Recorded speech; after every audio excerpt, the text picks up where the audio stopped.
When you claim you're African, you're going to get your mind back. If a generalized black woman is doing this and being this, that is that is irresponsible. No, when you claim you're African, you're going to get your mind showing back. me, black and proud. Claim you're African, black and proud. I think that if when you claim you're African, you're going to get your mind back. a page, what is the status of people who have FBA? I'm telling you. When you claim you're African, you're going to get your mind back. That's why I was laughing, because I am claim you're African. I'm not saying the framework doesn't do a thing, but become a part of it. We've been embrace it. To black men become a part of it. Embrace in it. Control. We become a part of it. Only embrace it. That those one of the best stories I've ever heard. Embrace it. When you claim you're African, you're going to get your mind that back. mental growth takes place. You can misled by leadership, for instance, that think you can consume. When you claim you're African, you're going to get your mind back. Black and I'm proud. Claim you're African. Black and I'm proud. I'm telling you.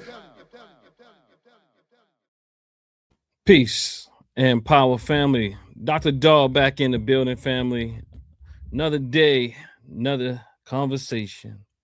Just wanted to come in today and pretty much keep my foot on the necks. No, but definitely wanted to come in and continue the conversation in a way to uplift and debunk these myths that are keeping us bound.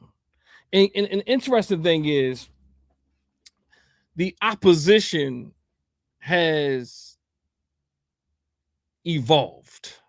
And what I mean by that is our elders, our ancestors, our best thinkers have told us about these FBA type.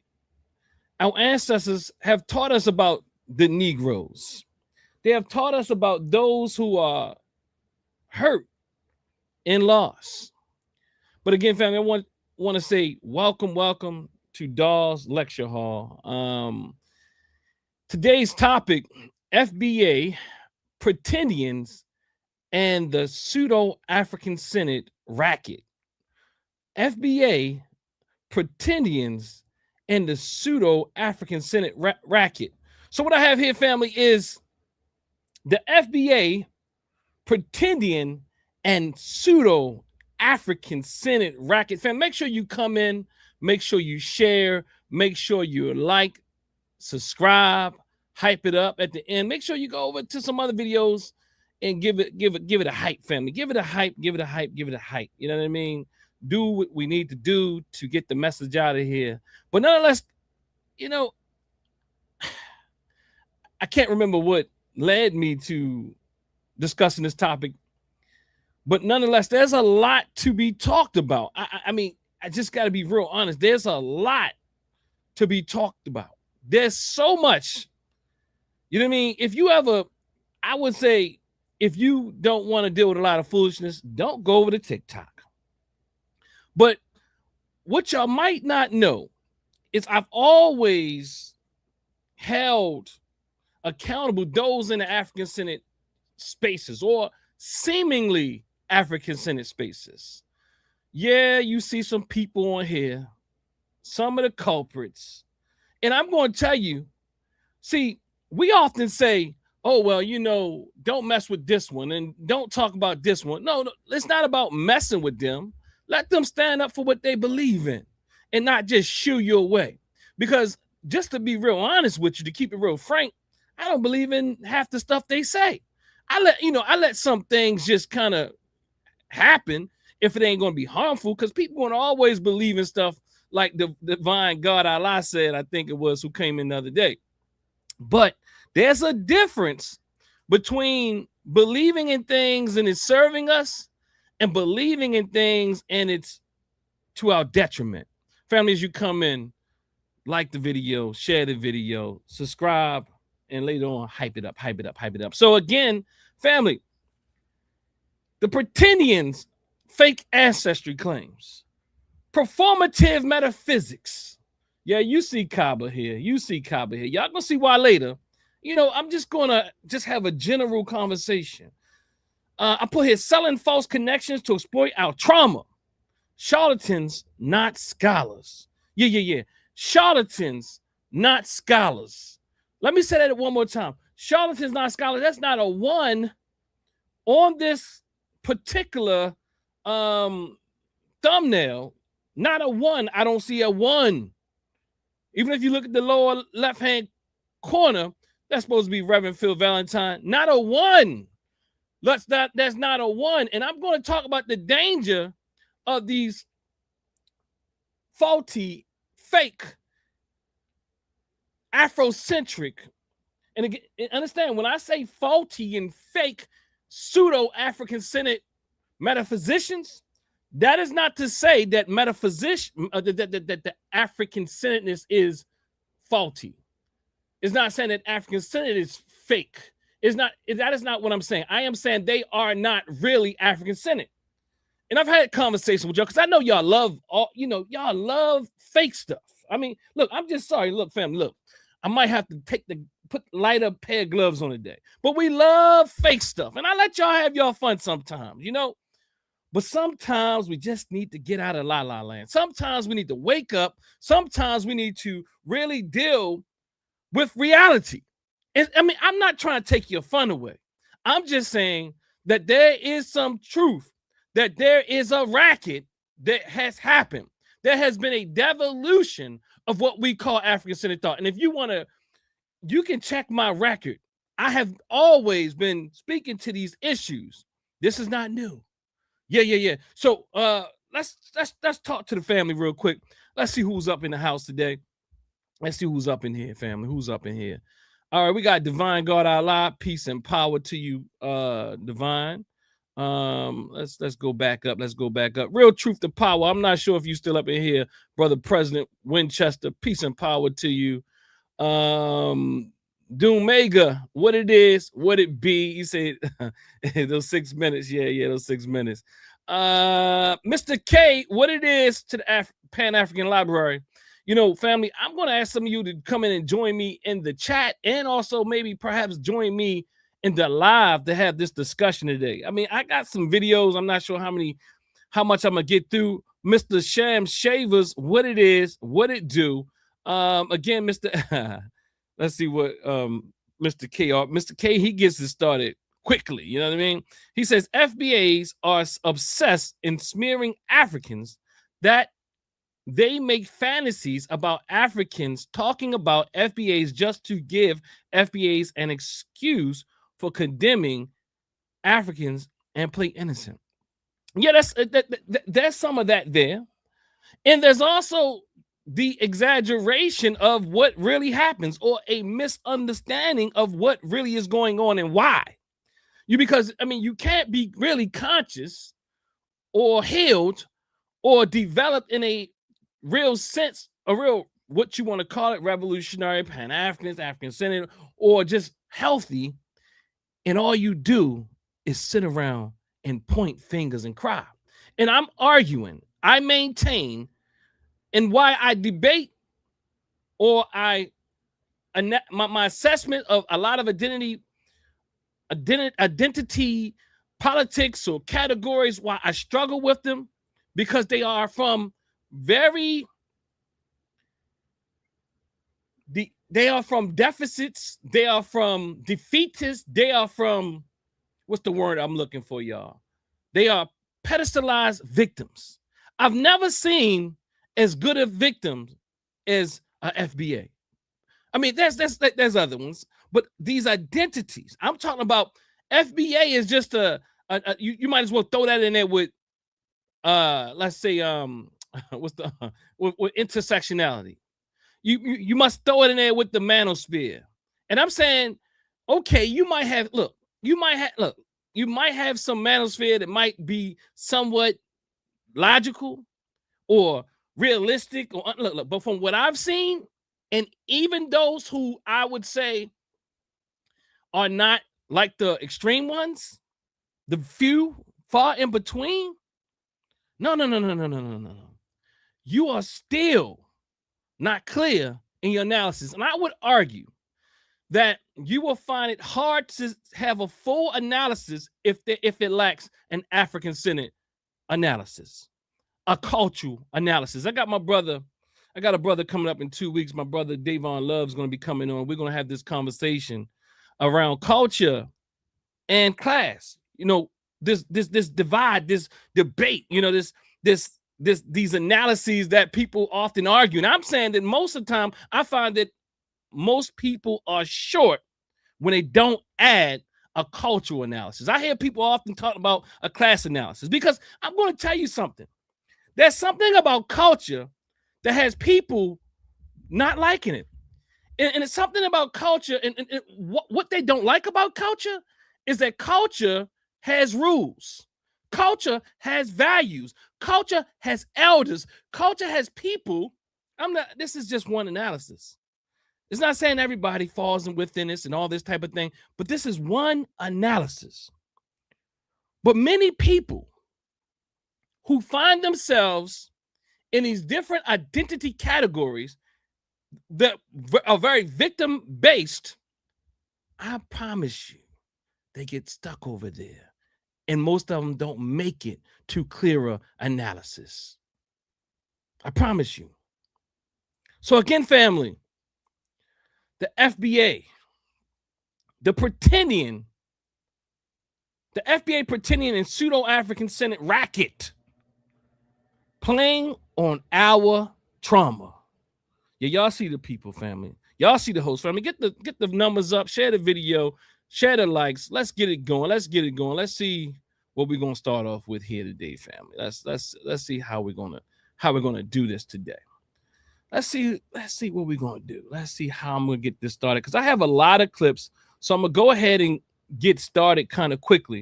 And I'm gonna start off with this particular clip that I've told you all about, but I want to ground us in this clip here by Dr. Wade Nobles, who has a cultural analysis, you know. And I also want you to hear what he is saying here, because there's too much emotional reasoning going on in our community where we don't want us to talk about things. And that is to our detriment. Listen to the elders, family. Listen to the elders. See, there's some people that I respect. I mean, I respect all people, but I'm talking about on an intellectual, philosophical, psychological, even if you want to say identity frame. And what I argue is if these identities lack something like an African-centered analysis or the like, I'm saying for us, often what we find ourselves having is a victimized identity category and approach and worldview. We have, as Dr. Metaphysics speaks about, we are conscious of oppression.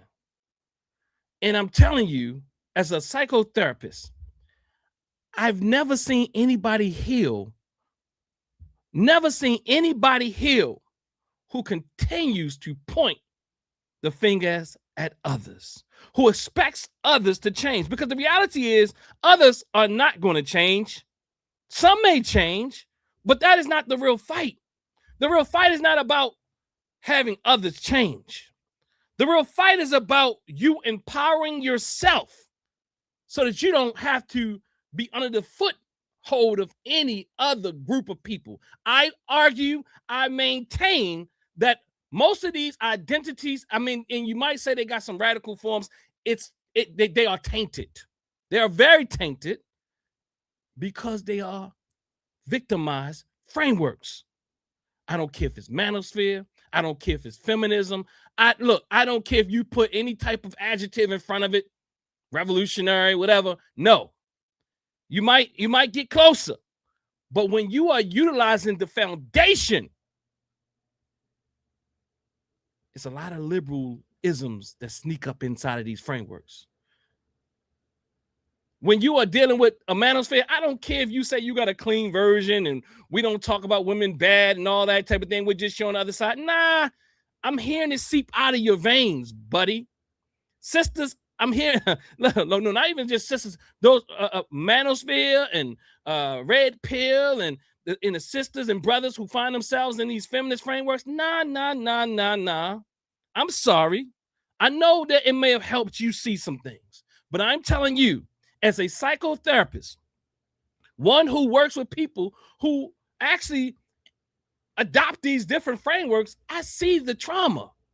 I'm saying even those who are so anti-white, if your framework is really so anti-white that the white man rules your life, that is a toxic, very victimized framework. And I posit that a African-centered framework before the devolution or devolutions or a variety of versions come about with these pseudo metaphysicians and all these other type of folks who integrate these very liberal white women. See, the thing is, we close our eyes so much to white women in liberal politics because we only got concerned about the conservative politics. I'm saying they all have been weaponized against us. Some might just touch us a little more gently while the others smack the hell out of us.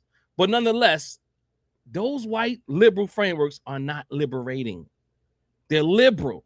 And people who find themselves in those liberal frameworks, I would argue, I maintain, they do it because they feel victimized. They want to feel empowered. And a lot of times it's anti-culture.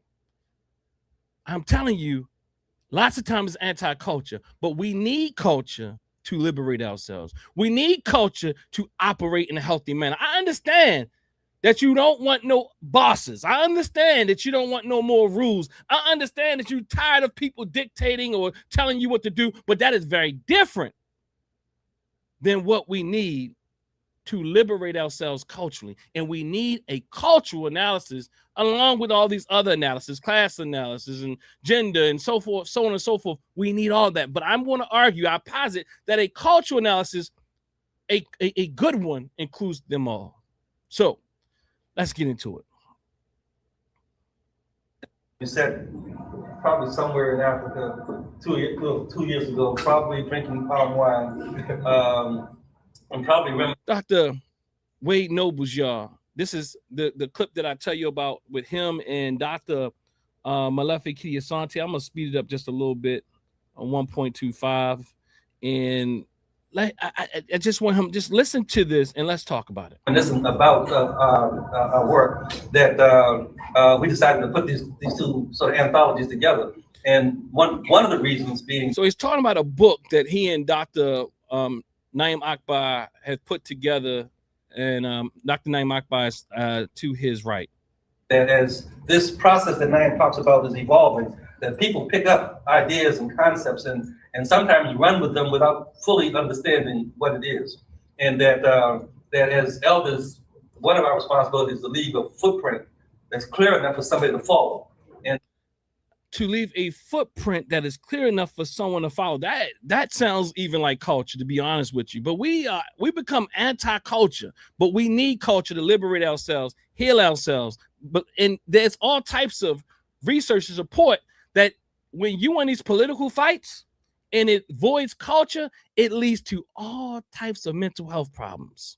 And the nice part about this analogy is that in following a footstep, at some point you get to the place where your footstep and the footsteps you are following are paralleling each other, and then you get to a point where it's only your footsteps. And that's what we think that very soon you all are going to move beyond what we've been laying out. He's saying that at some point it's going to be you that's going to take this mantle and move it forward. But let him continue to talk. Here now, footsteps. We're walking together now, but hopefully you'll get excited about this walk. And you'll plant some footsteps that the next generation of Black psychologists will pick up and follow, or the next generation of whatever. So he's talking to Black psychologists. The Black psychologists is a very African-centered association. Call us, because I do believe that this term Black psychology is going to become problematic for us real soon. We can talk about that later. But the anthologies that we've created really is sort of our attempt at capturing our thinking in a way that people can then debate, struggle with, analyze, critique. Realize that we were absolutely crazy when we wrote that, and that should be thrown in the ash can of history, or that there's something here that needs to be developed. And now that we just planted a seed, in 1983, we just planted it. Now we're old enough to be bold to really go into that. And we've talked about all kinds of things in our. So he's also saying that, you can critique it. you can further develop it. And what I hear, he said you can argue it, analyze it, debate it. And what I'm hearing from people lots of times these days, I ain't for no debating. I'm not for no differences. Look, we just get all get along. Why don't ever challenge your elders. That's what one brother told me. That's because people are emotionally ill-equipped or unequipped to do so. Don't let them trick you, family. Including this, D. Phil McGee really started with sort of this psychobiology and looking at this whole question of melanin. We did that a long time ago and sort of let it go because we didn't have the technology, but now we got the technology. And we got the gene pool that's pretty much laid out, and we got genome projects going on, and we can pick up that thing. Wait a minute, let's go back and look at this again. Let's not put that away. Let's not forget that. So don't put that away. Let's look at it again. I know we said a lot of conceptual things. Let's see if any of it holds up. And I argued that we should do that. And he's saying, look, we should look at this because science has advanced. That is what he's saying. Talking about these notions of consciousness and the spiritual connection between us, and that our bonding as African people, not just because we got melanin, but there's some ancestral spirit connection that really speaks and has a voice. We talked about that. Well, let's go back and look at that and talk about how do you do that? How do you, as a psychologist, scientists, really do these things? How do we get to reframe it? So these are kind of maps for our own work. Again, let me really be clear and declare that Naeem and I are not dead. No, we are not finished. So when we're talking about this is just a point that there's going to be another 50 years, and we'll be part two maybe of these things in 50 years with you all being up here with us. But the fact of it is that there's a conversation going on about this thing called.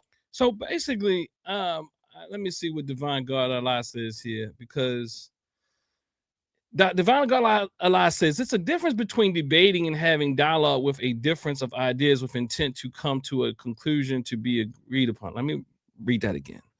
It's a difference between debating and having a dialogue with a difference of ideas with intent to come. It's not a difference. What you're saying is that these debates aren't structured in a way that you feel are productive. See, it's not a difference. Debates can be very productive. Now, what you've seen as debates have been not productive. And I get it, because Sinetta has been very productive.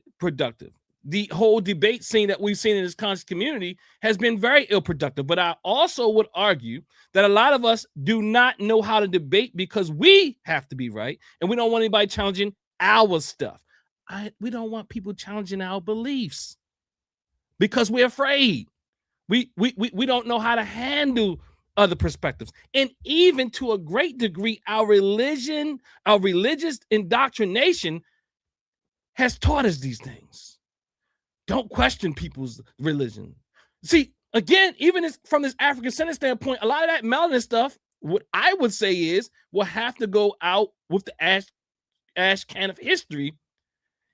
Borrowing, I think Dr. Clark spoke about it, but also what I'm hearing here is Dr. Wade Noble speaks about it. I'm saying a lot of that stuff we thought was right, and what they said they thought was right, will have to go out with the ash can of history. Nothing's wrong with that when you're mature. But we are so immature, we're so underdeveloped because of our traumas. I'm saying, and it's more nuanced than this, but I am saying that and it's not just us, it's lots of people. But what I am saying is, no, you can try to change words up, but we can define a debate the same way that you just said it. What you just said is a debate. And not all debates have to come to some similar conclusion or anything like that. People can debate and we can learn. Let's see what you say here. A debate is people trying to win an argument, right or wrong. It's a debate. Look the word debate up. I promise you it's not that simple. And this guy, look. This guy, or Al Baba, Wade Nobles, said debate us about this thing. Because you can't stop debating. I'm sorry. You will not stop it. You will not stop. I know that we have this issue with seeing us differ, especially passionately. The reality is you're not going to stop that. And we have to be passionate at times. Now, being disrespectful, you're not even going to stop people from being disrespectful. But we can put rules in place and say, no, we have values, certain values and principles, and this is considered disrespectful. But again, I mean, I get it. I mean, some of us hold on to words and we think there's only one definition for words. I mean, see, that's the debate right there. See, because you don't want to understand that there's a different operational definition for the word debate. Now, what you've seen as a debate, you don't like that type of debate. But I promise you, even the fact that you're debating the fact that we shouldn't debate is a debate, and it's anti what you're saying. See, it doesn't make too much sense. I have people that would debate you about debating and don't realize that they're debating in the process. It doesn't make any sense. What about presidential or divine God? I said, what about presidential debates? Are they there to win the minds of the public, to reach a conclusion? Yes, for people. Yes, they are, for the best way to guide this country or what have you. I'm not. There's a goal. There's a goal. And the people will believe them. I'm not saying that they are, I trust them, but I'm saying that is the goal, to debate who has the best path forward. Now, if you want to get stuck and there's no debating and all that type of thing, living this type of land where like it doesn't, like we're not going to debate, I'm sorry, that's just an illusion or delusion. It's not a realistic way of looking at things, because who hasn't debated that you respect? Who has not debated that you respect your leaders? We have to debate things. We can have your debate can be very calm. It doesn't, like, people. I talk to people calmly and they say, well, I'm not into that debating thing. Debating has nothing to do with that. We should reason. If you want to call it a reasoning session, let's do that. We should even have passionate differences. The problem is we don't know how to differ. We don't know how to be in relationships. I promise you, when we debate and then we're able to recover, even if it touched us emotionally, it can build the relationship. It can build the bond. So anyway, let me get back to this, because you're taking me off with the this idea and this make-believe fantasy that we're not going to debate. It's just not going to happen. African psychology, man. I'm very clear that we need to talk about African, and sort of the avoidance of the category African is part of our mental derangement, and that we need to work with. So again, I get it, and I often say that it's not your thing, and I often tell people say something is a waste of time because they don't have the capacity to do the thing. So I appreciate you saying, because it's not your thing, and that's what we must remember. It's not your thing. I'm not passionately against debating, Doc. Just not my thing. To each his own. But when you speak how you were speaking before, it's saying that we shouldn't debate. Now that is, as one of my good friends says, that we must reason with progression. You know, and I'm thinking I'm seeing this whole idea of reasoning with progression going on here, because we have to figure out what is our thing. And many times we believe that other people wasting time because I don't have the capacity to endure certain things. So it's just not my jam. It's just not my jam. And that's okay. But again, remember, because you might not be wired in a way to do that, but it doesn't mean that other people are wasting their time. See, again, that's one of our major problems. You know what I mean? We begin to see things through these narrow lenses, through our own experiences, because we feel this way. And this is basically what happens in households. One person is wired this way and they think their way is right. Another person is wired that way and they think their way is right. It's a both and. And a both and means there's in between as well. I appreciate that. If you join the debate league, I'll be rooting for you. I hope you win a trophy.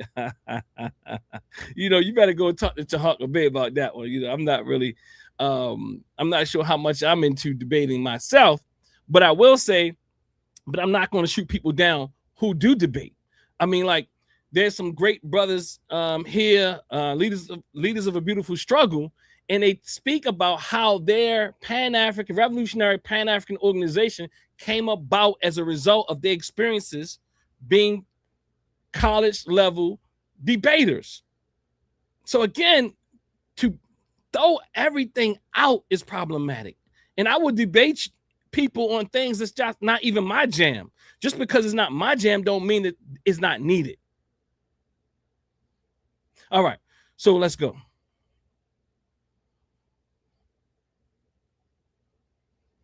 And I don't want anybody upset with me and say, well, let's debate. No. The fact of the matter is that part of the mental derangement and the destruction of African people was to disconnect us from the identity of being African. He says that, let me back that up. Let me back that up because I got caught up in debating my brother Divine a lot. And say, well, let's debate. No. The fact of the matter is that part of the mental derangement and the destruction of African people was to disconnect us from the identity of being African. The mental derangement, part of that is disconnecting us from what it is to be African people. Now, look. So I'm here and I'm talking about this. I'm here and I'm talking about this because I want to plant a seed with someone who I would argue that is way more qualified than these social media FBAers and Pretendians and Pseudo-African-Centered folk, but we tend to find ourselves on their pages versus people who are qualified in what they talk about.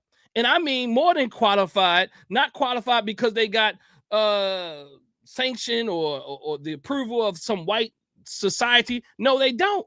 Although they went that route, although they went that route, it doesn't mean that they didn't challenge it every step of the way, because they did. And this is what he's talking about. More so in the diaspora than any place else in the world. I mean, it was premeditated, logically laid out, scientific. They strategized on us and they whipped up our hands. Let's do that again. Matters that part of the mental derangement and the destruction of African people was to disconnect us from the identity of being African. And more so in the diaspora than any place else in the world.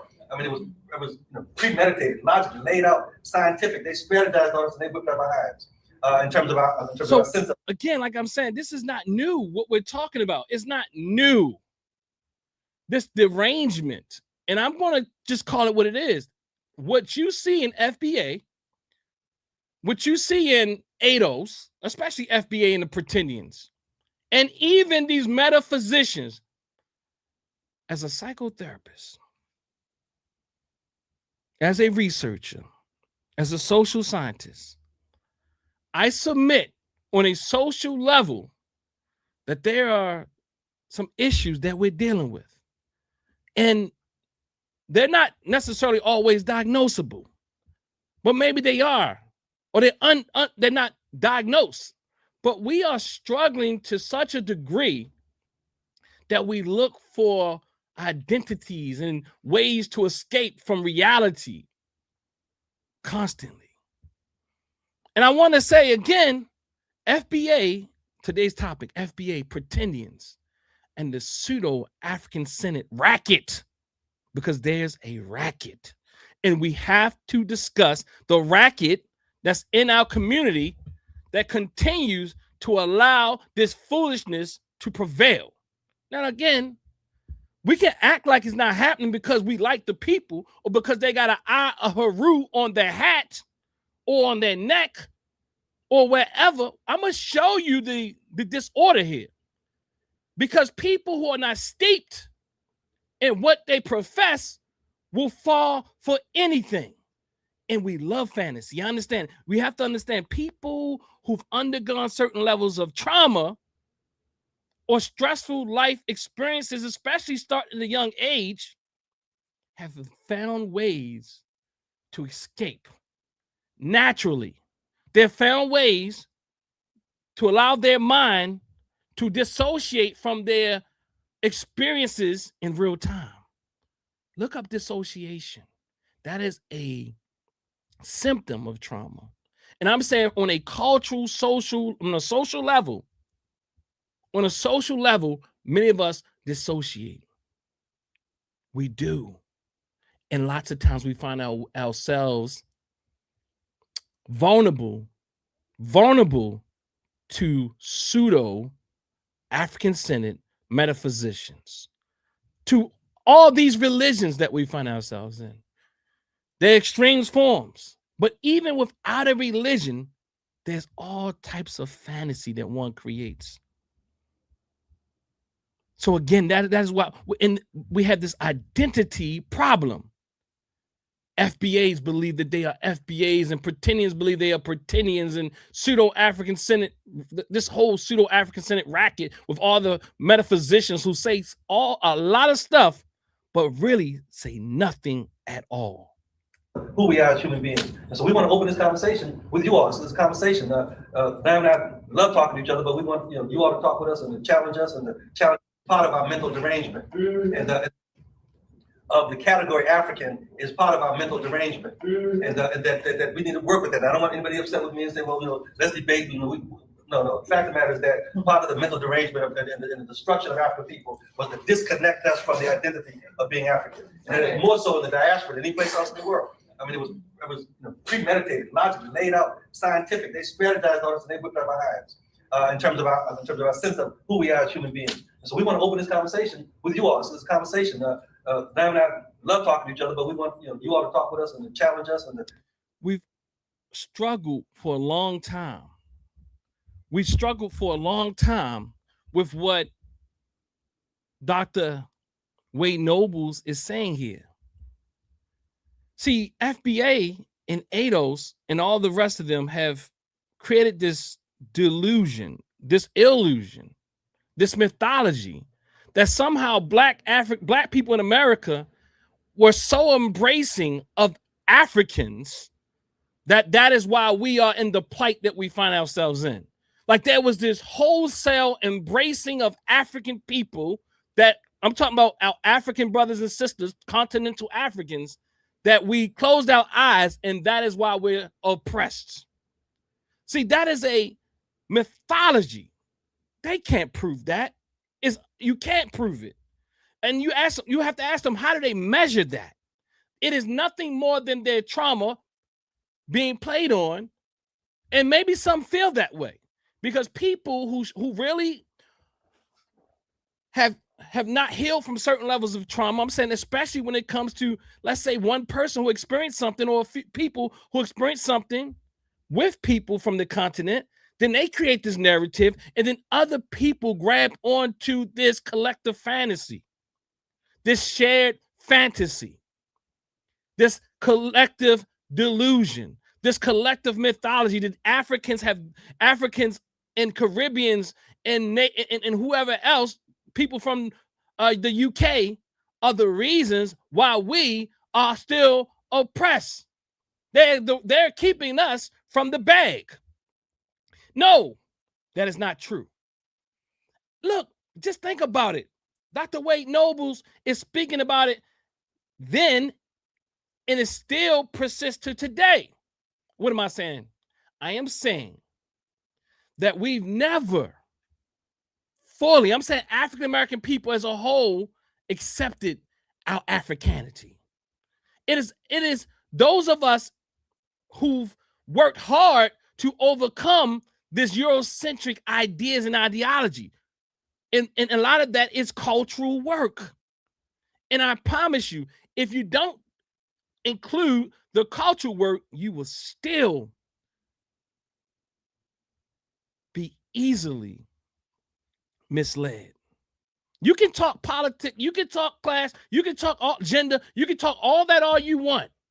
But without an African-centered cultural analysis, I challenge you, because I understand that there's still gaps there. There's major gaps there. And these same people are some of the most reactionary people that I know. I was on a show the other day, and the sister literally said, I don't know if y'all remember this sister who basically, she's not even FBA. She called herself a revolutionary feminist or something. And she said the other day that I attacked her. I said, I attacked you. If anyone would follow the threads, they would see that it was the other way around. And then somebody came in and said to me, oh, well, I saw it, something like that. You definitely did something. I'm like, what? This is how dangerous these oppressive, victimized mindsets are. And then at some point, the sister responds to me and said, just because you were being nice don't mean that you that I didn't attack her, in other words, because I was being nice. So because I treated her with care, as I said, and she called it being nice, that because I just disagreed with her, she called it an attack. Because it was an argument about, or a disagreement about what femicide is. And does what was going on a few months ago warrant this what I would call wholesale utilization of this word femicide as it pertains to Black men? I still say no.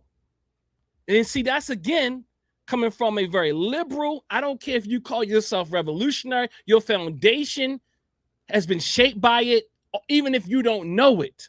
There's so many lies and misassessments and conceptualizations that come through these lenses that have us working against one another. I don't care if it's feminism, manospherism, FBAism, Pretendianism, whatever these isms are, and they all lack a strong African-centered framework. They tend to have us collapsing in on one another. And you can go and find this and that. I am talking about patterns that I see, patterns that I experience, that type of thing. So let's go here. This clip I put up maybe about a month or so ago. And this is this guy, Billy Carson, Phil Valentine, Rich. I think he goes by Brother Rich. And I think the other guy name is, I think he's passed on to the ancestors now. I think his name is Brother Panic. So, and if I'm incorrect, y'all, please correct me. But I just want to again show you the devolution that I'm speaking about. The gall and and just the confusion that goes on. I know y'all like Phil Valentine because he takes you nowhere. He helps you escape. He sounds like he know what the hell he talking. I'm not saying he don't say nothing right. I've learned something from the guy. But he takes you nowhere. And he makes the worst type of accusations. If you know Phil Valentine, he was saying that Obama, one time he was saying Obama is Malcolm X's son or something like that. That no one knew about. Like, look, I know we like fantasy. I know we like fantasy. People say, oh, that didn't happen. He did it more than once. He did it here in Baltimore. He did it in New York. But we act like this stuff that they say has no consequences. And even when their predictions are totally wrong, we act like the ones that aren't wrong, which is most of them, that we never get to and achieve. People like Phil Valentine and people like the Brother Panic and Billy Carson, he got a whole underground world. And we think that somehow I'm supposed to sit up and talk to Billy Carson and believe him and also believe you when this guy, Billy Carson, has an entire underground city. I mean, that's so much more to say. You can go check out Brother Talk about this person, Billy Carson, the guy to the right-hand side. He's the same one, the white Christian brother, well, let me say the white Christian male beat the brakes off of him in a casual debate. Hold on, let me see. Don't scare me now. Hold on. Dr. Dennis, my thing about, okay, I thought you were saying something else. Let me see. Dr. Dennis, my thing about Phil Valentine is just the name Phil Valentine, laughing out loud. What kind of name is Phil Valentine? Laughing out loud. That can't be his real name. Wes Huff. Thank you, Brother Shavers. That's it. The white boy beat the brakes off of him and we act like it didn't exist. This guy has all types of fake degrees. He act like he went to MIT. And I'm not supposed to say anything. I'm talking about this guy, Billy Carson. And then we say, well, people lie. But, bro, people continuously lie and you have no problem with it. That tells you something about their personality. It tells you something about their morals and values and that they're operating from a survival, a place of survival. And they will abuse you in the process to achieve whatever goals that they want to achieve. So, I mean, I've talked to brothers and sisters in the community when I first put this video up, and they were like, well, they want to take up for Phil Valentine. You know, I learned so. Look, I don't care if you learn something from a fraud. That's the most ridiculous thing. Like, come on, y'all. We have to wake up a bit. Look, this is psychotherapy. Frauds will teach you something. Let me be clear. I learned a lot. Okay, yeah, you will learn a lot of some factual information with lots of BS information. And some of it feels good. You know what I mean? You know what I mean? Like somebody asked me one time, like, do you have to take it away from us? Like, can we just feel good? Okay, if it's fake and it's not hurting us, I might, I won't touch it. Well, if it's wrong and it's not hurting us, I won't touch it. But if it's being weaponized, and these people are frauds, I don't know about my man, what's his name? I don't know about Rich. I don't know about Rich. I don't know about Rich. Sometimes I wonder. I don't know about Rich. But I do know Rich is a platform of frauds. And I know that if he's not a fraud, he's highly gullible. If he's not a fraud, he's highly impressionable. He's highly like there's a major confusion. And in fact, all these people are so spiritual. Everything is interconnected. There's no separation, but then they become very materialistic at the same time. Like these same people who are so intergalactical are also falling now victim to FBA-isms and Pretendianisms and diaspora wars and made up lands and homelands for black people here in America. They're anti-science. Like, they're anti-science because they operate in these greater metaphysical realities, supposedly. You know what I mean? But listen to this. Let me say it. Let me close it. They operate supposedly in these greater metaphysical realities that help them escape if they really believe it. A lot of them don't. They know how to get your money and your views. But it definitely it is being fed to a people who have experienced all types of oppression and also trauma within their communities, in their own homes, or should I say houses. So they know, like most charlatans know, is that you've been hurt. They sense your weakness. The way that you talk, the way that you look at them, the way that you look away from them, they can see you 100 yards away. They smell trauma. They smell passivity. They can smell a new cult member. They can smell it because they were once that themselves. This is a psychosocial conceptualization. And I'm telling you that we get caught up in these fantasies because of our own unhealed traumas. And I get it to a great degree. We won't want to go and deal with a real therapist like like Dr. Wade Nobles, the person that came before this video I'm about to show you now, because we've been hurt so much by the society. The fact that he really went to school becomes a trigger or something that you can't trust. And I'm not saying that I don't understand it. I do. But again, understand that our trauma is being weaponized by these guys and also the very system you think that you're being, you're outwitting.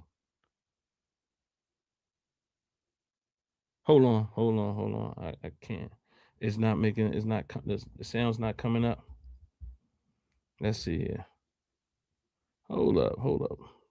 I see it. Time when I first started in this journey, when I was about 19 years old. And I started out, what got me into the journey is Booker T. Coleman.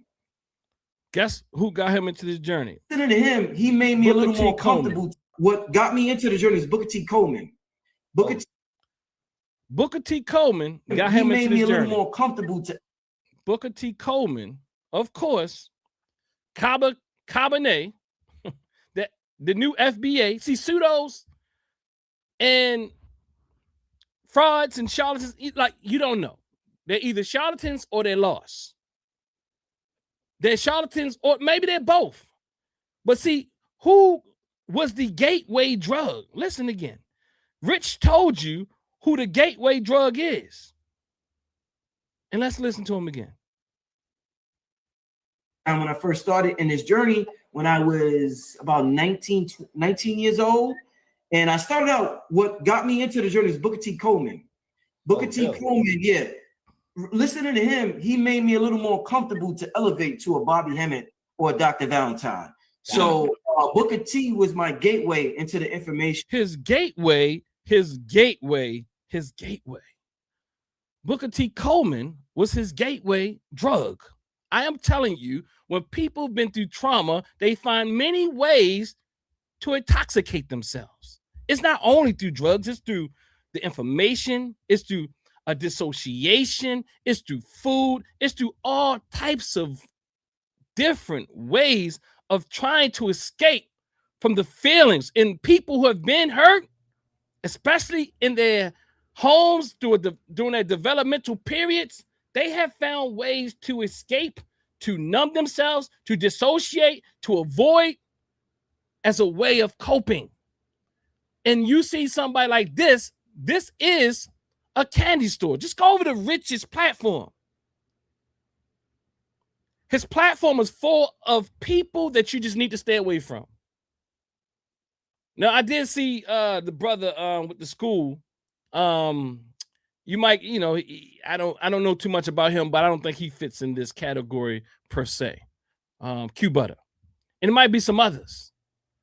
But it is a candy store of fake African-centered metaphysicians. And I'm not saying, someone hit me up earlier and asked me a question, should we not explore metaphysics or all these type of things? See, the thing is, you can explore everything. To me, is your conclusion. You should explore, like, the reality is metaphysics beyond the physical. See, the problem is we think that somehow people have this special information that they know things that is greater than you. And you believe them. And then you'll have one person telling you one thing, the metaphysician, and then the other one will tell you another thing. I remember Bobby Hemmett and Phil Valentine were disagreeing with lots of things. And then they had to find a reason to say why. And then they say, well, Bobby Hemmett, I can't remember exactly which one was what, but they say, well, Bobby, I think, was saying, well, I was, in a previous life, I was in a part of a matrilineal or matriarchal society, and Phil was a part of a patriarchal society in a previous life, and that's why we're giving you different information. You hear me? They can't, like, they even came up with a reason why they don't agree. I'm sorry, family. Make sure you like, share, subscribe, and hype it up. I know this one's going to be a bit of pill for some of us. You know what I mean? And I'll try my best. I'll try my best not to come too hard. You know what I mean? But let's listen. He said that Cabernet, a.k.a. Booker T. Coleman, was his gateway to these type of guys? Dr. Clark, or Dr. Valentine. So be a little more comfortable to elevate. Yeah, listening to him, he made me a little more comfortable to elevate to a Bobby Hemmett or Dr. Valentine. So Booker T helped, made it easier for, at least I know he's impressionable if he's not a fraud. He helped him elevate to Bobby Hemmett or Phil Valentine. Man, just say no to drugs. Look, put down the weed if you're gonna pick up the cocaine. You dig? In my Tariq voice, you dig?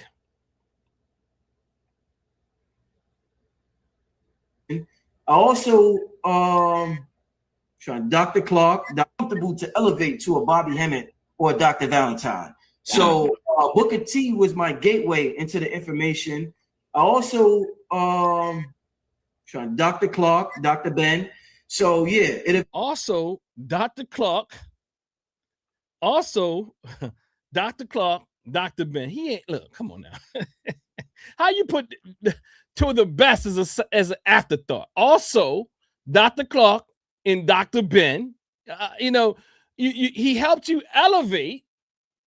Kaba Kamene helped. He had to see he threw Dr. Clark and Dr. Ben in just because it is, it's a deflective technique. Like, all right, I got to throw them in there, to kind of balance this out because, but look, he ain't into no Dr. Clark or Dr. Ben. He wouldn't be talking about this stuff like this if he was. Nah, but listen to what he says even more. Booker T. Coleman helped him elevate to people like Bobby Hemmett. Elevate to people like, so in other words, Kaba Kamene again is like the gateway drug. This brother said the gateway. I'm just throwing drug on the back of it. To, he was a more of a less potent dosage of delusion that allowed this brother to open up his brain, his third eye, his fifth eye, or whatever, to now tap into people like Phil Valentine, Bobby Hemmett, and the like. All right, let me see how I'm gonna push play again, but I don't know why the speaker keep going out, but I'm gonna let it play a little longer this time, y'all. I also Dr. Clark, Dr. Ben. So yeah, it eventually led me to Dr. Valentine, the big leagues. You know what I'm saying? The big leagues. When I heard him say that, now I don't even know if the big leagues is Dr. Phil Valentine and this guy Panic and all these people. Listen to it again. Listen to the big leagues versus Dr. Clark and Dr. Ben. Dr. Ben. So yeah, it eventually led me to Dr. Valentine, the big leagues. You know what I'm saying? Right. You got really like Panic with shit. So, Dr. Clark, Dr. Ben. So yeah, it eventually led me to Dr. Valentine, the big leagues. You know what I'm saying? Right. You got really like Panic with shit. I mean, the big leagues, Panic. Led me to Dr. Valentine, the big leagues. You know what I'm saying? Right. You got really like Panic with shit. I mean, his type of just my person alone is hard. So I mean, but it's awesome. But listen, what I want to get to with this second question, I want to pose. All right, y'all. So that's the big league. So Dr. Ben and Dr. Clark are intermediate. You got Kaba, you got Kaba, the gateway drug. And believe me, I really think this is to me the priority or the order that he's putting forth here is that Dr. Clark and Dr. Ben are for us novice. I mean, I've heard people talk like this, that Dr. Clark and Dr. Ben are for the novice, especially though someone like Dr. Clark, right? But a one who is a serious intellectual, like Most people don't want to deal with Dr. Clark. No, like a lot of us don't want to deal with Dr. Clark. Even there's those of us who would deal with Dr. Ben, but won't deal with Dr. Clark. You know what I mean? Because Dr. Ben still talks about these things that kind of interest us a lot. Dr. Clark, we're going to have to slow down and think on some things. Dr. Ben, I'm not saying you have to slow down, but he's still talking about religion. A lot of us came out of one religion with the helps of a Dr. Ben to go and do what he said. He suggested you don't do is go into another one. It's called this African-Centered metaphysician pseudoscience. Dr. Ben, if you really was a student, Dr. Ben warned you about not recreating Kemet. He was just saying, look at Kemet, look at Egypt as what you've done. It's not about recreating a Kemet. He talked about creating your own theologies, black man. He actually got books that says black man without a black theology or something like that. It's a book. It's in here somewhere. I can't. But it's like we don't have a black theology. He didn't say. He didn't say go and become the Commissions. You know what I mean? And learn from it. Yeah, that's right, Lene. Peace and power to Lene. Let's see what y'all saying up in the chat. Correct. Learn from it. Lene says. Let's see what we got up in here.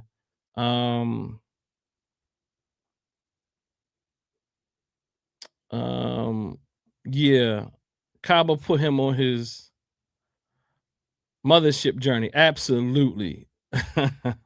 Absolutely, family. You know, that is what happened. Kaba put him in yeah, Adumega, intergalactical. You know what I mean? Real talk, you know. And I'm not really trying to like really come for us, but I'm going to show you this connection here today, that when we just let this type of behavior go unquestioned in our community, it does lead to other types of things. And I'm not talking about Dr. Clark or Dr. Ben or even Ivan Van Sertima, who may have gotten some things or made some conceptualizations that necessarily with time we know is not true. That is different. That is scholarship. That is what at the beginning of this video when I played Wade Nobles, Dr. Wade Nobles, and he said, look, it's for you to come behind us and correct us. It's for you to carry this on. We could have had it all wrong, is what Dr. Wade Nobles said. Y'all remember that? So again, real scholarship can be questioned. You can't question Phil Valentine. Try it. Try it. You can't question Brother Panic. I mean, rest in power. You can't question Bobby Hemmett. You can't question who else is here? You what's this guy with all the fake degrees name? What's his name again, y'all? The guy on the right hand side, Billy Carson. You can't question Billy Carson. There's no questioning Billy Carson because he knows it all. He knows the things that no human being knows. He knows the things because he got the acoustic records and all these type of things. You know what I mean? Like these people have special knowledge that nobody else has. They've been initiated in their own systems and none of them agree. They're all right, but none of them agree. But see, the thing is, none of them have to agree because see, that's because you're using your earthly mind, not your spiritual mind, not your metaphysical mind. You know what I mean? I have no problem with metaphysics because my metaphysics says I don't know. I don't know. That's beyond what I am capable of knowing.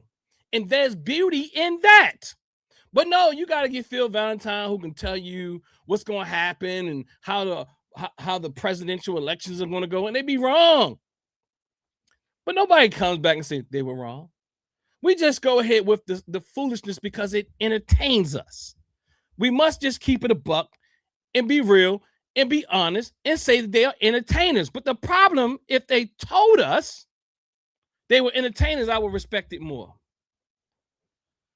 Yes, absolutely. These guys are the black versions of L. Ron Hubbard and the like.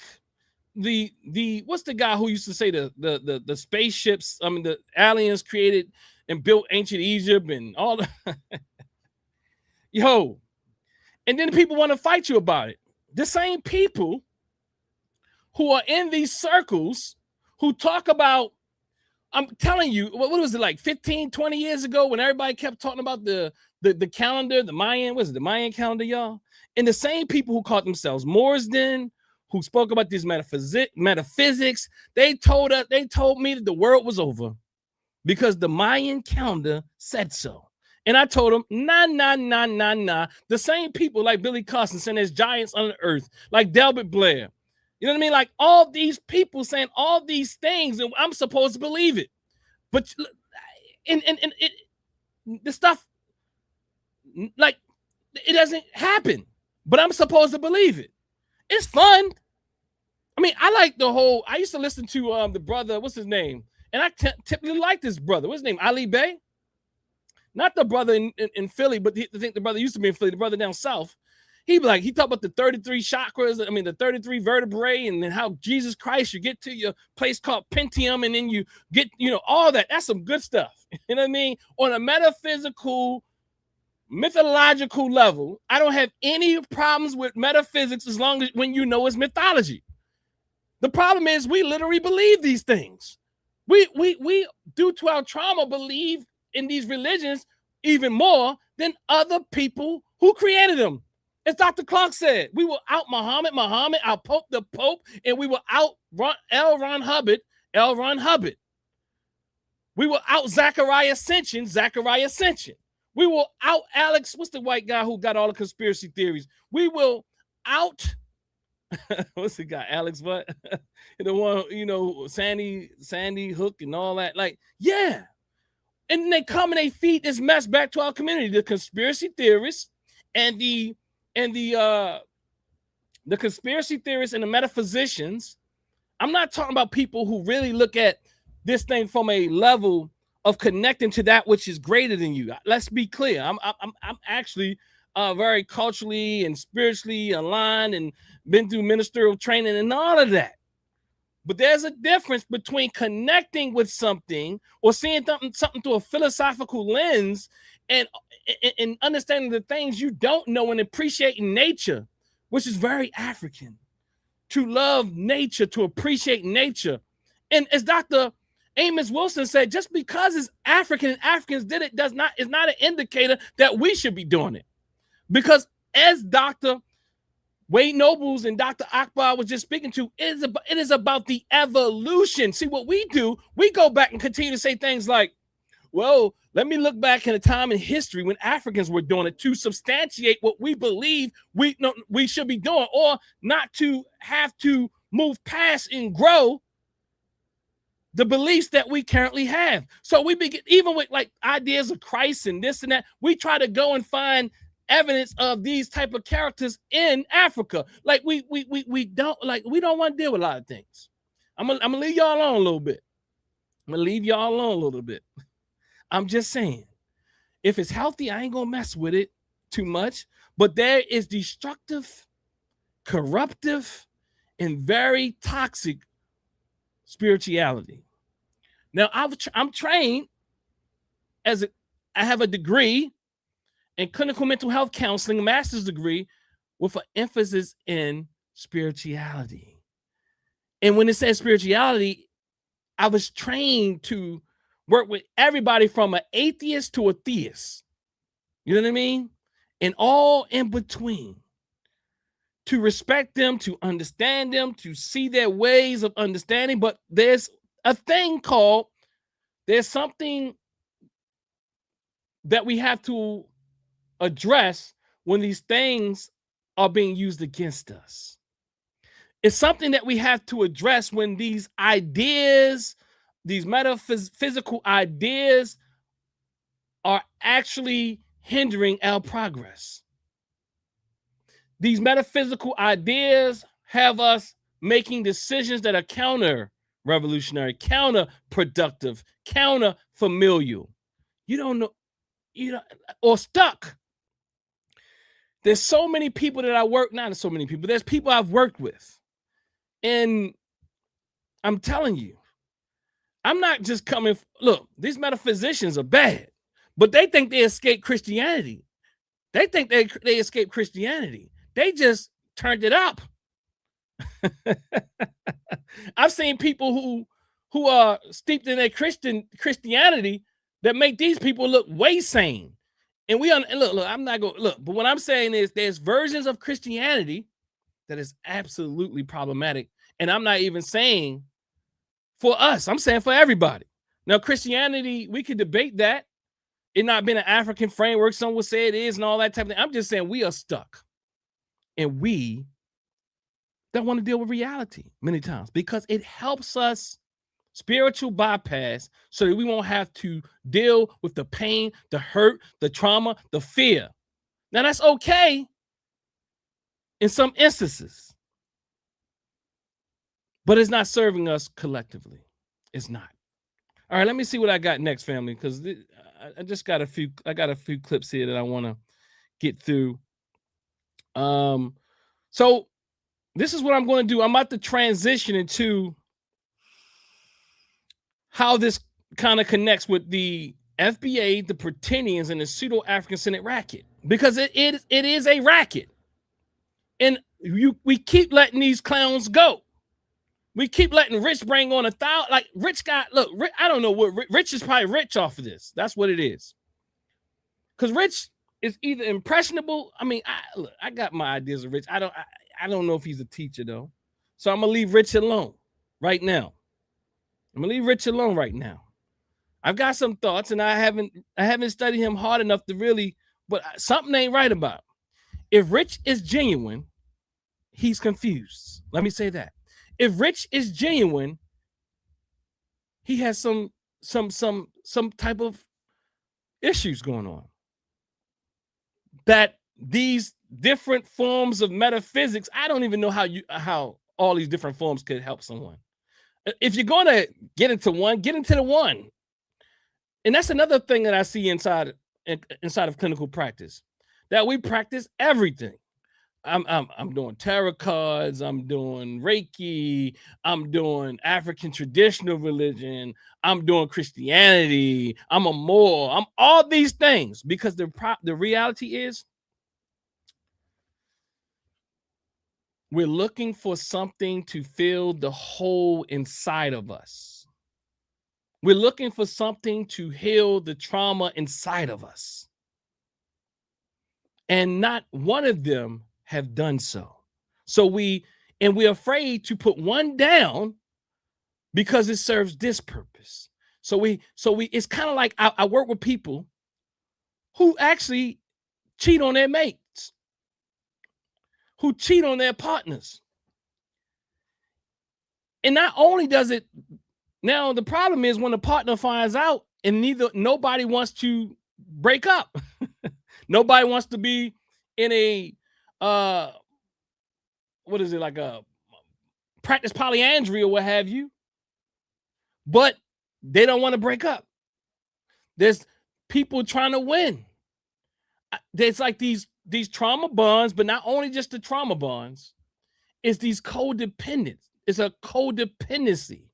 We are codependent on these magical characters, just like people are codependent on the people they're in a relationship with. It's look, a lot of people say, oh, if that person cheats, it's easy, I'm leaving. That ain't how I look in practice. That's when they come to counseling. And it's hard for many people to do that. And they will try to win that person over. But some of them, they want to get out of the triangle, if you will, but they won't leave the triangle because they're afraid, and they have abandonment problems and codependency problems. So I stay in all these type of relationships because I'm afraid that if I leave this one, the other one may not work. So I'm stuck, and it goes on for years. And I am saying that quite like that, on that level, we deal with codependency issues with these frauds in our community, like these people on the stage, these people right here, all of them, I mean, not I don't know about the sister. Let me back that one up. I give Griff somewhat a pass. Not a full pass, but a half a pass. Hold up. You know what? I'm not even talking about them right now. The ones I showed you in the previous slide, I'll deal with these people differently. So, but that one on the left-hand side, I call him Tariq Jr. Let's see what Mr. K says. Dr. Dennis. Call me Dr. Asar, Dr. Dr. Dennis Asar Winkler. According to your knowledge, has Kaaba ever taught continental African history and continental African cultural life? I'm not sure. I don't know. Thanks for the super chat, Mr. K. Yeah, I don't know if Kaaba's done that or not. I don't really honestly follow Kaaba because he used to talk about melanin a lot. I'm just gonna be honest with you. Look, the stuff that we talked about melanin, I never bought, and I was raised to watch all that stuff. I've never bought it, never ever, never bought it. It didn't make sense to me, and it still doesn't make sense to me. As I researched it, I mean, I get it. That sounds like I'm like, get it, but nah, Kaaba talks about I really honestly could not really sit through most of Kaaba's stuff because it is like, for me, it's like him and Dr. Yibo. Y'all remember Dr. Yibo came out? I think he's from Nigeria, the Nigerian brother who he disappeared, man. He was on the scene big, talking about he could prove the quantum theory or something like that. That God, he had the mathematical equation that proves that God is a real thing or something like that. Like, yo.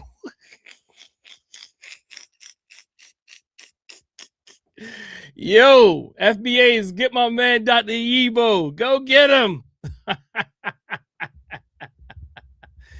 Hold up. I just discovered the guy on the far left. What a wonka. That's Tariq Jr. What's his name, y'all, again? The guy on the left. Man, that guy be popping his lips more than Tariq. I mean, he does he just imitates Tariq. Like, it's so crazy. The math wasn't mathing though. So Lene, you've been around for a minute, huh, Lene? You remember Dr. Yibo, huh? Nobody could really understand what he was saying. The video quality was horrible, and then his accent was deep.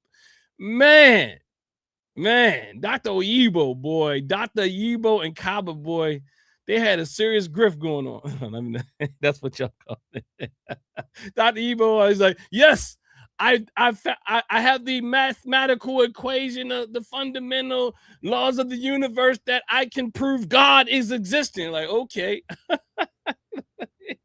Boy, he was going around, boy. I mean, where he at now? I mean, what did it do for us? I'm just asking. So when people talk to me, they think like, oh, he don't know, man. I didn't look at all. So I didn't study these things. Some of it is fun. Like, again, I like Ali Bey's metaphysics. I don't believe in it. It's fun though. The 33 vertebrae, getting the malefactors on the side is the two coiled snakes going up the center of the stone. When you look at the medical sign, and the medical sign, like, yo, it was fun. I ain't gonna lie. It was fun. But it's about, what does it say? The Bible says when a man, you put away your childish things. But a lot of us, we have not developed to the point to put away these childish things. It's kind of like when I say that codependency, right?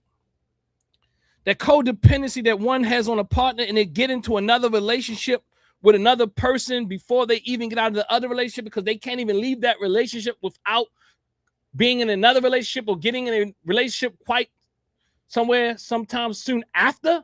And it typically becomes another abusive relationship. Is the same thing we've done with these religions.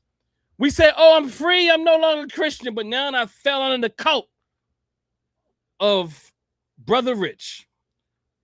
I fell under the cult of Professor Griff. He is a conspiracy theorist. He got all the information. You know what I mean? I fell under the cult of Reverend Phil Valentine Bay. I fell under the cult of Dr. Yibo. I fell on the coat of Billy Carson. Now, y'all believe Billy Carson, y'all on a whole nother level of high. I mean, at least I can find something in Phil Valentine that does have some African-centered type of, you know, I mean, some things that really you can like utilize if you don't get caught up and sucked in too far. But Billy Carson, the guy who has a whole space, like he has a whole like arrows, what is like arrows something, like he has like a whole underground world, a whole spaceship and all this type of thing. Come on, man. I'm just saying. I can even give you a pass on Reverend Phil Valentine, although he's not real. I can give you a pass. You know what I mean? I can give you a pass on Phil Valentine, but Billy Carson, especially y'all African-centered folk, Billy Carson is a capitalistic fraud. He like I can look. I can't even give y'all a pass on. No, I can't give you. I'm not even gonna say that. I don't want to say that. I'm not going to say that. But Billy Carson, just I don't know too much about Brother Panic. He just talk a lot. Yeah, I don't know much about him. I don't even have to look at him enough to know he's a fraud. Well, he's resting in wherever he's resting now, but nonetheless, I mean, he's wrong. He's crazy. It's something. If you're not a fraud, you're crazy. I'm sorry. Look, it ain't too many options. There's not too many options. You're either like this, like you're fraud. I'm talking about them, not y'all who believe them. Y'all, we just lost. Bawana says Billy is the best at it.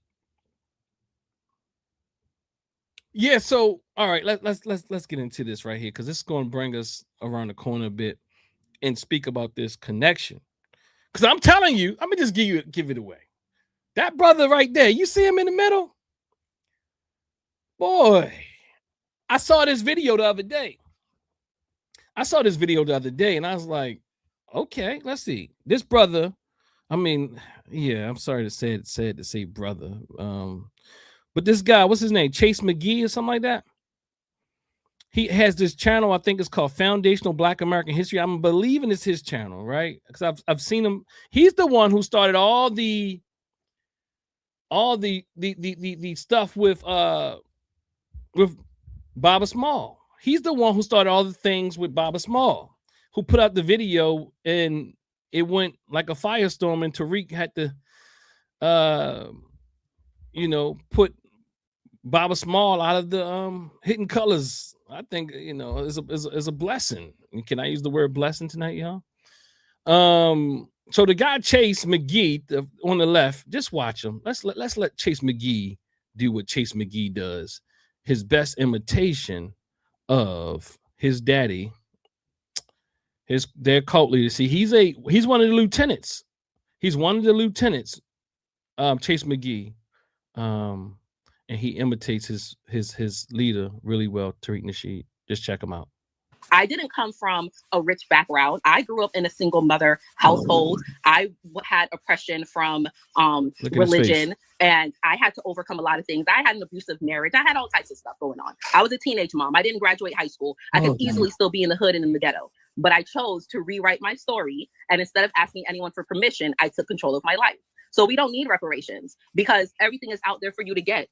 Spending. Why do you keep saying? So, all right. So this, okay. Let me let it play out. I think it's best to do that. So I'm going to back it up just a little bit because Rich asks her a question. I wanted to be consistent here. So when you're not foundational to this country, imagine if I go to your country and imagine if I go to, hold on. No, listen. Okay, where your parents from? Where your parents from? A son and infinite God. So he said ascended. Why you keep saying we? Now this is Rich, a metaphysician who's now speaking to things on this very physical level. These labels that disconnect us, like I thought that was a metaphysician against metaphysicians' rules, but he's asked her, ascended. Why you keep saying we? That's what he said, right? He said, why you keep saying we? Ascending. Why do you keep saying we when you're not foundational to this country? Imagine if I go to your country. So again, he used the word foundational. They love it. They love it. They love it. They love it. You understand? Like, see how this stuff seeps out. This is supposed, look, this is Brother Rich. Look at his hat, y'all. What is that on his hat? No, what is that on his hat? What is that on his hat? Foundational Black American. You're not a foundational Black American, but he's spewing Tariq Nasheed, and then Professor Griff don't know what's going on because I looked at the entire video. He don't know what's going on, but let's give him a pass a little bit. And I tell, imagine if I go to. Okay, hold on. No, listen. Okay, where your parents from? Where your parents from? Ascending Infinite God. Where your parents from? My parents are from Jamaica, but I never. See, that's a FBA question, right? This is Rich. Look at his hat. He's the major platformer of pseudo-African-Centered thought. So we think. Was raised in Jamaica. All right, so let me say this: you're first generation over here. Imagine if my son, I moved to Jamaica, and then my son is in Jamaica, right? So he's like the first generation that his whole life since 2 years old, whatever, is in Jamaica. Imagine if he start telling the Jamaicans, "We don't need this, we don't need that." You come across as very arrogant. So again, the issue I had with this, and that could mean, and what Rich is saying here, can make. I think that's some part of it that can be considered on a very surface and basic level. But again, you got to remember that this sister here ascended the infinite God, ascending infinite God, who she's been connected with them for years before this FBA shenanigans and ADO shenanigans. She's been connected with them in the community of metaphysicians. She does readings, and they talk, all that type of metaphysical talk that we're all connected and this and that, and it's just an illusion that we're separated. And look, even there's some of those in the community, those metaphysicians or metaphysical people, or those people with that type of reality that includes all human beings. But then you have the little African-centered, pseudo-African-centered, pseudo-Pan-Africanist type of versions of metaphysics, where they say, you know what, everybody besides the white man, or everybody, just African people. That's how, but their stuff never really adds up. Because if you ask them, when they say, is everybody connected, all things connected, does that mean white man as well? Some of them say yes, and some of them struggle with it. But the reality is, I'm just trying to give you context that they are part of a community of people who do all the things. They do the Reiki, and I'm not saying, Reiki doesn't have its little thing and there's not some psychic value to it. And I'm not saying that. I'm not, but what I am saying is that she does the tarot cards, and we got the people to do the tarot cards. We even got the Osar Society that has their version of it, and all these type of people, right? With all these special powers and ways of tapping in and understanding the universe. I'm not, and most of it ain't no West African stuff, But keep in mind, Brother Rich's hat. But I'm just giving you an idea that this is what we're dealing with when we let these metaphysicians who don't know how to discipline themselves to really be part of real education, real conceptual frameworks that are metaphysical. But they deal with this hocus pocus, and everybody gets to say something, and everybody's a self-appointed guru. As long as you can talk about how many fake degrees, why these people got all the fake degrees and underground earths and giants and all this type of stuff, and then you find out they're lying, and you say, well, it doesn't matter if they're lying. He helped me. Like that is the most abused type of position to take. It's like you can find out this person's a fraud, but they helped you, and then it helped you do what? Many times you don't even realize, or it helped me get away from Christianity, only to put you in a deeper spell. It helped me tap into my Africanity and get away from Eurocentrism. In fact, this is very Eurocentric. Most of they really go and study white people, and they bring it back to you and repackage it in chocolate. Yeah, that's what Phil Valentine and all of them do. Half the stuff they're not talking about is nothing to do with even ancient Kemet. They might throw it over in there or put a little African term on there, but they really are selling you white people's new age science, and y'all think it's black. And y'all do all of it. Like, if you're gonna do something, please discipline yourself to the thing. No, you are on the E5, but E5 not enough for you, right? You gotta be doing the you gotta be doing the Celtic this and the tarot cards over that. Then you gotta get palms read over here. You're a gypsy.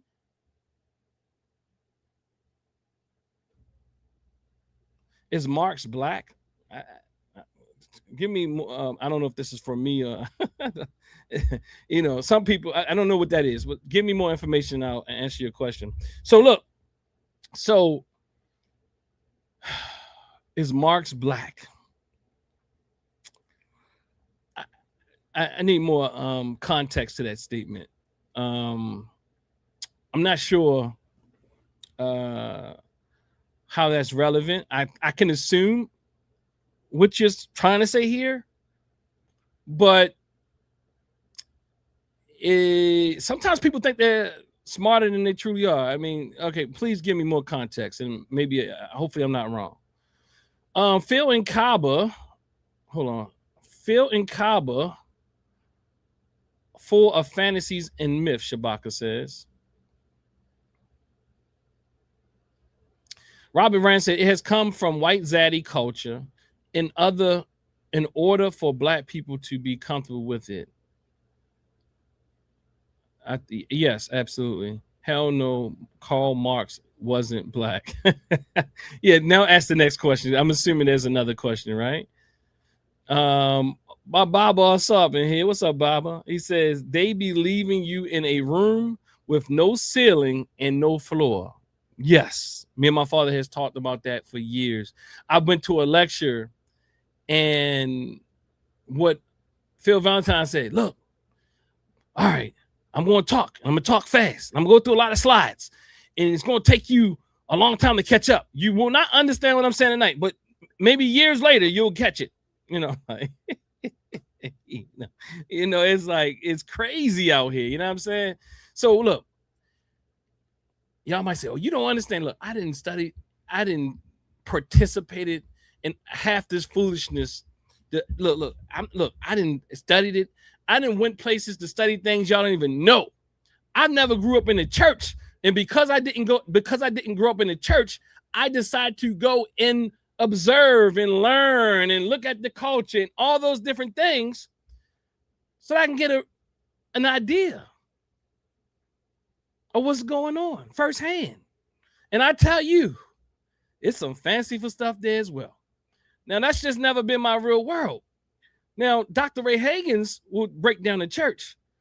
I grew up in this conscious community, and this devolved model, or the devolution of what people like Dr. Ben and Dr. Clark put out, John Jackson and so on and so forth, and so many other people, you know what I mean? You know, it's a devolution. And I'm not saying that there's no spiritual systems and you can't have spiritual systems and all that. No, I'm not saying that. But what I am saying is this ain't it. This ain't it. But getting back to FBA, the connection with the pseudo Pan-African Afrocentrists. Extremely arrogant. You just got here yesterday and you telling us who been here since the 1870s. Brother Rich said she's extremely arrogant.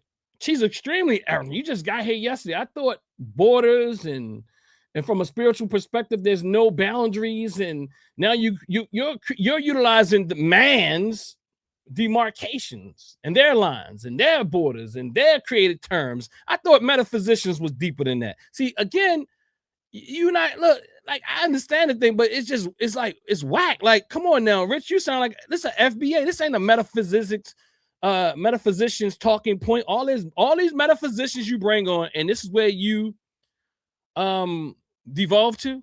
Come on, man. Whatever what we need Maybe that's what you don't need. But how you gonna tell me what we need? I would never go to your land. He's triggered. He's triggered. Now I get it. Let's get back to the point. He would never go to their land. If my son went there, he said, and he started telling y'all what to do. Again, that's a very different situation.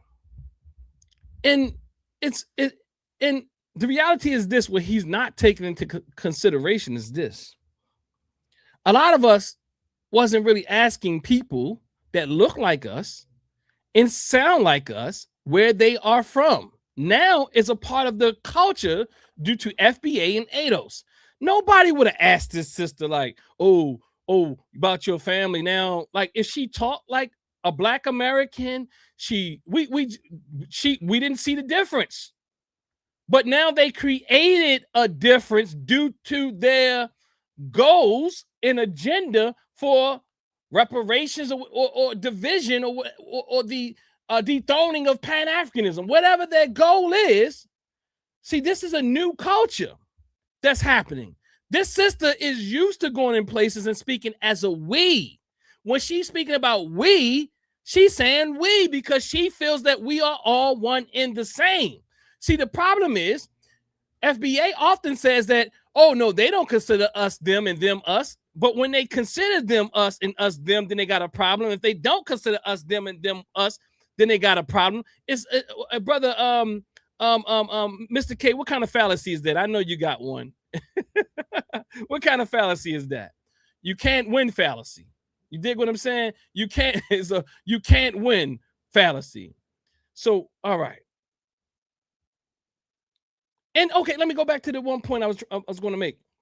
How does he know? When you go to Jamaica, if you would have moved there in the second generation or what have you, especially if you're not in a small little countryside town, people probably don't even know where you're from. Because if you took your son there, he's going to be speaking like this sister sounds like an African American. And she is a Black American, however she wants to identify. Because I think she was born here. I don't know. But but just follow me. If you have a second or third generation child, they will be speaking patois. And they said, well, we need to do this and we need to do that. For the most part, people aren't going like they're going to be like, oh, these are our people. So it's like these very elementary analyses. And then again, also we have to consider that America is a very unique place. It is a place where many people come to. It is a crossroad of people who are trying to immigrate for various reasons.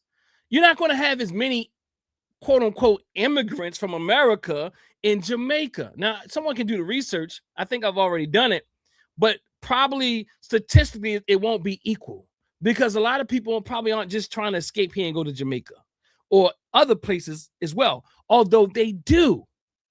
But it's not a fair comparison. Now, there's people that don't look like us to go there and rape them. You dig what I'm saying? So let's do this. Let's go. This is an honest, and I'm not trying to single you out, but you were so bold. You're so bold in what you're saying. Then the energy is going to get returned to you. Why would my son go to Jamaica? And my girl is half Jamaican. My girl is half Jamaican. Why would my son go to Jamaica and tell the Jamaicans, we don't need this, we don't need that? They will kick his Black American ass the fuck out of Jamaica. You know that, right? Here's the difference. Who do you think you all coming here telling us what we?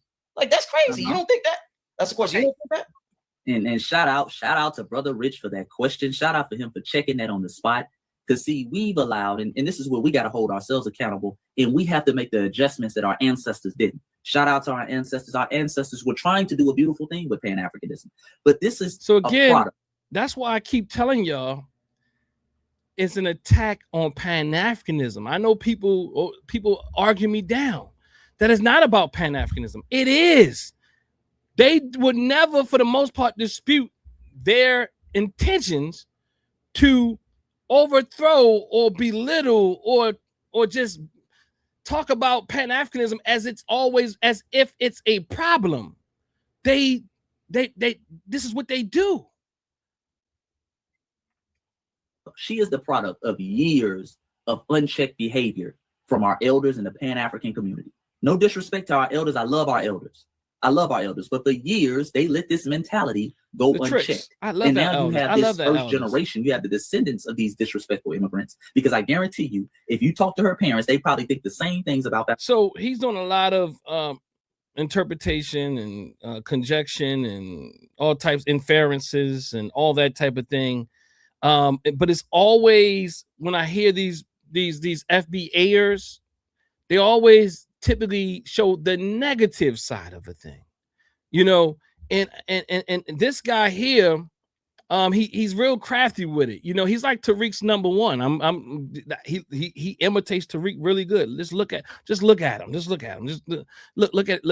at how he positions his face, and he makes the facial expressions, and he tends to say, well, no disrespect. Like, yeah, you know that you're disrespecting, and I'm supposed to somehow believe that you're more qualified than those ancestors, those elders, like I played at the beginning of this. Like Wade Nobles, like, you have a better grasp. You and Tariq have a better grasp than someone like Wade Nobles, Naeem Akbar, Amos Wilson, and so forth. Those who study culture, mind, social psychology, and all that. So now this guy, Chase McGee, he has these crappy books. FBA Tariq Nasheed Jr.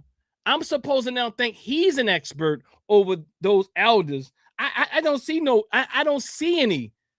There's no lineage. I don't see any of these FBAs that are truly steeped and strong in their own analysis. It's just not there. But listen to foundational Black Americans.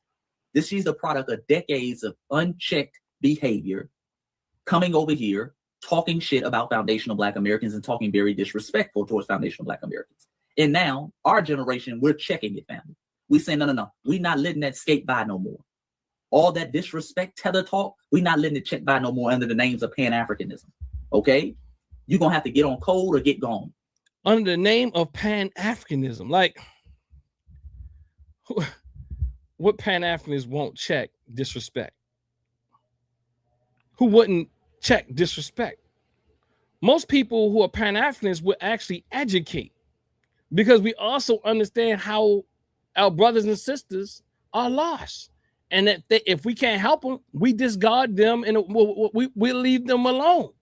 Just like we have lost brothers and sisters here, where we know that they have a certain level of self-hatred. Yeah, it's a mental disorder. I'm telling you, it's a psychosocial mental disorder.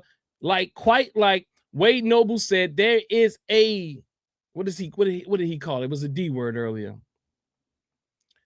Dr. Wade Noble said it is not a deficit, but it's unhealthy. In other words, it is a problem. It is a mental problem. This self-hate that we got, this Afrophobia that we got, it's a problem. And they've always been talking about it. They've been talking about that before now. So there's always been, this problem has existed in our experience here as time has evolved. It's never been the other way around. We've been trying to help people from a Pan-Africanist and African-centered perspective to learn to love self and then their brothers and sisters internationally.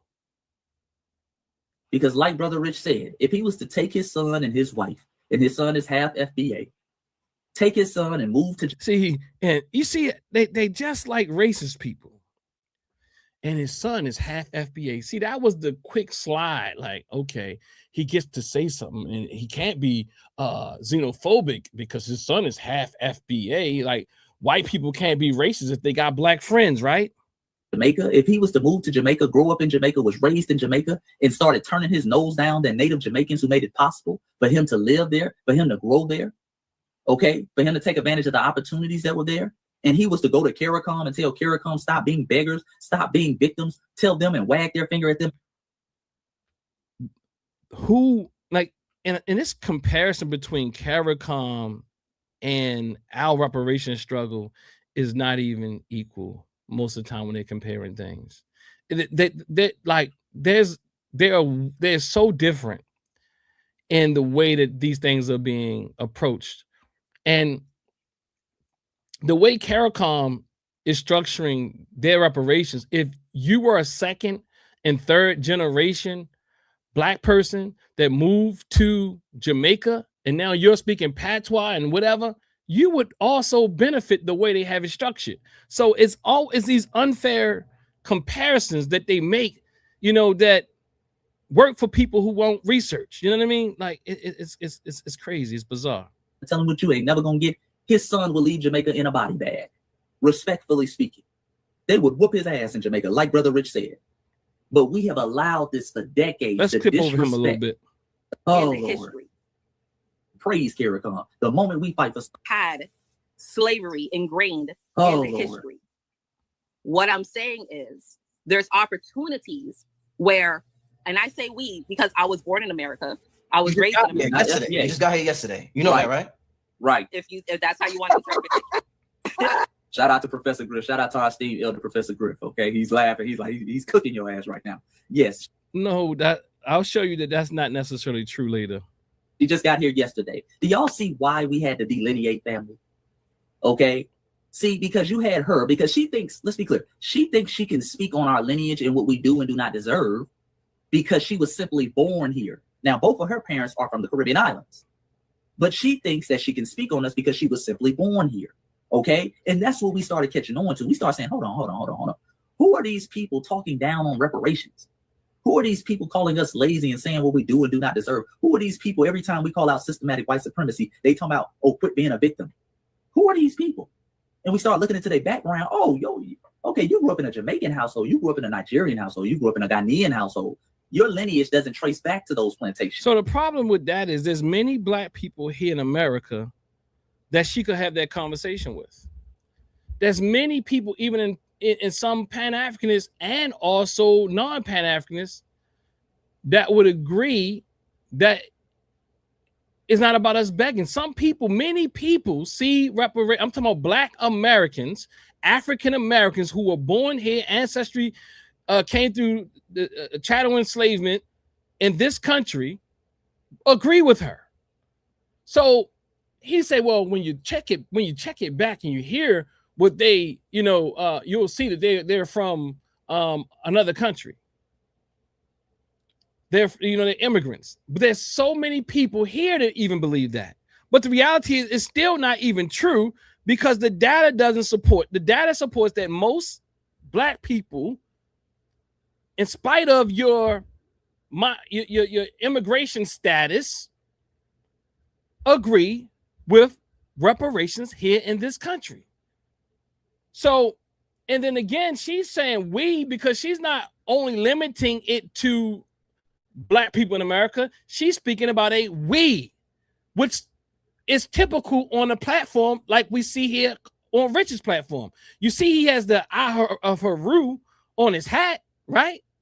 So it's typical because this platform is operating as if it's a Pan-Africanist, African-centered platform because they got all these symbols.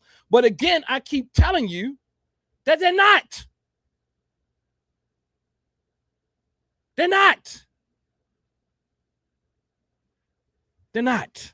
They're not Pan-African because they put symbols on. They're not Pan-African because they changed their name. They're not Pan-African. Look, these metaphysicians, these metaphysical platforms are easily impressionable, especially on a platform like this. I don't know what he could believe because he brings everybody on and he seems to agree with all of them. Peace to Brother Q, but I was saying earlier that from what I saw, you seem to be one of the only people that in a quick search that doesn't seem suspect to me. Because look, this platform is a candy store for people to be harmed. Because usually foundational Black Americans, for the most part, we're on code. And even amongst our coon class, we know who they are. So when random people just pop up talking crazy, we're like, okay, who is this dude? Who is this woman? You did? This is why our coon class. We typically know our coon class. There's people that we wouldn't consider coon or coon class that do not agree with us, quote unquote, begging for reparations. And they're not migrants. either. But there are migrants and people who do believe that. Like, so it's just disingenuous. And I'm going to try to skip past some of this because I want to get to a point on how he kind of uses this video as a way to utilize this system in a way that's not really genuine. How we had to delineate, because you had people like her representing us. And I'm guessing, and I'm pretty sure she refers to herself as a Black American because she was simply born here. Okay, but both of her parents are Caribbean. And that's another thing. They're trying to now take the word Black American. FBA is struggling so much that now they're saying they want to now take the word Black American.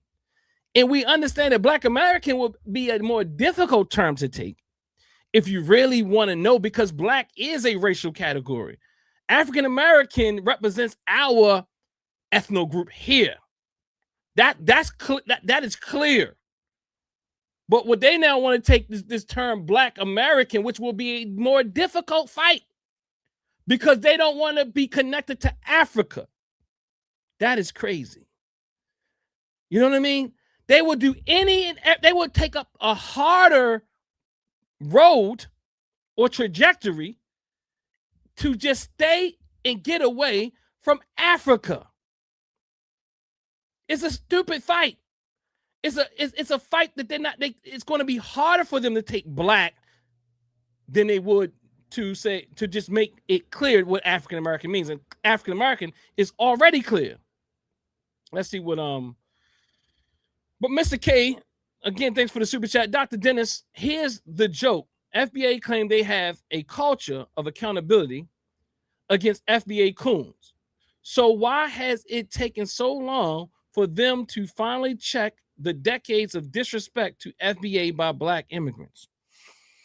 And all of that that's a little bit too much for me right now, this late hour. I don't know if I got the joke, but let me try it again. Dr. Asar, here's the joke. FBA claim they have a culture of accountability. Yeah, that's it. I got it. If they have this culture of accountability, which they will call me an FBA, and I denounce it, and I'm not an FBA because they are a subgroup of the African American population. They are a cult. That's what they are. It's clear. And that's what it is. And we all become susceptible to it when we hear this messaging. I'm talking about even those of us who know better. That's why you can get these people over here on these metaphysical platforms who believe everything, and they'll pick up everything.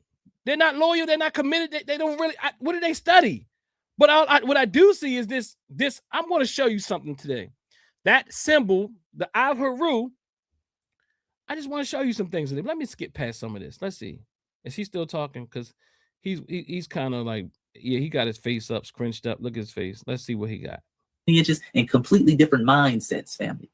This is a perfect example of why we had to delineate. But let's continue. If that's how you want to interpret it, that's fine. That's fine. But as I was raised with the history, with the knowledge that I was given, that I overcame the oppression. I came out of the victim mentality. Because again, it wasn't just Americans or Africans that experienced the slave trade. That's what I'm trying to hint at. And on your channel, right, we all are aware of our power, of our ability. So listen. She switched it up on them. She said on this channel, which she frequents because she's a part of that community, she's now flipping the stuff back on Rich. Like, we talk about metaphysical stuff, bro. We are aware of our power. Now you're allowing this FBA rhetoric to seep in to our metaphysical doctrine. And look at how Rich kind of responds. Yes. So moving out of the consciousness of they owe us this and they need to give us that. You hear? She used the word consciousness to move out of the consciousness. She now talking Rich's talk. She's talking the stuff that they spew on his channel before more recent. So Rich is dealing with cognitive dissonance at this point of the conversation. He said, oh, yes. But he's still dealing with cognitive dissonance. Watch him. Same carrot and stick. It's the same carrot and stick. She kicking So it. if it's been dangled in front of foundational Black Americans. Look at his face. Look at Tariq Jr. But she kicking it. Rich over there like, oh my God, what do I do now? He's dealing with cognitive dissonance right now because he has information that she's kicking, that they've been kicking for years on that channel, that now she's presenting the contradiction and things that she learned from his channel. You dig what I'm saying? Things that she's probably learned from him and the fake metaphysicians, the fake African-centered metaphysicians. So she kicking that knowledge on them, the knowledge that she got from them. Keep going, sister. Americans, since I can't say us, right? Because you're not since it's been dangled in front of foundation. He said Black Americans for years, for eons, then something different has to be done. And in this day and age, we as a look at Rich, as a collective, have the ability look at Rich to take control over all of that. He's struggling. Because at the end of the day, your oppressor is not going to give you your freedom. I see. Okay. I see. I disagree with you, but I see your point. I disagree with you, but I see your point. Okay, shout out to Brother Rich. He said, I disagree, but I see your point. Let me go ahead and respond to her last little closing babble. This is another reason why we're different. Their mentality when they get over here, even when they're born here, but when they grow up in these non-FBA households, is a very defeated mentality. Well, the white man ain't gave it to you. He ain't gonna give it to you. He ain't gave it to you yet. So why? Now he said this sister is coming from a very defeated mentality. But in reality, what she said was to Rich, which hit him in his gut and woke him back up to his metaphysical values, is that we know we have the power. But now he's trying to re-narrate it to say that she says that we are the victims. She's coming from more of a power position, but this clown, Chase McGee, is part of my language, y'all. But, you know, this guy, Chase McGee, is trying to now rewrite the narrative just because he doesn't agree with her. He's trying to say she's coming from a weak position. No, she's coming from saying we are greater than that position. She's probably saying we are light beings. We are greater than that. And what we put out into the universe is what we manifest or something like that. You know, so this guy right here, a Tariqite, he probably can't understand that because look at him. He's an American. He's a born down to the bone American, not African, no African in him at all. You keep complaining about it. Why do you keep this? Nigga, we don't give a damn if the white man ain't gave it to us yet. We don't give a damn if it take 50 years, if it take 100 years, if it take 150 years. That's what we understood when we learned our history about our ancestors. Our ancestors were on that plantations. They were fighting systematic white supremacy and the end of enslavement for 300 years damn near. Our ancestors and our ethnogenesis happened in 1526. They didn't break them shackles and chains until 1865, but they kept fighting. See, that's the difference between us and y'all. White man tell you, no, you go ball in a corner. You flee, you run. Oh shit, man, white man ain't never gonna give us nothing. Tariq Nasheed. He tell us no, we'll say we come back tomorrow. Hey man, what's up with them reparations? Oh nigga, I'm not gonna give you those. So he using the Tariq Nasheed talking points.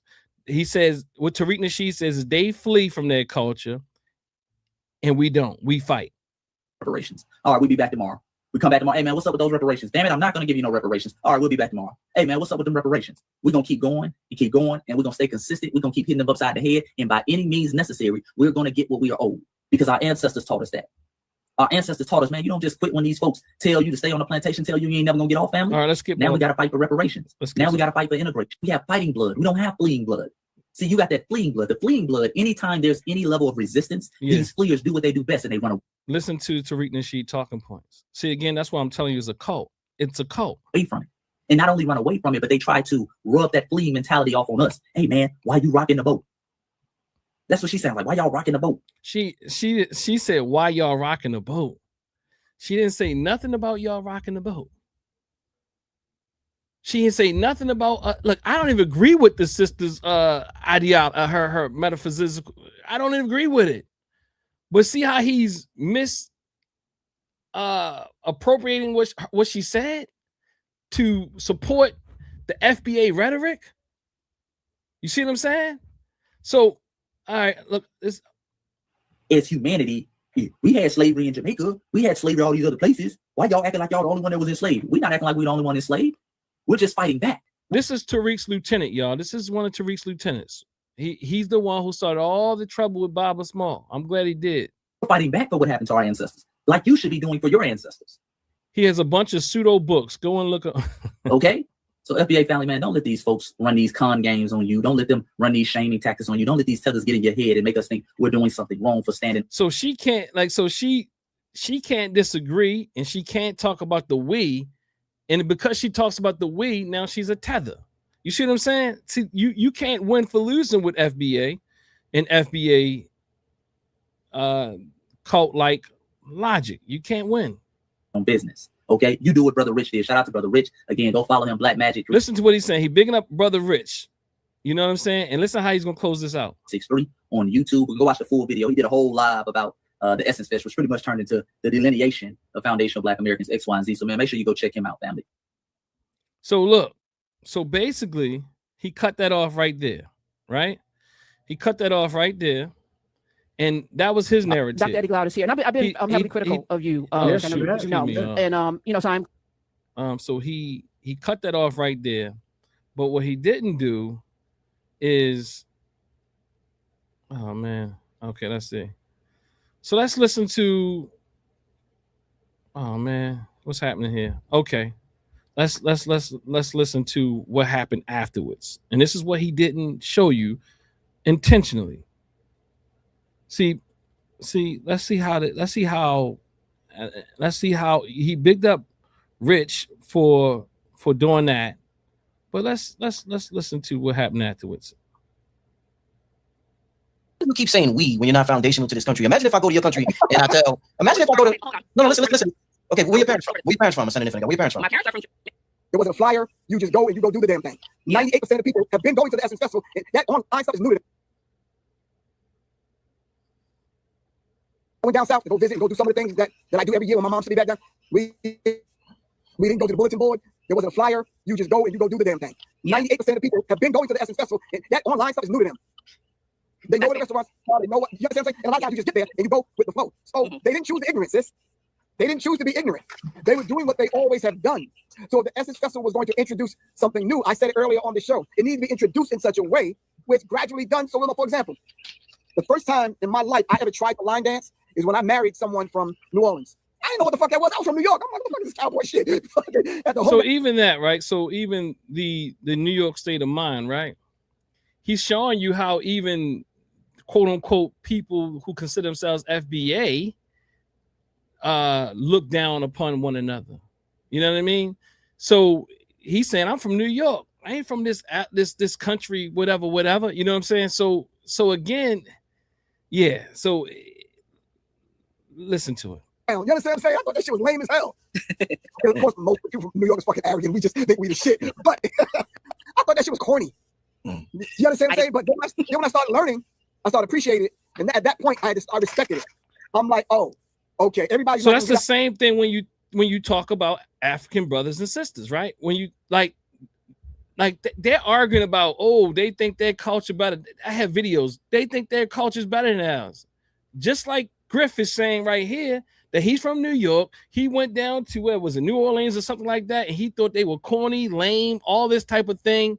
And okay, but only when he learned and became a part of it could he appreciate it. Same thing happens even with brothers and sisters from everywhere. How do you expect them not to feel that same way when they're from Jamaica or Trinidad or Africa? People come with their own worldview and what they think is better. Just like people from New York think this way. People from Baltimore think this way. People from the Carolinas think this way. So again, to not be able to have the complexity to see that this is just a part of human nature, even within groups, and it's part of a new part of human nature within groups. So if it's happening within groups, what do you expect to happen with what you're calling out group? Although in many ways, for many people like Pan-Africanists, we'll say, no, that's still within group. Our brothers and sisters from Caribbean. Just think about it. It's not that far from America or the United States. It's part of the Americas, right? Like, it's closer to some of us than we are to California. So what I'm saying is these false boundaries and borders created by the oppressors or enslavers or Europeans got us twisted, but they can't see that, or they refuse to see that. But I just want you to see how this plays out. They cut cardboard, take it to the street, and break dance. They're not gonna do it like we did it in New York. Some people got a line dance. So I respect. Some people got a line dance. You gotta hit Griff with. There's a little arrogance in that. Some people, you know, they're not gonna do it like we do it. You know what I mean? They're not gonna do it like we do it. Take cardboard to the street and, you know, break dance. You know, some people got a line dance. So what Griff really is doing, even in this, he's really coming from a place of let's call it ethnocentrism in a sense. New York ethnocentrism, East Coast ethnocentrism, Northeast ethnocentrism. So some people got a line dance. Well, bro, I don't even think it's really fair what he's really saying, because he probably didn't start line dancing until he got older and got married, like he's saying. And not too many people are taping cardboard to the street today, especially those who look like us. I guarantee you that even back then, when breakdancing was going on in the late 80s, early 90s, in the what you call the country, they were also breakdancing. It was a part of the culture that saturated the entire country. So what I'm saying is Griff's logic is off. But still, there's this New York state of mind, just like there's a state of mind everywhere, where people begin to have a certain level of cultural pride from their locale. I respect it now. You understand what I'm saying? So, but the Essence Festival, I'm humbling saying the Essence Festival was ours. You understand what I'm saying? It was like, yeah, cool. A lot of times you don't even go there and hear Jamaican music. Unless it's a DJ that's playing a little set, he might throw some of that in there, but you really don't. It's really Black American shit for real. Like, you understand what I'm saying? When there's 1,000 people in the room and Frankie Beverly come on, before I let go, everybody know what the fuck to do you? And you notice how he said sometimes you might not even go there and hear Jamaican music. And that he's quietly pretty much letting you know that Jamaican culture has been such a part of American Black culture that you might not even hear Jamaican music, because Jamaican music is a part of our tapestry here. You know what I mean? So he's quietly acquiescing to that without actually stating it. You know what I mean? Like, it's a whole, like, Jamaican culture, especially in the 90s and in the early 90s up to the late 90s, like, it was major. You dig what I'm saying? So it's like they playing games. And you're right. It's going to be less than other versions of the culture, but okay, you know. And sometimes it's at different times it probably was more popular, and we all was walking around talking about Shabba Ranks, all talking around talking about Sean Paul or somebody like that. Patra, dig what I'm saying? I mean, Patra was out the same time, like Adina Howard was out and all that type of thing. But what I'm saying is, we weren't like, look, they got to just tell more accurate depictions of this. Oh yeah. Okay. Precisely my point. That's all I'm saying. A lot of people come from Kenya, Tanzania, some of these other places. They may not know. Hey, Ascendant, let me give you an American test to see how. You give her American test. Check this out on the radio. I just want to see. I'm sure you'll notice. I'm sure you've been around enough Black Americans. I'm sure you'll notice. But just watch it. I think it is. I just want you to see how it differs from the ending that Chase McGee guy did, though. But this is a very, very easy, because even with this disagreement, I think it was more healthy than what Chase McGee left it. You dig what I'm saying? That's really what I want to show you here. That, yeah, Super Cat for sure. Girls down and girls all around. Girls. So this has been done on the radio before, but I just want to see how far removed you are from Black American culture. So if I say God is good, how far removed you from African American culture, which is crazy. Because you don't even know half your Jamaican friends was Jamaican. My main man coming next week. Like, I swear he more Baltimore than me. I don't know how it's gonna go, but we're gonna talk about it. You dig what I'm saying? Like, I wouldn't, like, Yeah, real talk. All the time. Now, somebody gave you the answer. There's a dude behind you. He gave you the answer. My husband, but I know the answer. God is all the time. All the time, God is good. So, but the Essence Festival, humbling saying the Essence Festival was. But this is a very, very easy one. This has been done on the radio before. But I just want to see how far removed you are from Black American culture. So if I say God is good, all the time. Now, somebody gave you the answer. There's a dude behind you. He gave you the answer. My husband, but I know the answer. God is all the time. All the time, God is good. That's like a reflex. That was like a reflex for him. But I know. No. I do know that one. Don't do that. Don't shortchange me. All right. If you have yams, macaroni. Now I would have look. If he would have gave me this one, I would have got this one wrong. But check it out. Salad. Which dish are you making first? If I have yams, macaroni, potato salad, you have to make all three. Potato salad first to go in the fridge, then the mac and cheese, and then the yams. You pass both those tests. That means you ain't. That's because people think culture is genetics. They crazy. Like culture, food is a part of the environmental, the group of people you grew up around. Like these cultural tests are fake. Like you can't, like a white person could grow up in Black culture and get that right. Culture has nothing to do with your DNA.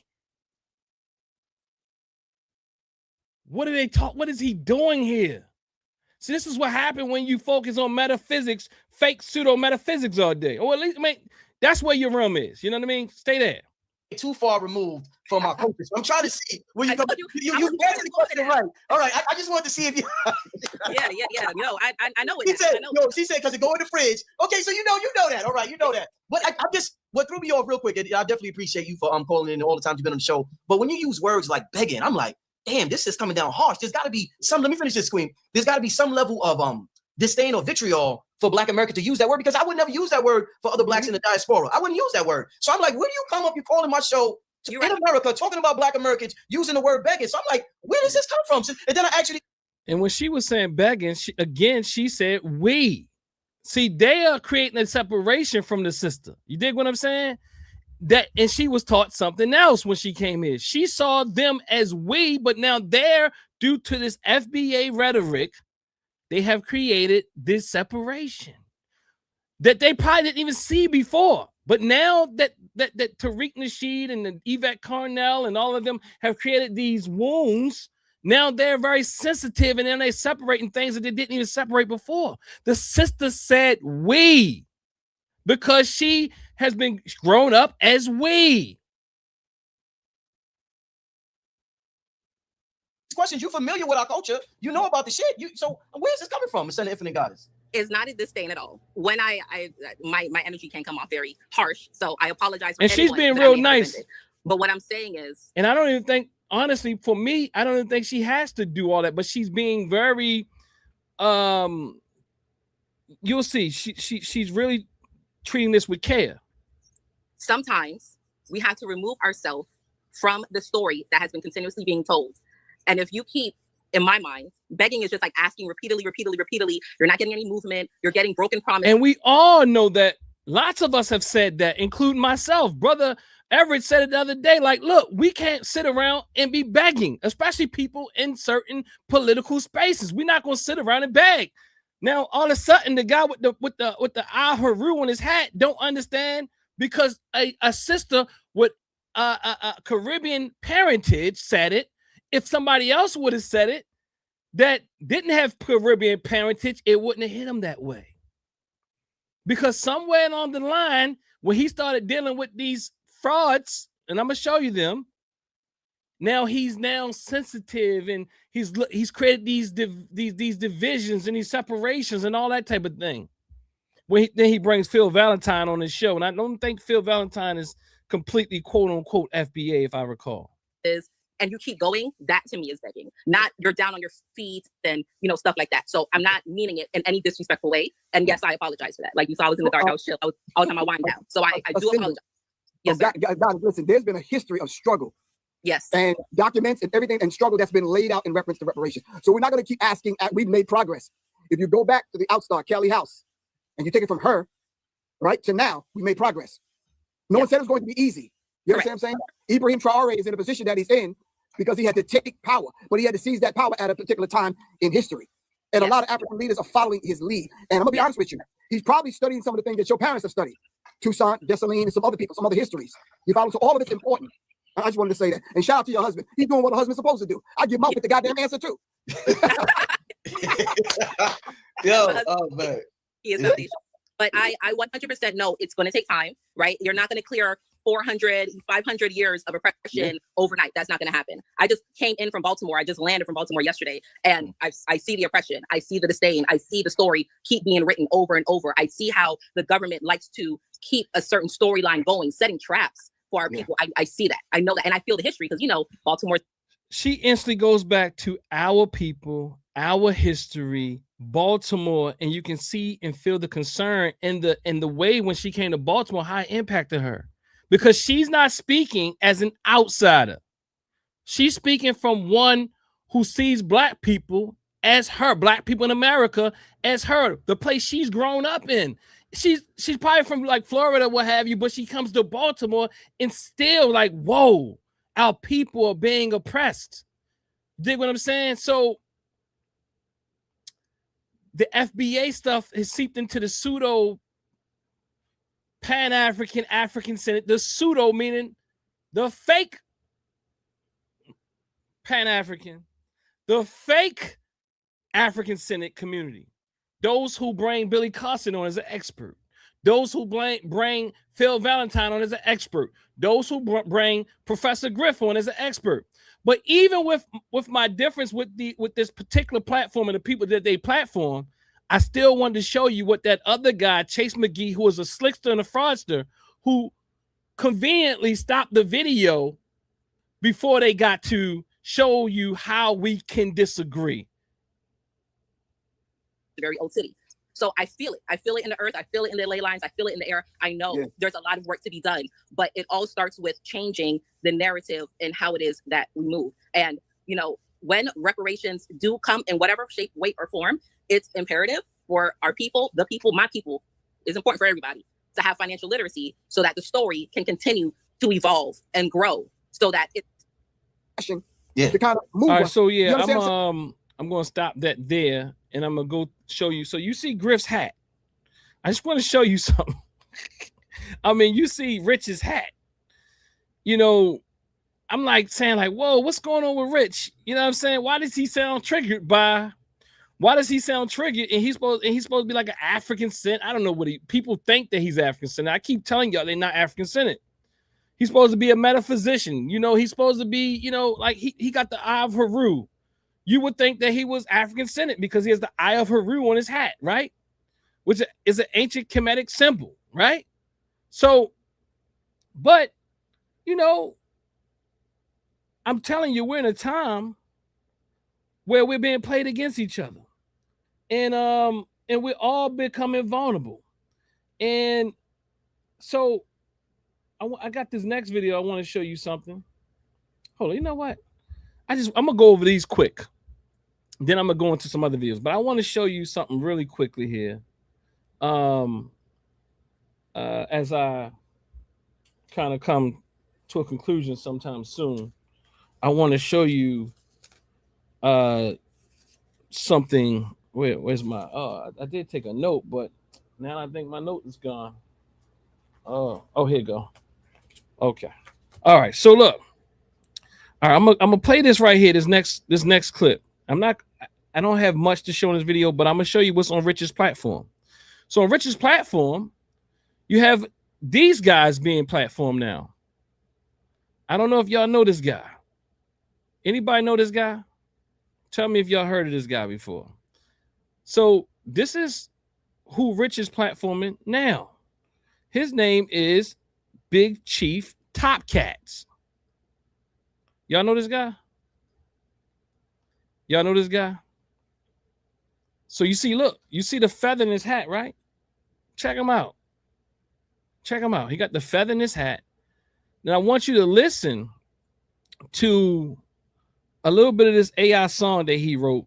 I don't want to get any claims, so I'm gonna play a little bit of it just so you can hear it. It's just deep in tradition. We ain't. Yeah, traditions, right? And I think he about to say we ain't African. African, cause they told us we ain't African, right? Did y'all hear that? I like that Honduran cigar, the spirits rise. Smoke curling like. Yeah, so it was like we ain't African. Let me go back. Okay, I'm gonna go there. Flight, Top Cat said it loud. Stop begging for permission.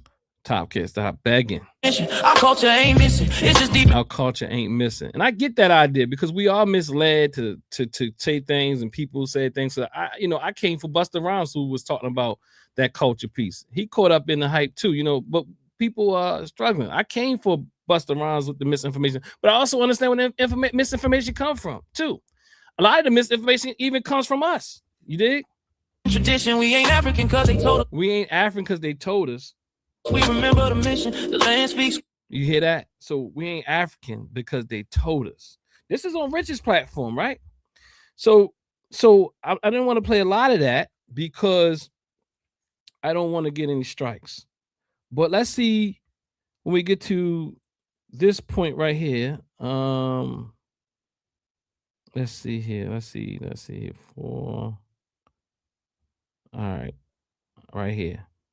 Oh, they wrote their lives, we still live. This our home, not a place we disappear. James singing truth through the pain and the tears.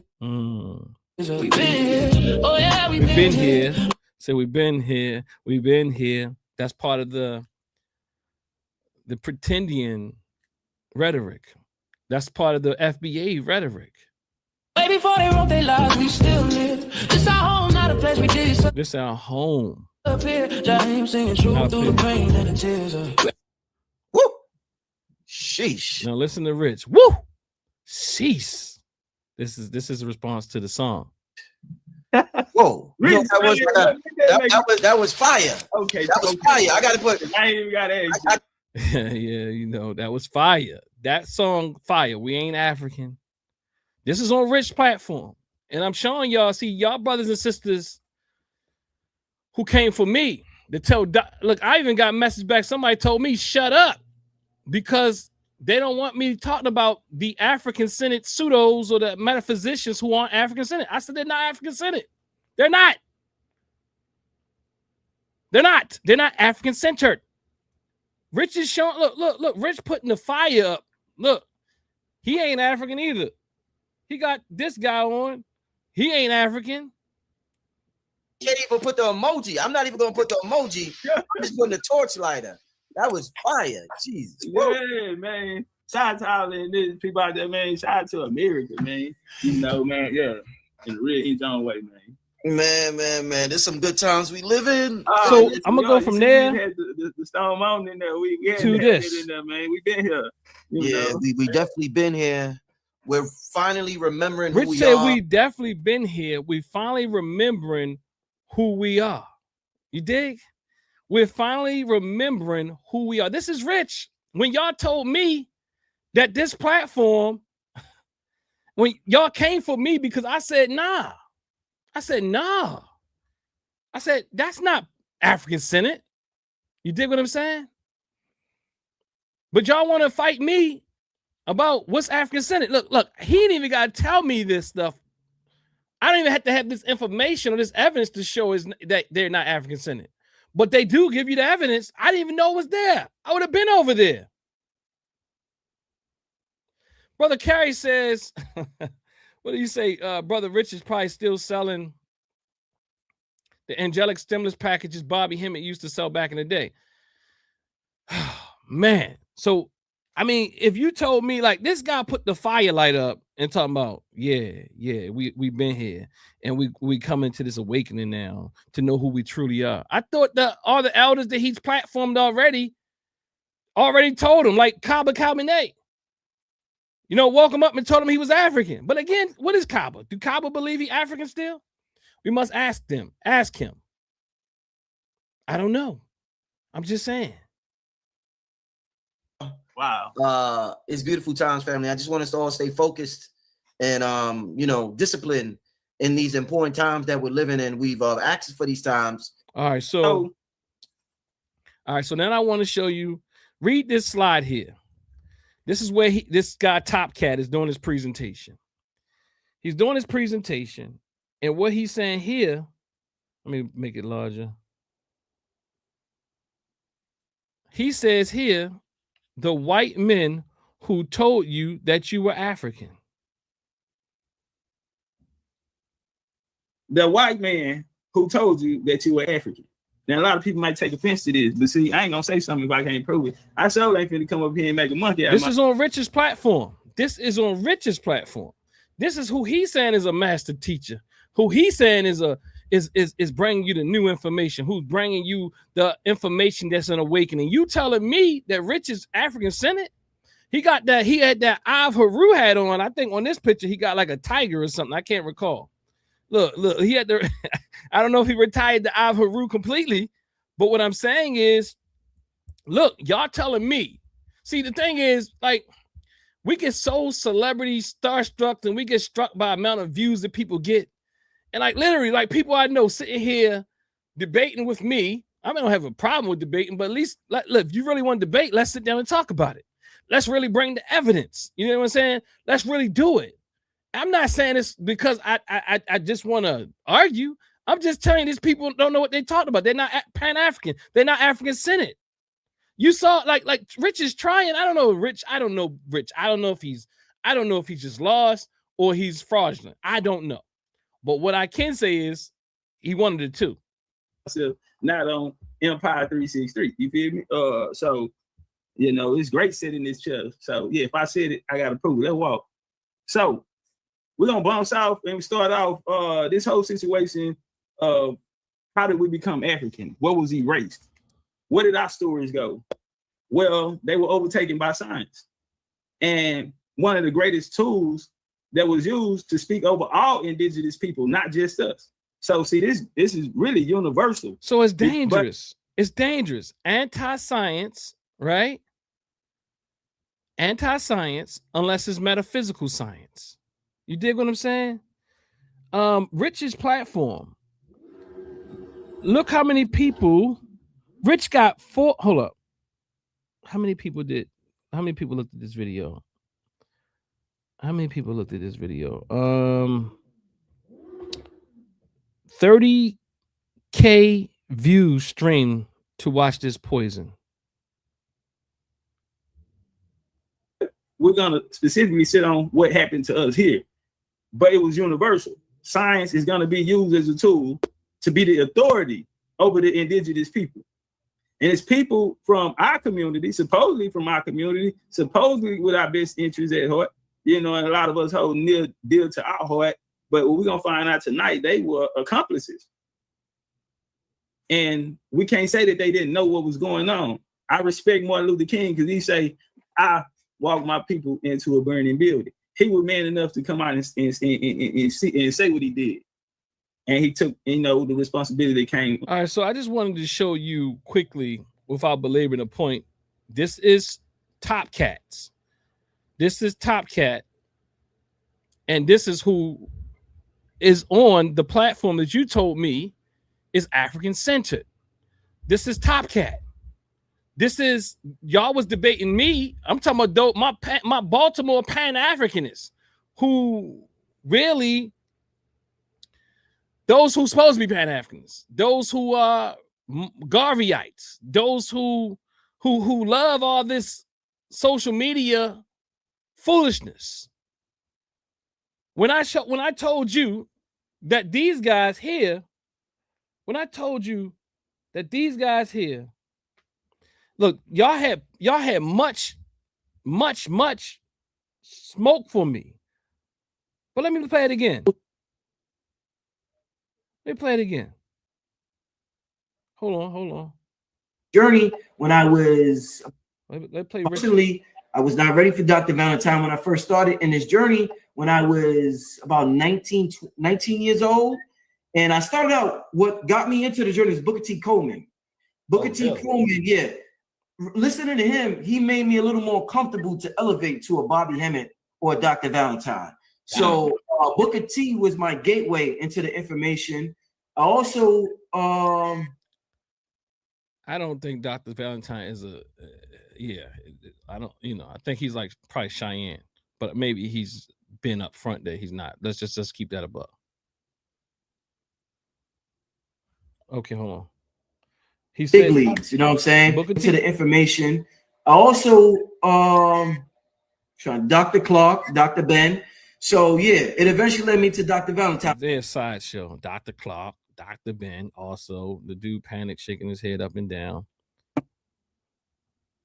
Really like Panic with shit. I mean, so yeah, it eventually led me to Dr. Valentine, the big leagues. You know what I'm saying? Right. You got really like Panic with shit. I mean, the big his type yeah, of just my person alone is hard for both.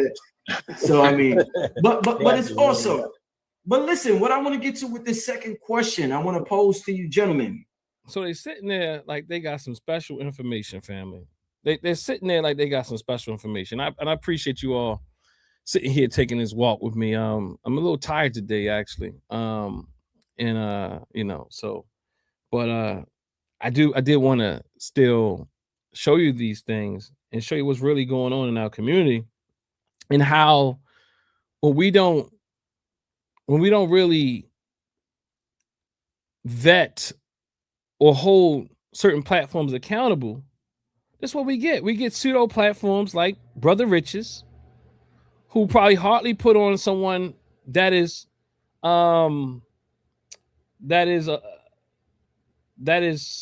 really a serious scholar or thinker. They put on a lot of people who just are YouTube superheroes. They really don't really.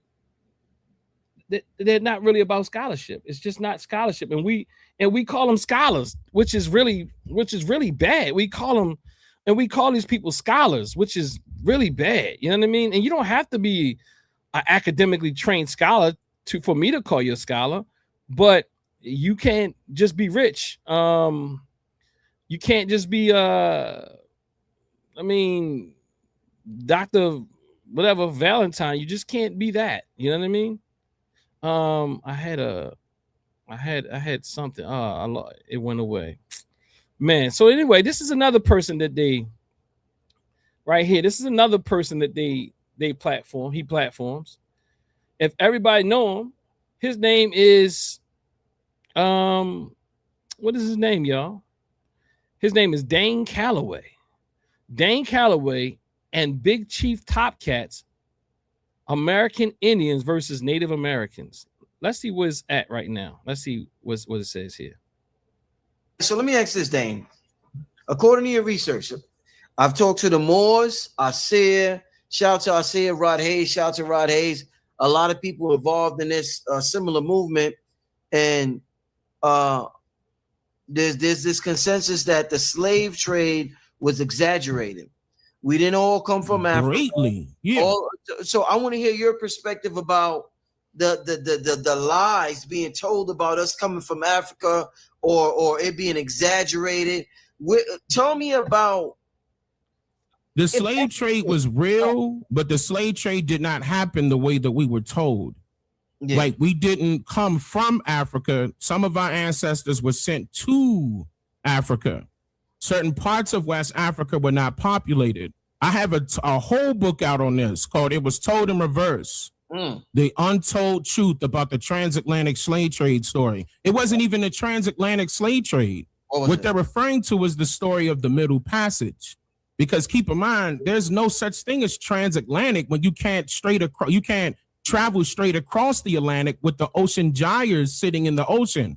The ocean. So again, like, what makes this guy an expert?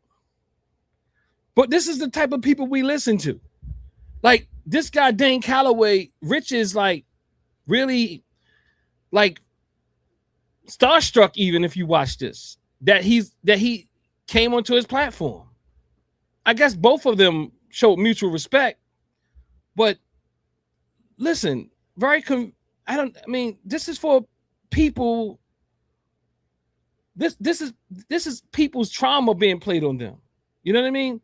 This is people's trauma being played on them, against them. These are frauds, charlatans. And if they're not any of that, they're crazy. But we follow crazy people. If we follow crazy people believing they're true, then what's going to happen is we're going to be crazy like. Gyres are like tornadoes in the water that will sink you into a hole. You can't do that. Scientifically speaking, that's impossible. And then you have the coral reefs on the coast of each coast. So how did you travel to Africa when today, by way of a boat, what they're going to call a slave ship, which was a cargo ship, today, to this very day, it would take upwards of 90 days or more for you to travel in one direction to Africa still to this day. So what makes you think they were able to cut straight across back? Rich got his hat on this one, y'all. He got the Haru hat on. Look, y'all see the hat. Look, he got the owl horse. And impossible. But yeah, that's what they were lying about. Now, the routes that were documented are the ones that I'm referring to simplify things by way of the American Colonization Society. At that time, we talking 1800s. Yeah, they were sending people to the west coast of Africa, but the ones that wanted to go. Yeah, I just wanted to show you, so he believes that the transatlantic slave trade happened in the reverse. He believes that they took us from here and sent us to Africa, right? That's one of his claims, right? And a lot of people go around repeating this. I know y'all heard it in the streets. So some people say, oh, this is only on the internet. No, you'll bump up against somebody and they will tell you that the transatlantic slave trade happened in reverse. It did not happen like they're saying it happened, like we know historically. And they also say that the numbers weren't that large as the person came on the show not too long ago and said some things. Okay, let's go here. Let's look at this real quick before I switch off of this. I just want to give you some of the information that he puts out. By an act of Congress, Sarah Bradford of Geneva, Switzerland. She's not from, hold on, they're trying to stay. Let's crack it up. Truthfulness, but just like movies and books, yeah. But yeah, I got backlash for what I was doing because it was against the norm. I'm not the normal type. I'm not the type that's gonna, roll with the trends, for example, or go with the commonly known information, which commonly adopted to say, yeah, that's what we know to be best. That's what we're going to run with. So yeah, I'm challenging the narrative. I'm controversial in a way, but I'm educational. Really, I'm also about you knowing the truth. I'm a truth seeker and a free thinker. Can't nobody control how I think. But there's a lot of people out there who are suffering from that very point, unfortunately, because of how they were raised. That has to change. By an act of Congress, Sarah Bradford of Geneva, Switzerland. She's not from, they're trying to state now that she's from New York and stuff. He's saying Harriet Tubman is a fictional character. I'm trying to get it back to that point. Let's see if I can get it from there. On real characters, but they're giving you fictional characters. No, these people are not real. Harriet Tubman was created by an act of Congress. Sarah Bradford of Geneva, Switzerland. She's not from, they're trying to state now that she's from New York and stuff like that. Based off of my stuff going viral, that's why they're trying to change the story every 5 years. But no, she's from Geneva, Switzerland. We still have the documents of that, and they admitted that in the court records, by the way. Created the story of Harriet Tubman.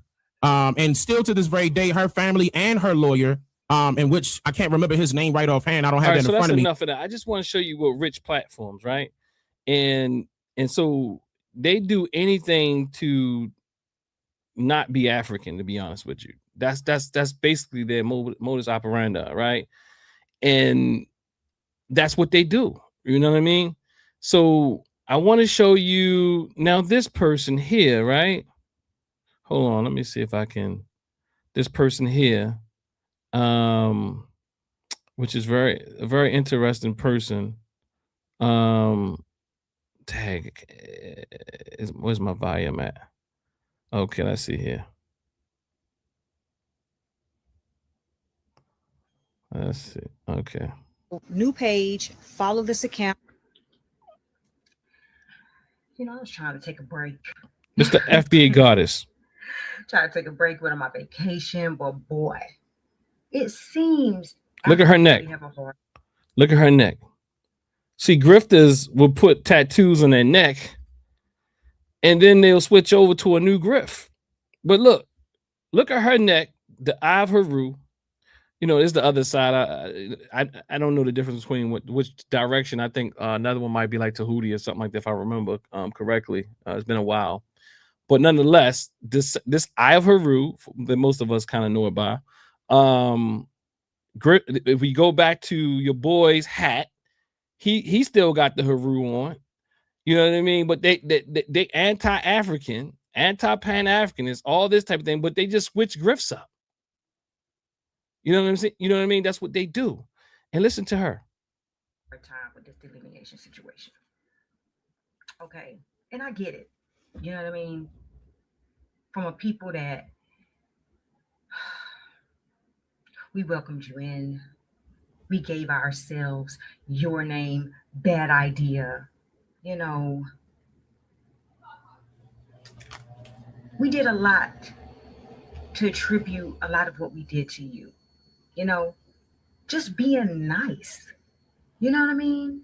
Like just having respect for the country that has the most blacks in it. You know what I'm saying? I'm not even gonna say my homeland because that ain't my homeland. But for the country that has more blacks in it, so we believe we all come from there. You know what I'm saying? Like just out of respect. And then y'all come over here with a type of arrogance that we just ain't used to, baby. You understand what I'm saying? Like this type of third world mind, war-torn mind, argumentative mind, we ain't used to this shit. You know what I mean? Like, especially from y'all. This is why we coming at y'all the way we coming at y'all. What y'all not understanding. We had so much respect for you people. And then you come over here and you disrespect us. You come over here, you show. See, again, this is why I often say this is a very traumatic framework. It's a strong globalization. You throw everybody in the same bucket. This is what y'all do. I saw somebody put a comment out, and I agree with the comment. It says, "How do you throw the entire continent in on this?" And that's a very interesting talking point, right? And this is what I find in most of these, what I will call victimized identity frameworks. They say all men is they say men, not black men and black women and black this and black immigrants, and so and I see it. And to me, when we're dealing with these type of toxic frameworks and identity politics, it's hard to get yourself out of them because you have signed up to be a victim that is deserving of something. You become entitled. It's like it's entitled. Everybody owes you something. And that's what this sister was saying, whether or not you agree with her totally, the sister earlier. There's like this entitlement for being oppressed and everybody doing something to us. You know what I mean? So and that's what happens, right? Let's see what she's a first world chauvinist. That's what Mr. K said. Thanks for the super chat. Yeah, so that's kind of like what they do. You know what I mean? Like it's a very victimized mentality. And that's why I've been trying to tell people. And that's why I tell people all the time.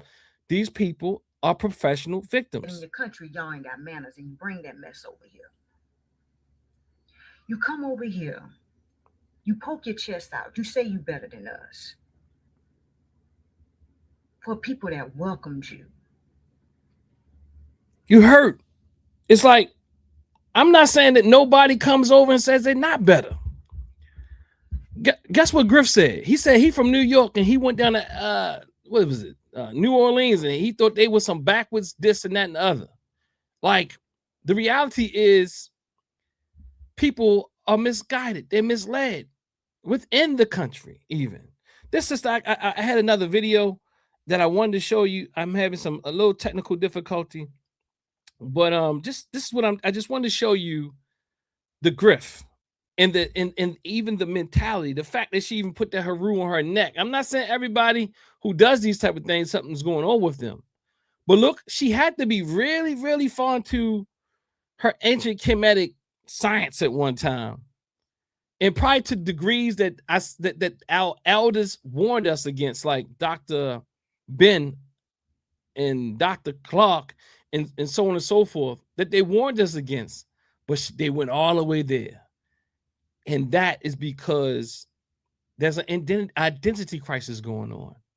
Just because me, I have an uncle on my neck, it does not mean that I think I'm an ancient Cometian. It doesn't mean that at all. You know what I mean? It's a symbol for me. I'm not trying to be ancient Kemetic. It's a historical piece for me. It's a piece that represents something to me, but I'm not an ancient Kemetic, and nor am I trying to be one. But for her, she went all the way in. That's these extreme type of personalities. A big tattoo on her neck that she probably can't afford to take off. I mean, she got enough clicks. She should be able to do it now.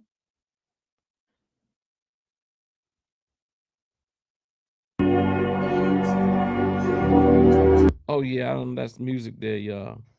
Hey, family. So, but she has a page. Let me just let y'all know this is not her primary page, and it's enough for her. You go check. You can go and check out. But she has some very interesting things. I did have something I wanted to show y'all, but the goal is just to show you how people who are into this goddess. Her name is. She probably was the Kemetic goddess. Now she's the goddess FBA. This she also has another page, the goddess perspective. You know, FBA. This. That.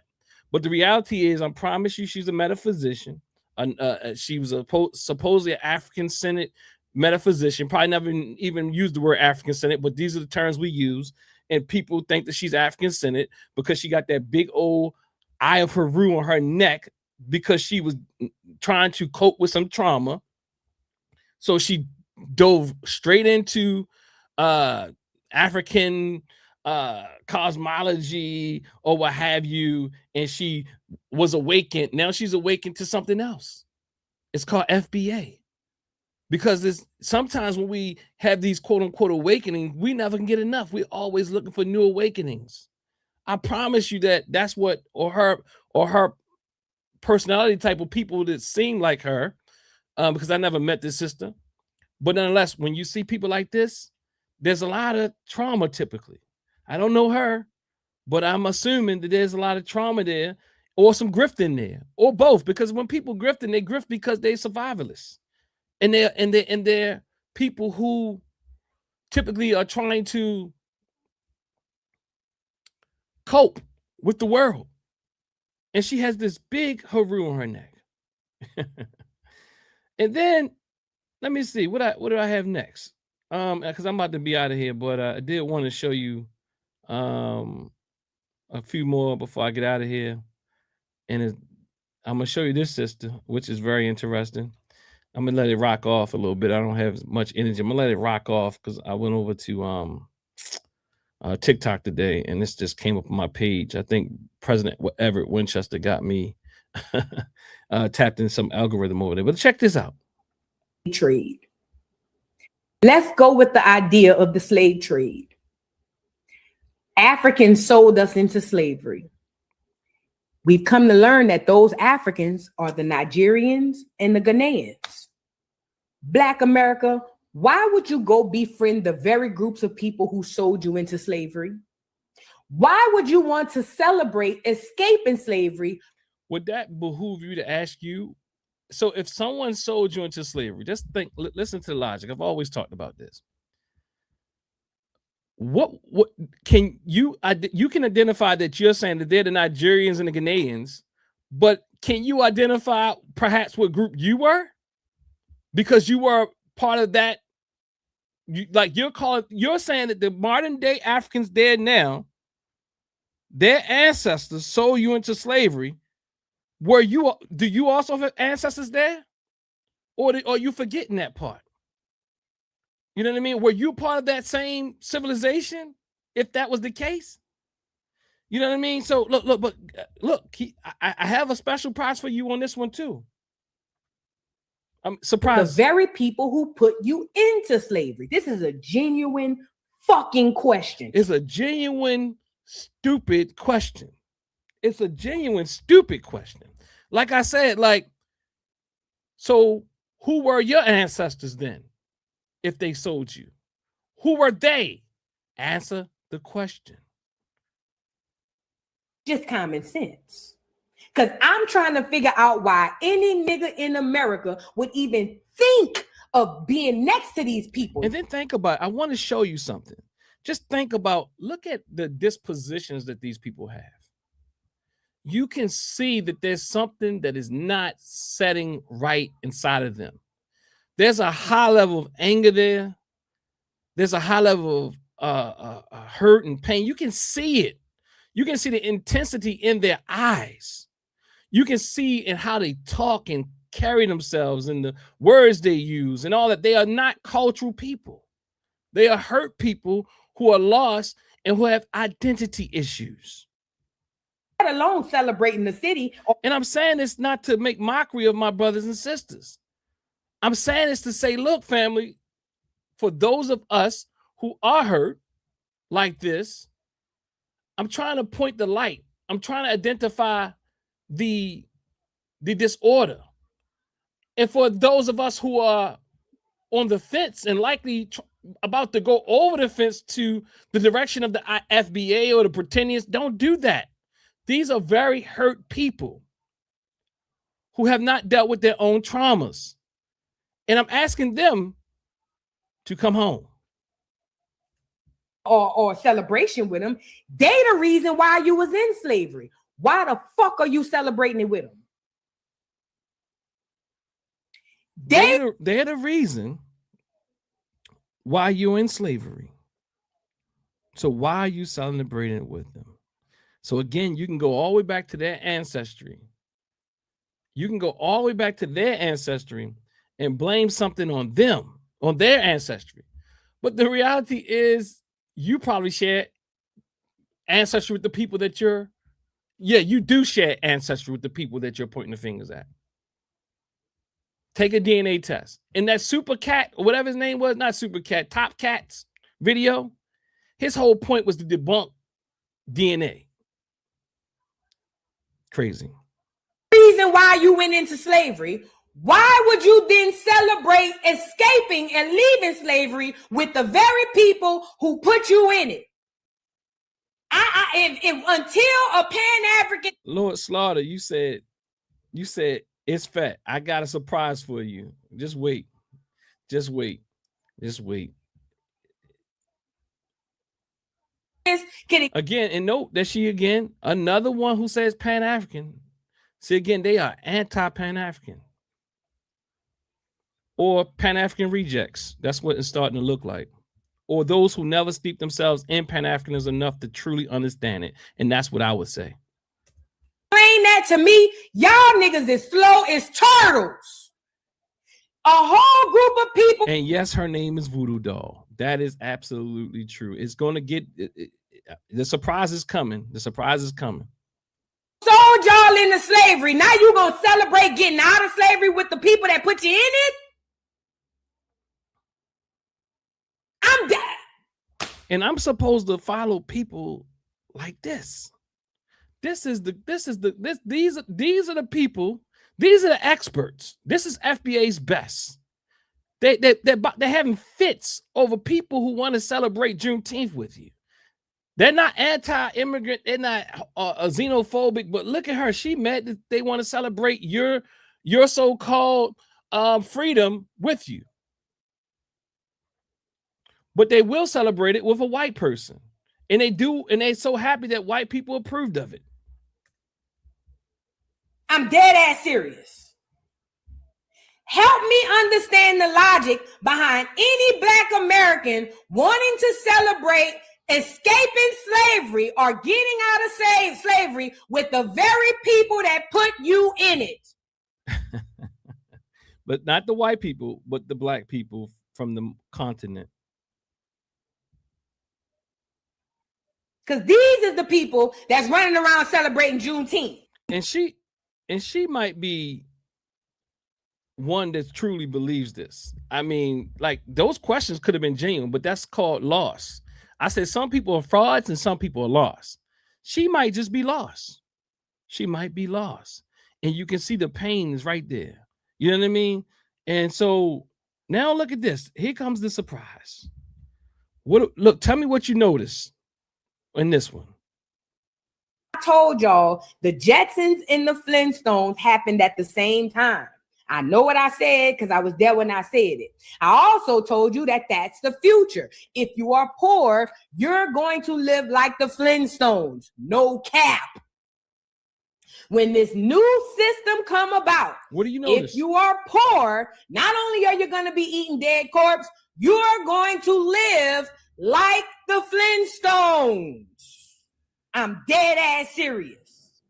You will not have access to nothing anything that most people will have access with money. Not good, clean water, not food. Now, look, family, y'all didn't say anything, but she also has the Av Haru on her neck.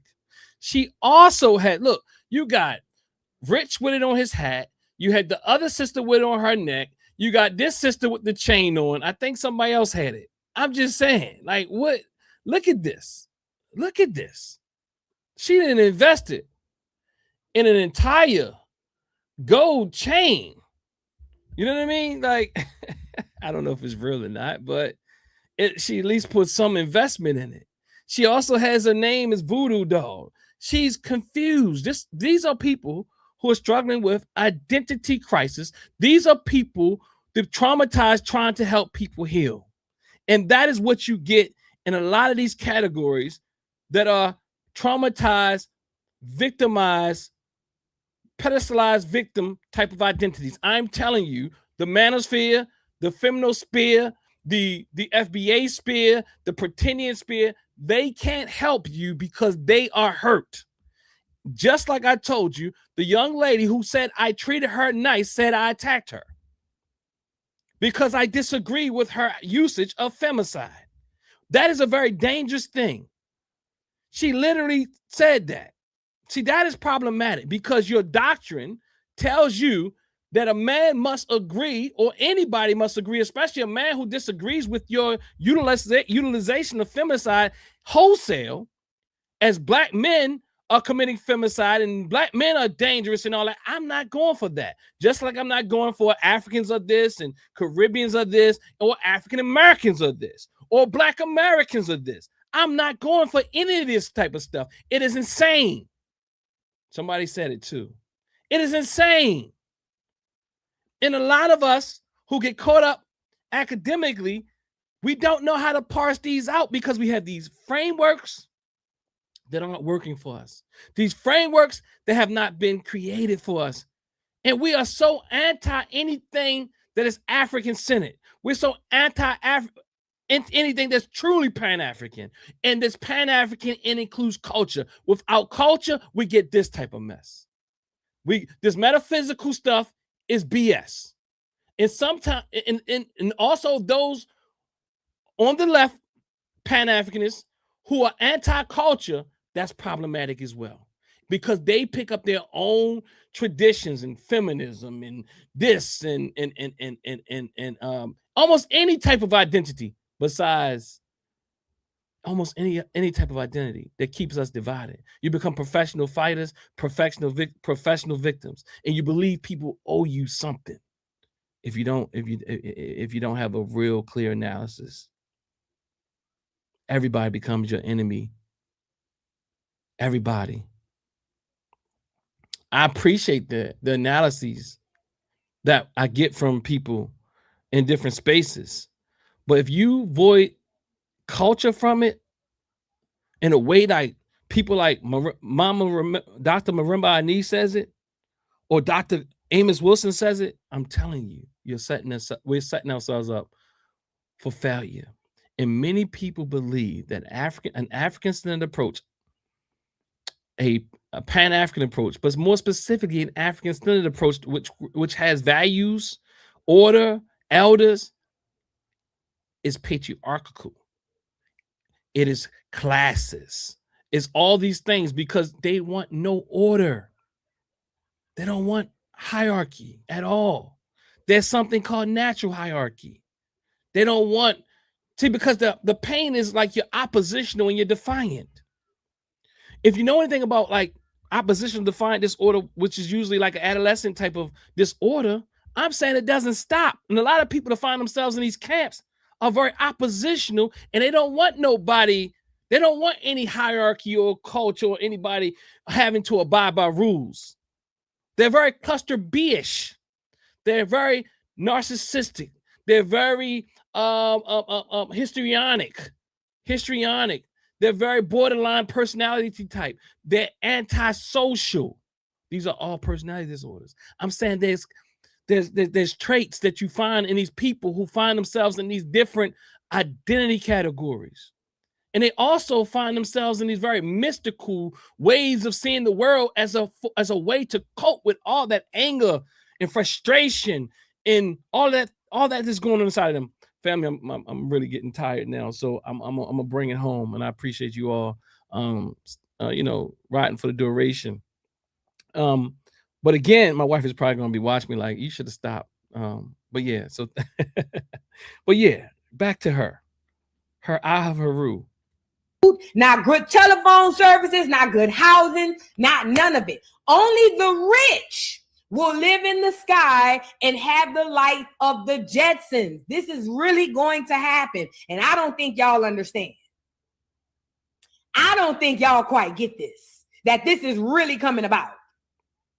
You know what I'm saying? It's happening. So the poor of the poorest of us will live like the Flintstones, and the rich. And she's talking about, if I'm following correctly, if I remember, she's talking about Africans versus the FBA, if I remember this correctly. Will be no middle. You want to put some of that lips? I told y'all. So yeah, so I think I stopped there because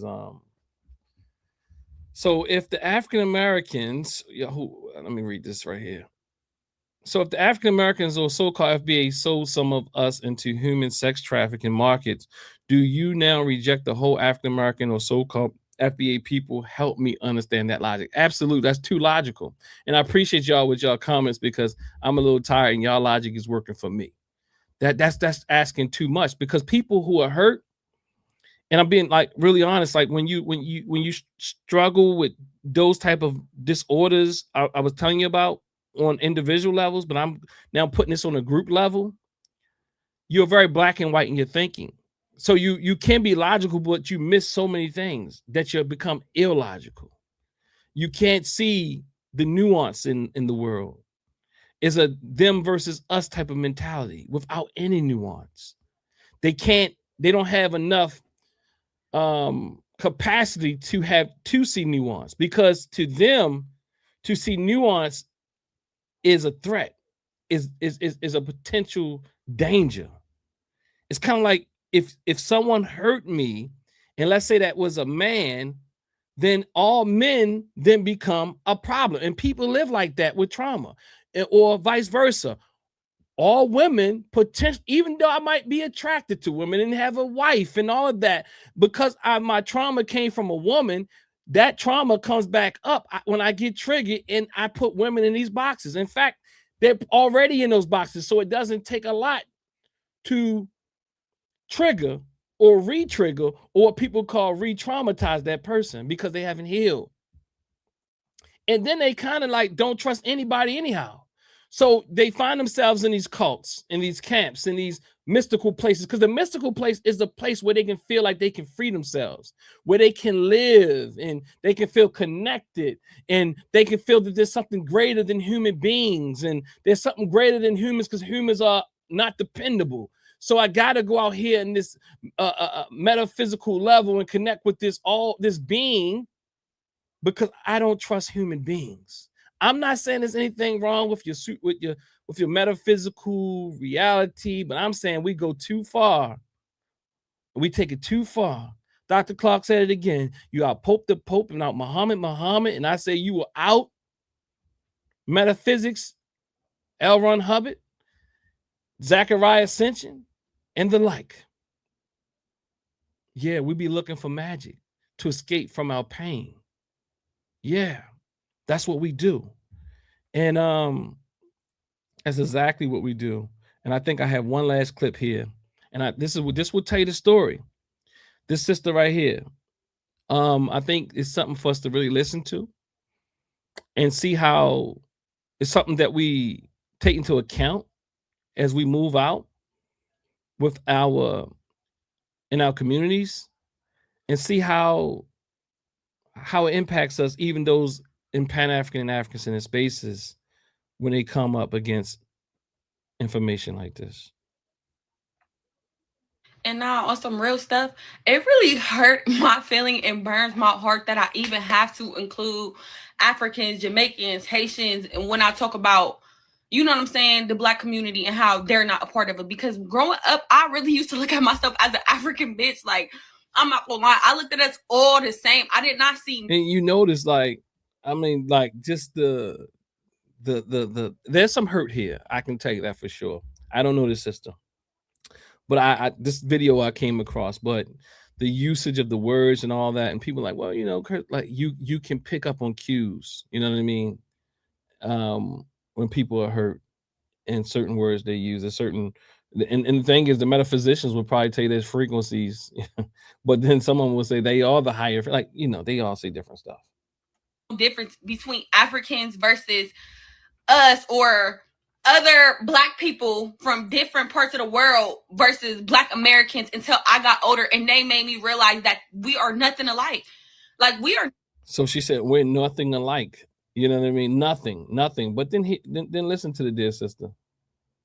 I think honestly, I feel like she's just lost. I don't feel like she's not like she's something. There's some pain there. Nothing alike. We are alike in a lot of ways, but we are nothing alike. But we're alike in a lot of ways. You dig what I'm saying? But then she's gonna go on and continuously talk about how we're not alike, because she's dealing with dissonance. Like, I'm telling you, Brother Rich was dealing with some dissonance when that sister checked him earlier. You know what I mean? She was checking him. She was checking his whole metaphysician framework. Alike. Like, I really used to think that we was all the same, bro. Like, I really used to think we was just like them. Like, I grew up in a school that taught us a lot of the stuff, the principles of Ma'at and the Guza Saba. So yeah, that's what I'm saying. Look, we have to take this into account and see how now her frame has been tainted.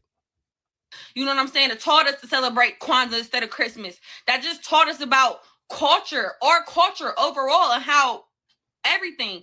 But then when I come and step out into the world and they really think that they're better than us, they really think that they're doing something more. Yeah, you know, and I'll be really honest. Like, so me, I grew up in a cultural position as well, and I had somewhat of a similar experience. You know what I mean? Where I was taught to love all my people, and Africans and Caribbean. So to see us all as one, as this sister did. And then I came into contact with some of my brothers, good brothers though. I mean, but I had to learn that, they still been impacted, even though you might have been taught that they've been impacted, but there's still this certain, you can still have an idealization of African people, even though you might realize or been taught that they've been through colonization and so on and so forth and all that type of thing, but still, I had to learn in real time myself, like, oh, you know what I mean? They not flawless, you know what I mean? So I get what she's saying, but again, her lens is clouded, and it's being clouded by this FBA rhetoric, it's being clouded by all types of things, and then also her idolization of African people, which, like, some people, you know, like people who struggle with, like what I was saying, those cluster bees and all. I'm not saying, you know, but or what is it? What is it called? I said what did I call it earlier? Like defiant. I'm getting tired, y'all. What is it called? Opposition defiant type of behavior, disorders or what the like. They typically do tests, and if you don't pass their tests on every level, then you become a problem because they idealize you. There's a cycle. Let me see if I can get it this late. They idealize you, then they devalue you. So now you go through this cycle. Idealization, you idealize the partner, your friends, and all that. You idealize the Africans and the Caribbeans and all the people outside of America. Then you begin to see something that wasn't perfect about them. Then you can't stop devaluing them. And that's what happens on the individual level. You begin to devalue people. And the people sometimes, when they're in relationships, lots of times they try not to see the red flags because they know once they get to that devaluation, where they get to the devaluing process, that the relationship is probably going to be over because they can't stop it. They don't know how to stop it. They have to see the person and idealize them, or they can't be with them. But that is still a very diluted way of living. So people overlook the red flags. They overlook what the quote unquote imperfections. And I'm saying the same thing is happening here. I argue the same thing is happening here. Oppositional, defiant type of personality, or borderline personality. Same thing. Narcissists do the same thing. A borderline personality disorder, what they do is they idealize the person. They need the person the best thing since sliced bread. You know, I love you. I need you all the time. I'm connected to you. And then one day they see something and they can't stop, or they feel like the person's going to leave them. And then the only way they can get away from them is they begin to go through that devaluation process. And people like narcissistic people, they idealize their partners. They idealize them because for them, in order for someone to be with them and their grandiose self, they have to be perfect. They have to be great. They have to be extraordinary. They have to be above standard human beings level. So the same thing people do, you know, as a child, you develop these type of ideas that aren't necessarily in accord with reality. They're not in accord with reality. So now, as a child, she grew up in Guzusaba. She did this, she did that. So now she sees African people who she's never met in a real sense to a great degree, or really had any, let's say, strong engagement with on a interpersonal type of relationship. Maybe she went to school with somebody, something like that, or had a friend. But now, when you get older and you're in work and you're competing for positions in this capitalist society, now you see, oh, they for themselves. Oh, they're not practicing Kwanzaa, but I'm practicing Kwanzaa. See, the problem is now you say they practicing Kwanzaa, I'm practicing Kwanzaa, they practicing Eurocentrism. But now you begin to say, oh, that was fake. Instead of saying they're lost, you begin to say you were fooled. You weren't fooled. The African brother or sister or the Caribbean brother or sister who don't know no better are fooled. Now you saying, well, I'm going to do what they do. You don't, if you really was steeped in African-centered thought or Pan-African thought, especially with an African-centered understanding, you will realize that those people, their minds have been colonized. And just because they don't practice it or treat you the way that what we call how we treat people collectively or collectivistically or African-like or what have you, as a human being, doesn't mean you stop doing it. Because they are the lost, and then you become the lost because you idealize them. A lot of people do with their leaders, quote unquote. They're big brothers, they're big sisters, they're those who brought them into consciousness, those who taught them things, people who they think that are perfect, and then they see one thing and they lose their mind. And this is what people like her and others do when it comes to Africa. And maybe that's why you see these Haru eyes on their necks. You see the rich got the Haru on his hat. The sister got the Haru chain. They got all this Haru going on because they were way far in it. Even more than now African-centered scholars, the real African-centered scholars taught us. They went over too far with Phil Valentine because he had a Haru, and then they went out there and they started doing all the, beaming up Scotty and all that type of thing. And now, and now they woken up and they see that Africans are struggling just like us, and that messed up their fantasy.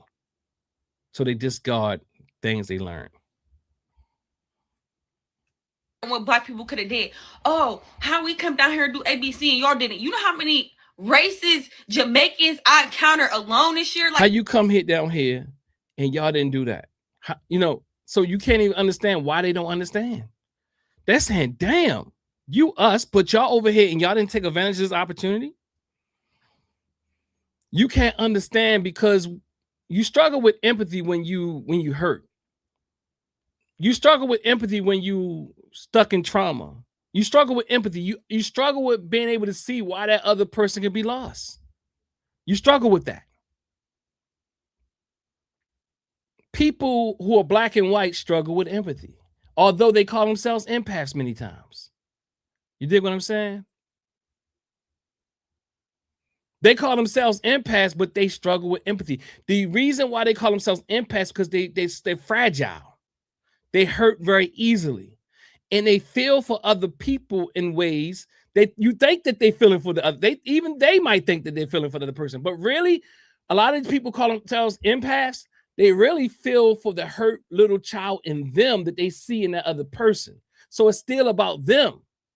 It's not so much about that other person. They get mad, upset, and they want to fight the system. They want to fight all the cultures, the leaders, the organizations, because they're fighting for that hurt child in them. They don't really care that much about that person. It hit a spot in them about their own hurt, their own pain. It took them back viscerally, even if it wasn't cognitively. You did what I'm saying? I still lost what I was about to say, but I'm gonna keep playing it. I really used to think that there was no difference between me and them until I got older and realized like they don't like us neither. Like I didn't know. I swear I didn't know. I looked at us all this. So again, it was the idealization. So all it takes is a person to not like you. And now she's like, oh my God, you just blew my whole dream.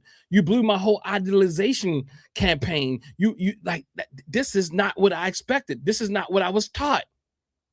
I never was one of them racist, them Black Americans that was racist or African. No, bro, like you are me, I am you, nigga. Like we got the same problems. When I realized we don't even think the same, not even about our hair. And that's the difference. So now listen to this craziness. Now listen to this. Like, see, the thing is, I think she's a young sister, and I think she means well, but she's not as steeped in the understanding of what she's saying. She's missing some things, because even this, listen. Topic for a different time. Granted, we can go with the Black people don't love their hair, Black people don't love their 4C hair and shit, but you know, I ain't even gonna start on that because that's a topic for a different time. When I had so many Jamaicans and other races around me coming to America, and they're like, y'all don't got perms, ain't popular around here. Y'all don't got nobody doing perms. You ain't got nobody doing ABC. Like, nah, baby, I don't wear perms in my head. Like, maybe. So again, see, she's looking at the people that she's around. Perms still pop. You know what I mean? And so she's looking at her small sample, the people she's come out of, and don't realize that most of our people are still, although there's things ebb and flow, a lot of our people don't feel connected to Africans like she did. You know what I mean? So the same thing like Dr. Wade Nobles, when we first started this presentation today, Dr. Wade Nobles spoke about, this disconnection. This disconnection has been there, and they've been trying to fight, and people like myself been trying to fight for a connection. With Tariq Nasheed, FBA, ADOS, and all them are trying to make like we had this great connection of people, African Americans, just selling themselves out. No, she comes from a subculture, which is more like African-centered or something like that, where she had a unique experience that she truly doesn't have a full grasp of. When I was a child, you know what I'm saying? They had no choice because motherfuckers ain't want to work with this Black beautiful hair, or ain't know how to work with this Black beautiful hair. There's plenty of sisters that don't know how to work with this Black beautiful hair. I come from a family that's cosmetologists and barbers, and not everybody who is a cosmetologist works with that, what she's calling Black beautiful hair. That is not just a Caribbean thing. That is not just an African thing. That is a Black thing once you've been oppressed thing. And and because she grew up in probably an African-centered space or spaces, she is able to, she's been cultured in a way to deal with what she's calling that Black beautiful hair.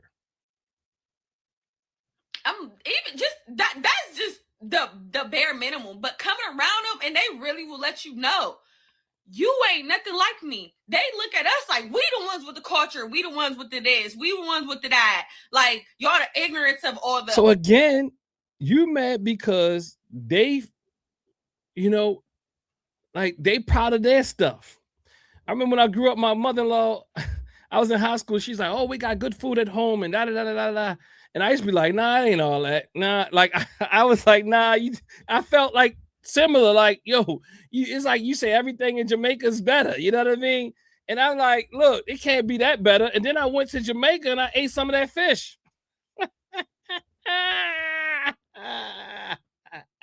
I can't deny that fish was better. I thought my mother-in-law was capping. I thought she was just being biased. No, it was better. When I went to Africa, the food tastes better. It was better. I'm not saying everything's better. There's some things that's better here, and they know it. But people tend to big up their culture, just like Professor Griff earlier was speaking about. He went from New York to this place, people from Baltimore to this place, people from DC to this place. Baltimore and DC can't get along. Baltimore and Philly think they brothers and sisters, but they now I'm saying on the internet, they got some beefs going along with them too. So what I'm saying is people push their culture. The reason why Baltimore and Philly can kind of get along a bit because they share somewhat of a closer culture than DC does. DC is more different than Baltimore and Philly, although there's more distance. All the black people, black Americans are the ignorance, the ones but want to be, I ain't gonna say want to be like us so bad, but you do. Like all the culture that y'all do and everything, a lot of stuff that y'all do is black American culture. And I want to let y'all know is this word they're using now, black American. So a lot of them aren't using FBA anymore. They've evolved to use black American. You know, and part of that is because, you know, they have to evolve the term because FBA is being muddied. And, you know, and it's crazy because the fact that they're going to use black American, you know what, y'all, I'm going to put this link in here for anybody who wants to come on. If anybody wants to come on as I close this out, I won't be here much longer, but if anybody wants to come on, that's fine. Yeah. So they're evolving to use black American, which I think is crazy. Because it's going to be more difficult, again, to capture like the word black American, because black American is more a collective. It's more of a collective term. Like black people who come to America can call themselves black American. African American is a more specific term for those of us who families gone through the enslavement process here, and also your people can become African American if they're born here. That's true. That's like everywhere. Everywhere does that. You know what I mean? Like every place does that. If I go to Jamaica and I raise my family in Jamaica, they're gonna call me foreign. 3 generations later, they're gonna be just straight up Jamaican. Somebody might say, "Oh no, his family come from there." That's gonna be people talking like that. But the reality is, for all intents and purposes, that person is going to become a part of that culture. You're not going to be able to know the difference. You're not going to be able to do the eye test. You're not going to, because they're going to talk like, look like, walk like, because culture informs and actually dictates how you do different things, how you talk, how you walk, what you eat, what you like. We think this genetic, like, you know, they're your people, family. They are your people. They just across on the island. They're your people, just like they're your people in California. The only reason why you see them as different is because some white group of people decided that these are our slaves and those are your slaves. So now you want to keep that up. These of our slaves and those are your slaves. But y'all want to go with the colonization. That's, you know, I mean, I'm not gonna say that's fine, but yeah, I mean, you know, that's where y'all at. That's where y'all at. Did I put the link in the chat? Did I put the link in the chat yet, y'all? I don't even know if I put the link in the chat. All right, someone put the link in the chat. Anybody want to come on before I get off of here? I mean, because I'm just playing her out to show you that she was once there. But I think we do have to be careful, even with the idealization part, right? And show all the different perspectives and frameworks and what to, and be sure we don't over romanticize, right? Because that can also be problematic as well. Especially talking about being very clear on how all of us, you know, including modern day Africans, have been through this colonization process. Really be real clear about that. I was taught like that though. So I was taught that my African brothers and sisters, Caribbean brothers and sisters, and a lot of other people, although I still expected something different, because something about the Caribbean just seems like it's closer to the motherland. But then you meet people from the Caribbean, because you know they eat, you know, certain foods, and there's a certain tropical climate, and then you say, well, God damn, they just as Christianized and lost as people here, if not more. So it's like, whoa.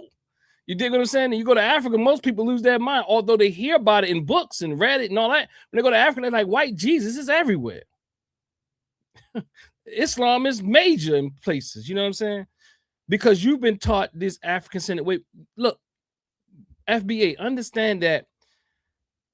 See, there's a video here, and they keep saying, it's even a Caribbean sister, and sometimes they irritate me too. Like, she's like, well, you know, my FBA people, she's saying, well, look, well, what is she saying? Juneteenth is for Black Americans family. I get what she's saying, and in their culture. What would it be like if you went to the Caribbean and you would celebrate, and you're not going to see jazz celebrated? Like, to me, I get what that person is saying in a very simplistic, unnuanced, horrible analytics type of, I mean, it's okay analysis, but it's just a very limited one, because the Black American experience is very different than the Caribbean Black experience. And what I mean by that is not that I'm talking about the Caribbean Blacks who grew up here as well.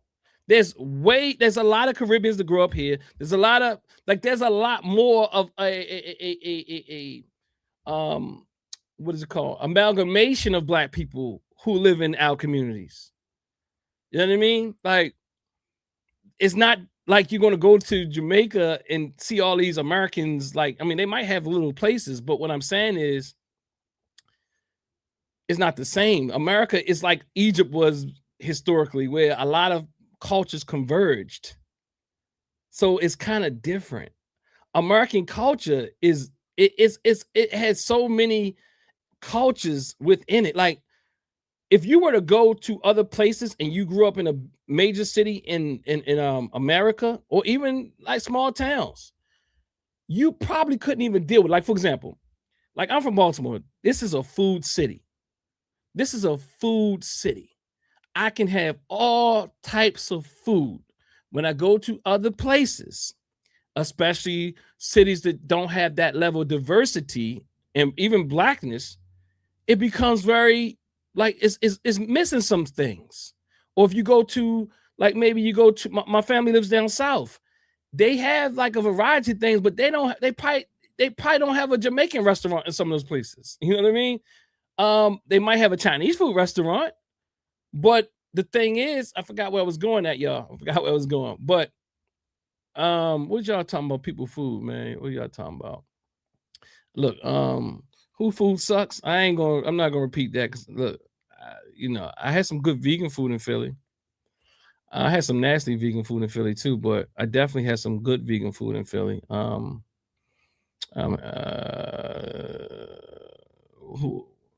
Well, I'm gonna tell you right now, Baltimore got good food. I mean, look, for real. Look, and I'm talking with my full chest. Y'all take it how y'all want to take it. You know what I mean? I guess I'm being ethnocentric. You know what I mean? With my Baltimore hat on. You know what I mean? And I go different places and the food be sucking. I'm just telling you. But again, to some people, that food might taste good. So a culture, even within our cultures, is different. Oh my God. Bawana said my favorite food from America is Boston Market and grocery fried chicken. Bawana, yeah, brother. Yeah, you definitely not from here.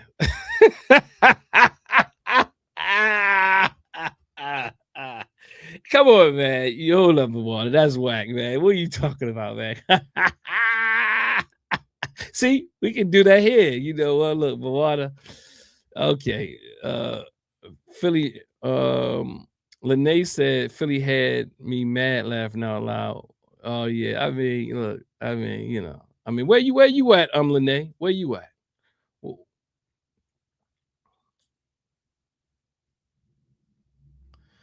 Carrie's okay. I'm not gonna read that. I think y'all talking to each other on this one. But all right, I'm gonna let this play out. I don't think nobody want to come up in here. I'm gonna let this play out. Like, you feel me? Like, I ain't saying nobody doing no, I'm a little censored. I'm gonna be a little censored. more of the story is I hate that it had to even come to this point because I really used to look at me like you in Kansas City and you said all y'all got is good barbecue. Now, like real deal, Holyfield, yeah, kind of Baltimore got good food. I'm gonna be honest, we got a lot of good food options. I mean, what they call people foodie. You can, is it's really good food. And then between Baltimore and DC is definitely it's good food. You know what I mean? Real talk. American instead of a Black American. I really looked at us as like one and the same. Like, you know what I'm saying? Like we all got the same problem, just in different ways, but they came down here and hold up now. Don't tell me y'all whack with it. This person says reclaim NYC. Are you in NYC, the city that never sleep, and you saying this? Yeah, big bro. It's 12 a.m. laughing out loud. You should have sent the link earlier. The city that they'll never sleep, bro. Come on, man. Look, these FBAs, I'm gonna tell you for real, Reclaimer NYC, these FBAs be in chats all night. It'd be like 4 a.m. they talking. You mean to tell me you what do you mean? Y'all got bedtimes over here? Come on, man. Come on, man.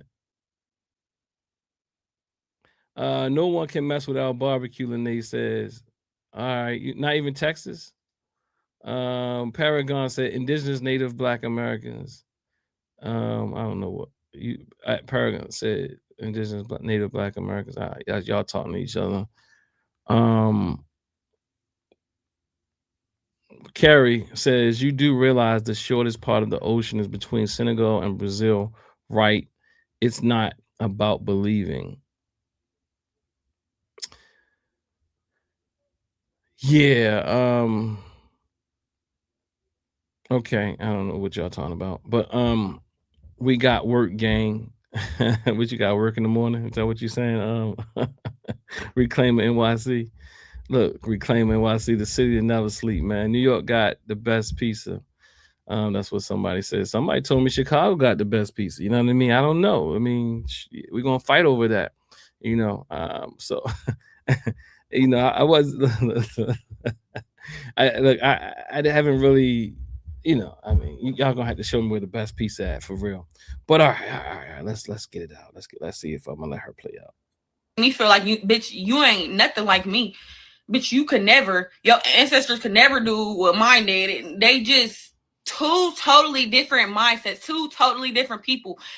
I feel like Jamaicans, Africans, and not all of them, but a lot of them, they be whitewashed, bro. Like they look at Black people just how everybody else look at Black people. And that's like one of the most. Yeah, so I'm going to let her stop. She just was hurt. I can tell. I think that her fantasy or her idolization of other people was, and she wasn't prepared to see the level of oppression that our people have experienced globally. Or she mistook the lessons. I'm certain she probably. I'm assuming she might have overlooked some lessons that globally we have been oppressed and colonized. And our minds have been colonized. I think if she would understand that part, that she wouldn't be as hurt. And because the more she talks, the more she just speaks to the idea that she thought something different was going on. Like she thought that Jamaicans would be more in tune with their Africanity, or Africans would be more in tune with their Africanity. But one thing I will say is that those of us African Americans, we have done a great work at reclaiming our Africanity. We've brought many ideas and frameworks that even brothers and sisters on the continent give us credit for. Even when people think about this idea of African-centeredness as being a foreign outsider concept, or even Pan-Africanism as being a foreign outside concept, I think they have a misunderstanding that the Caribbean and which is in the West, and the United States, which is in the West, have created and readopted their frameworks of what Africanism looks like. whether that be Rasta culture, whether that be Afrocentricity, whether that be Pan-Africanism, whether that be whatever that is a part of our culture. And that's what people misunderstand. Like, for example, they talk about the red, black, and green flag is not to be at a June, like the Caribbean sister was saying, well, you know, why would Caribbean or African culture be at a Juneteenth celebration? But the problem with that analysis is that you have to keep in mind that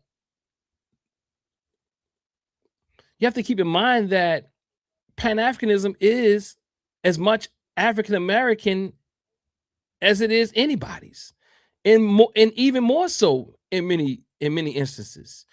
African-centeredness is an American ideology, even if it reclaimed our Africanity globally. So these are part of our histories and our contributions to society. Like the brother says,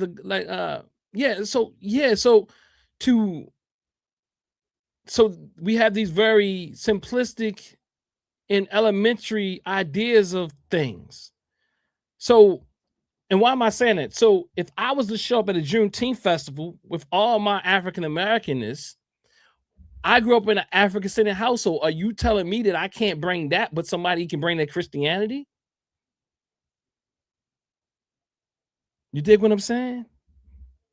So we have to be more nuanced and more clear in our analyses. We just don't understand sometimes. And sometimes this internet allows people who even mean well. I believe this young sister means well, but she's been hurt, misled. Starstruck and things that happen She's when hurt. I realized, like, oh shit. I guess. Oh, well. And yeah, so yeah, she's trying to find a way. Again, family, FBA, Pretendians, and Pseudo-African-Centered, the Pseudo-African-Centered Racket playing on our trauma. Yeah, I appreciate you all joining me today. Yeah, I'm gonna go home now, y'all. It's late. The New York, what my man what he say? He said we gotta go to work tomorrow. Yeah, we're gonna have a good show tomorrow, family. Make sure you tune in. Starting at 7 p.m. Yeah, Bwana says, Doc, we gotta look up Ocean Gaia's next conversation. Please look it up. I mean, oh boy, who came in? Somebody came in. I'm about to get off now, but I'll talk to you for a little while. Let's see. I'm only depending on the conversation, depends on how long I stay on. But let's see. Peace, Tony Red or Tony Reed? Tony Red. What's going on, brother? You can hear me good? Yeah, I can hear you. I can hear you. Where you calling from? What's your positionality, and how do you identify ethnically, and where you calling from? I'm calling from the South. Currently, I've been doing my genealogy and stuff like that. I guess I would say I'm more FBA / like American Indian, for the simple fact of I've done my genealogy to about 1720.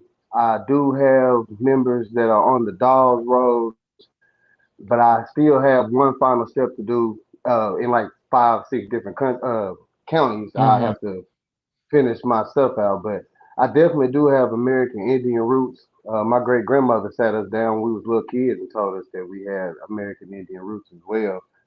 So I don't really see where the Pretendian stuff is coming in at, especially not after the Racial Integrity Act of was it 1924, I believe. Can I ask you a question? Let me ask you: Are you African at all? I don't know. Since I've been going through my genealogy, I mean, I wouldn't discount it because I know, I understand the slavery thing and all that. I understand the 2 to 4% that made it here through after the translated slave trade and everything like that. What do you mean 2 to 4%? What do you mean? Out of 2 to 4% translated slave. Out of the so how many people? How many people was that? between Oh, so you 200 said and 400. 200 and 400 what? 200 and 400,000 African Mm. slaves made it to North America. So you know the numbers. So I can't discount it. Right. But I can't discount the African lineage or whatever like that. I cannot discount it because I think historians. I think I historians have say give a much larger number than I don't that. care though. what historians ain't got nothing to do with my genealogy. I can't hear you. I can't hear you. Yeah, I'm going off of my personal genealogy, off of my family tree. That's very subjective though. That Not really. A lot of folks in the South they did their genealogy. They would run into American Indian lineage as well. So hold up. What I'm saying is, you're saying that you only look at your genealogy to make that determination about how many Africans came here. How does your genealogy tell you? How does your genealogy speak to that? Well, it's actually the lack thereof of what the genealogy is saying about it, because I have not found the slave voyages, the slave. I have not found that. How do you find that in your genealogy? Tell me. Okay, so I use ancestry.com. I do my genealogy. I fill out my grandparent, my mom, my dad, grandparents, so forth. After that, it hits the government records and systems, and then it goes by the birth certificates, death certificates, marriage certificates. But what is that? How does that tell you ancestry voyages though? I mean, I'm trying to figure. Like, Well, it sounds like you're utilizing the wrong measuring tool to determine it. it's not at all. It's the exact what it is. It's documentation. You're breaking up though. Of my family. But that doesn't have, that one thing doesn't have to do with the other. Oh yeah, yes it does. The only slave voyage that I've seen on my ancestry was actually from Alabama to New Orleans. But hold up. That's the only thing you've seen. But how does that now tell you historically how many Africans made it here? Oh, you can go to Google and it'll tell you that only 2 to 4% made it here from the transatlantic slave trade. Majority of them are in Brazil and stuff like that. Brother KP, what it is, man? You want to come and talk to this brother? Yeah.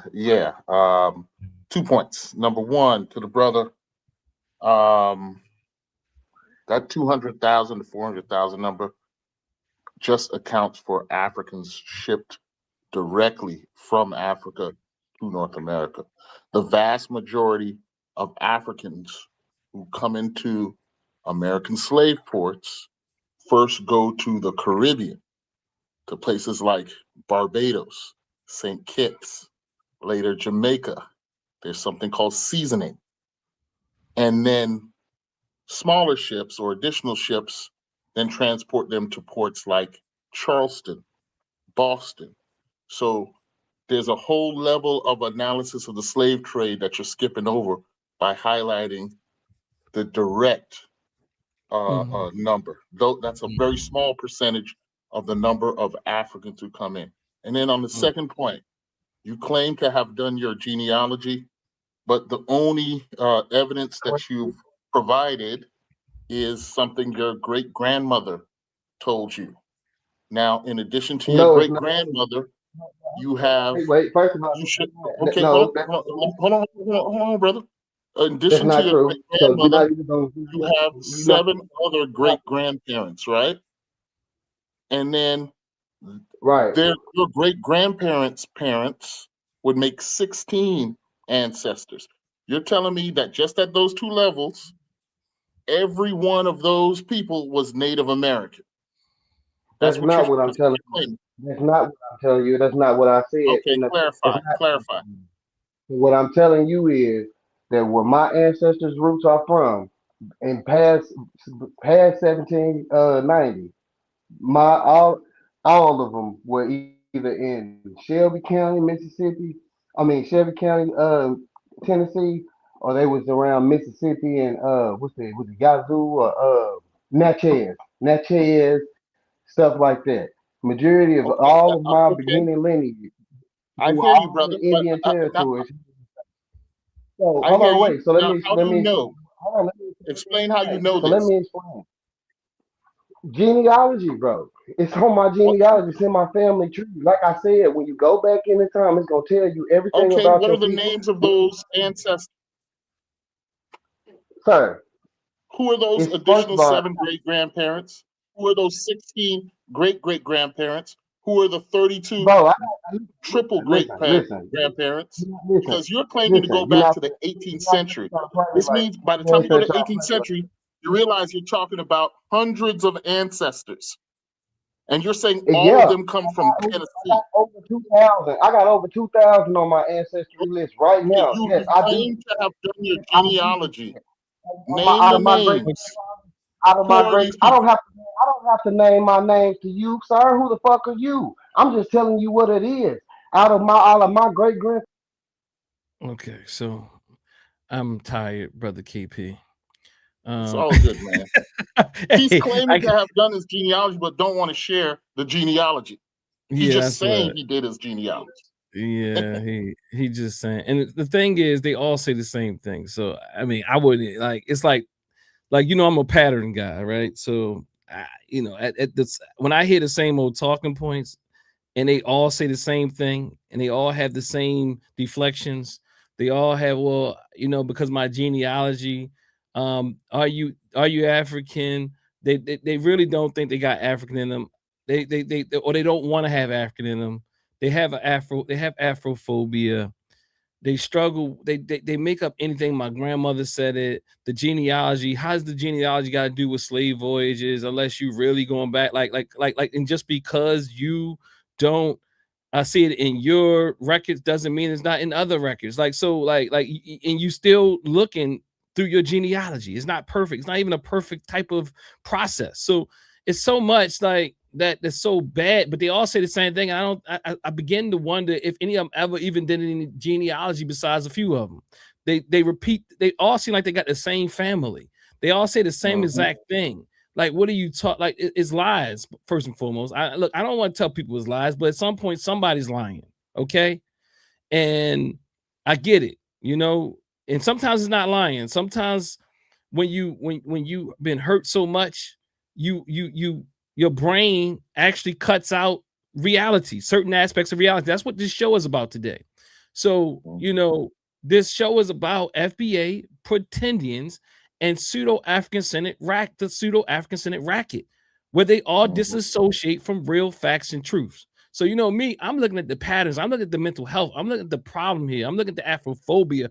I'm looking at what Dr. Wade Noble spoke about when he spoke about that there is, I forgot the D word he used, but basically there's a deficit, there's a disorder, there's a mental health problem in our community. I'm talking about in collective groups of us who want to separate ourselves from the reality that we come from Africa. And I'm not talking about a million years ago. I'm talking about we were enslaved. I'm not talking about the whole loop around we all African idea, kumbaya. No, I'm not talking about that. I'm talking about your look, the genealogy, which doesn't even go back further enough. You don't even know when your first ancestor got here. Like, I don't know. I'm too sleepy to be trying to reason here, and I'm thinking I'm reasoning better than him, and I'm tired. But nonetheless, brother KP, I was going to just say my next question was going to be, okay, let's accept the fact that your thousands of 1790 ancestors were all in the area that becomes Tennessee, right? Even though there was no Tennessee in the late 1800s, right? That's a territory organized out of the Northwest Territory. Sorry, I misspoke. That did happen in the 18th century. And it was organized out of the Northwest Territory. But anyway, I was going to say, well, then how did those thousands of ancestors become enslaved? And who enslaved them? You said you did your genealogy, so you should have answers to those questions. The thousands, if you do the math, back from him, by the time you get to 790, you would literally have thousands of people on your family tree that you claim to have documented. Okay, let's assume they're all from the same place. well, my inbred brother, what happened to them? How did they become enslaved, and who did that to them? And I guarantee they won't be able to answer those questions. But I'm willing to follow their chain of logic. Claim to do to have done their genealogy. Well, share the evidence. Let's go through it. What happened to your ancestors? How did you end up in the condition that you're in? And none of them can do that. So, no, I think it's an important process just so that they can wrestle with it themselves. But it puts the mirror up to the claim that they're making. But I think that's with the assumption that they really give a damn. Like that person, right? I think it's safer for you to continue the process what you're saying right now, so that he can listen and then think about it. Like he's defensive. He got to the point where he shut down. He said that basically I don't have to prove anything to you, but his whole point was coming on to try to prove it. But then you stopped him in his tracks. And his only response that he could end up with was, I don't have to prove anything to you. I think that's something he said, something like that. Yeah, no, it's a little late. Well, then what you're doing is just a claim. You're claiming something. Okay, substantiate your claim. Where's the evidence to substantiate Brother KP, what you're Brother claiming? KP, hold up, Brother KP. Is that a real question? Is this a real question you asking? No, I mean, if it could be answered, sure. Yeah. Okay, so let me see. Look, this show is different, right? You have to understand that people who are dealing with these ideologies and frameworks, they are quite similar to someone who believes in whatever religious idea they believe. It would be like saying, prove that Buddha existed. It would be like, prove that Muhammad really flew on a carpet. It would be like, prove that Jonah was in the belly of a whale. It's the same type of logic. Yeah, I agree completely. Which is why, I agree. It's fantastical thinking, right? It's fantastical. It's a claim to a make-believe origin. That is clear. So if that's what you believe and that's what you're claiming, okay, share with us the history. Share with us the story. Beyond, well, most Christians, Muslims, Hebrews, they don't know the history. They know the mythology. That's right. Blind faith. They have blind faith, belief. Yeah, so it's a difference, and they will utilize the mythology to try to prove something to you until they run into the cognitive dissonance, like Brother Rich ran into earlier. Brother Rich, the sister checked him with his own mythology, and he experienced cognitive dissonance. And then he got like, I don't have to.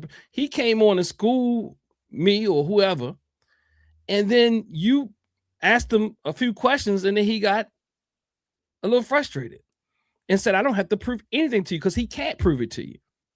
Exactly.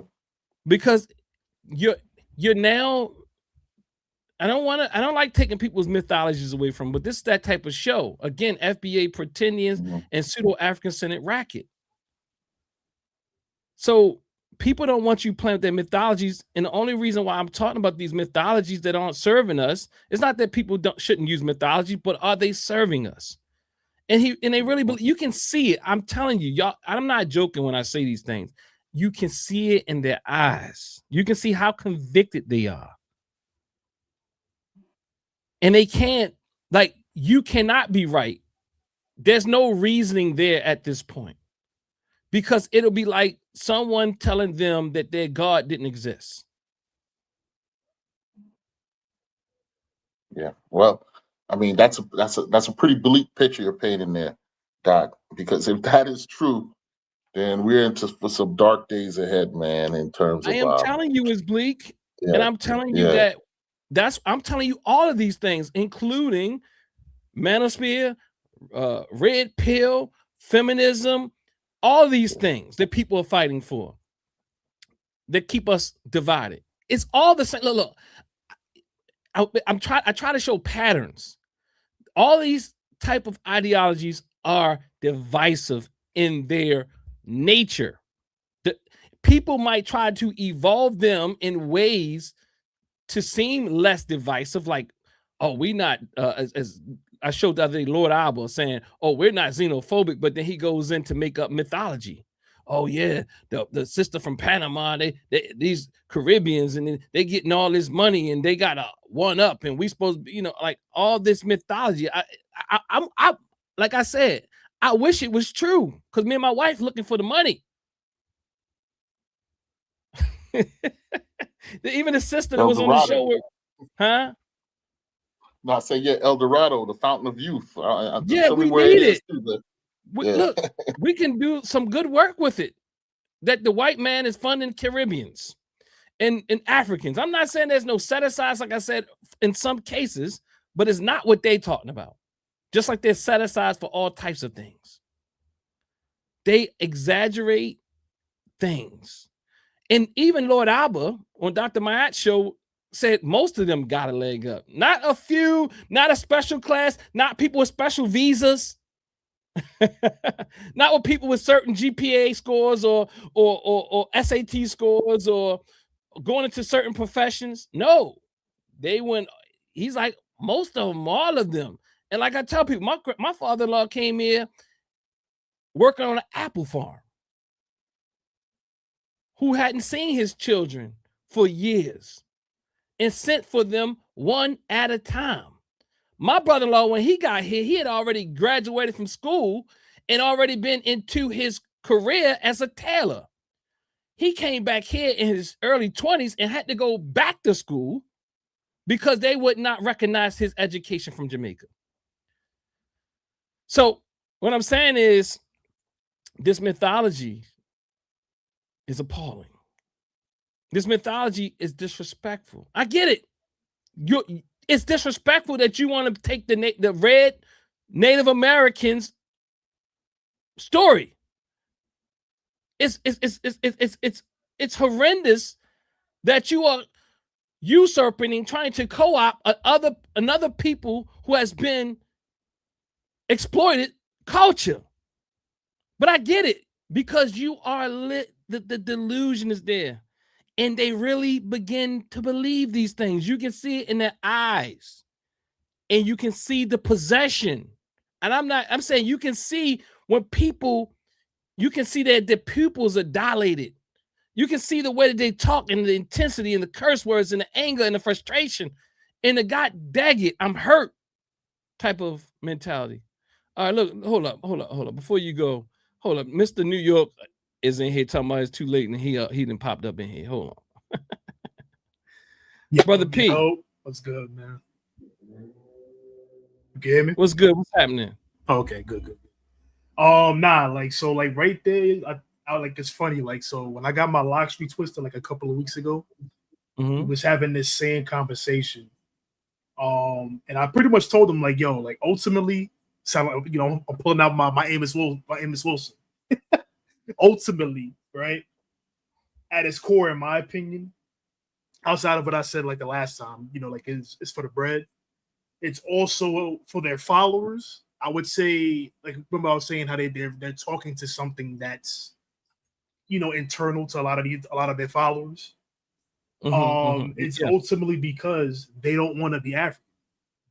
Like the dude that was just here. This dude he doesn't even know what genealogy even means. He's talking about your DNA, but in his whole tirade of talking to you, describing his quote unquote genealogy, there was nothing African, nothing, not one. And what he was referring to when he said ancestry.com, what he was referring to is the documentation that he was talking about. So the documentation, I guess, allegedly shows, you know, where his family, you know, like, you know, records and stuff of, like, you know, them signing signatures, stuff like that. That's what he was trying to allude to. But when he said genie, I mean, I have an ancestry account. I had the tree and all that before I did the DNA. Yeah. And the unique thing, though their mythology says DNA is not accurate, my DNA matches my family tree. And my family tree and my DNA actually helps me to build my family tree or my genealogy. Yeah. So exactly. So that's why, like, I was dying. Like, I had to get on here and say that because I'm like, bro, I'm like, this dude literally is just parroting talking points. And yes, then again, absolutely. as you mentioned, he shut down. Yeah. Like, I mean, granted, he doesn't have to tell you a name of one of his ancestors, but if they're actually a Native American, I would expect to hear some Native American sounding name that he could have pulled anything out to prove his point, but he couldn't. No, he didn't. He didn't say. Oh, KP, you asked for a name, or did you ask for something different? Yeah, I asked for at least one name. I mean, what was your great grandmother's name, who was the keeper of the family tree? You know what I'm saying?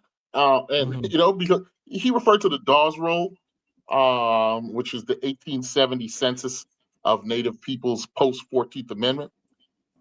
Well, there should be some documents. And then even if everything he said is true, okay, well then what happened to these people?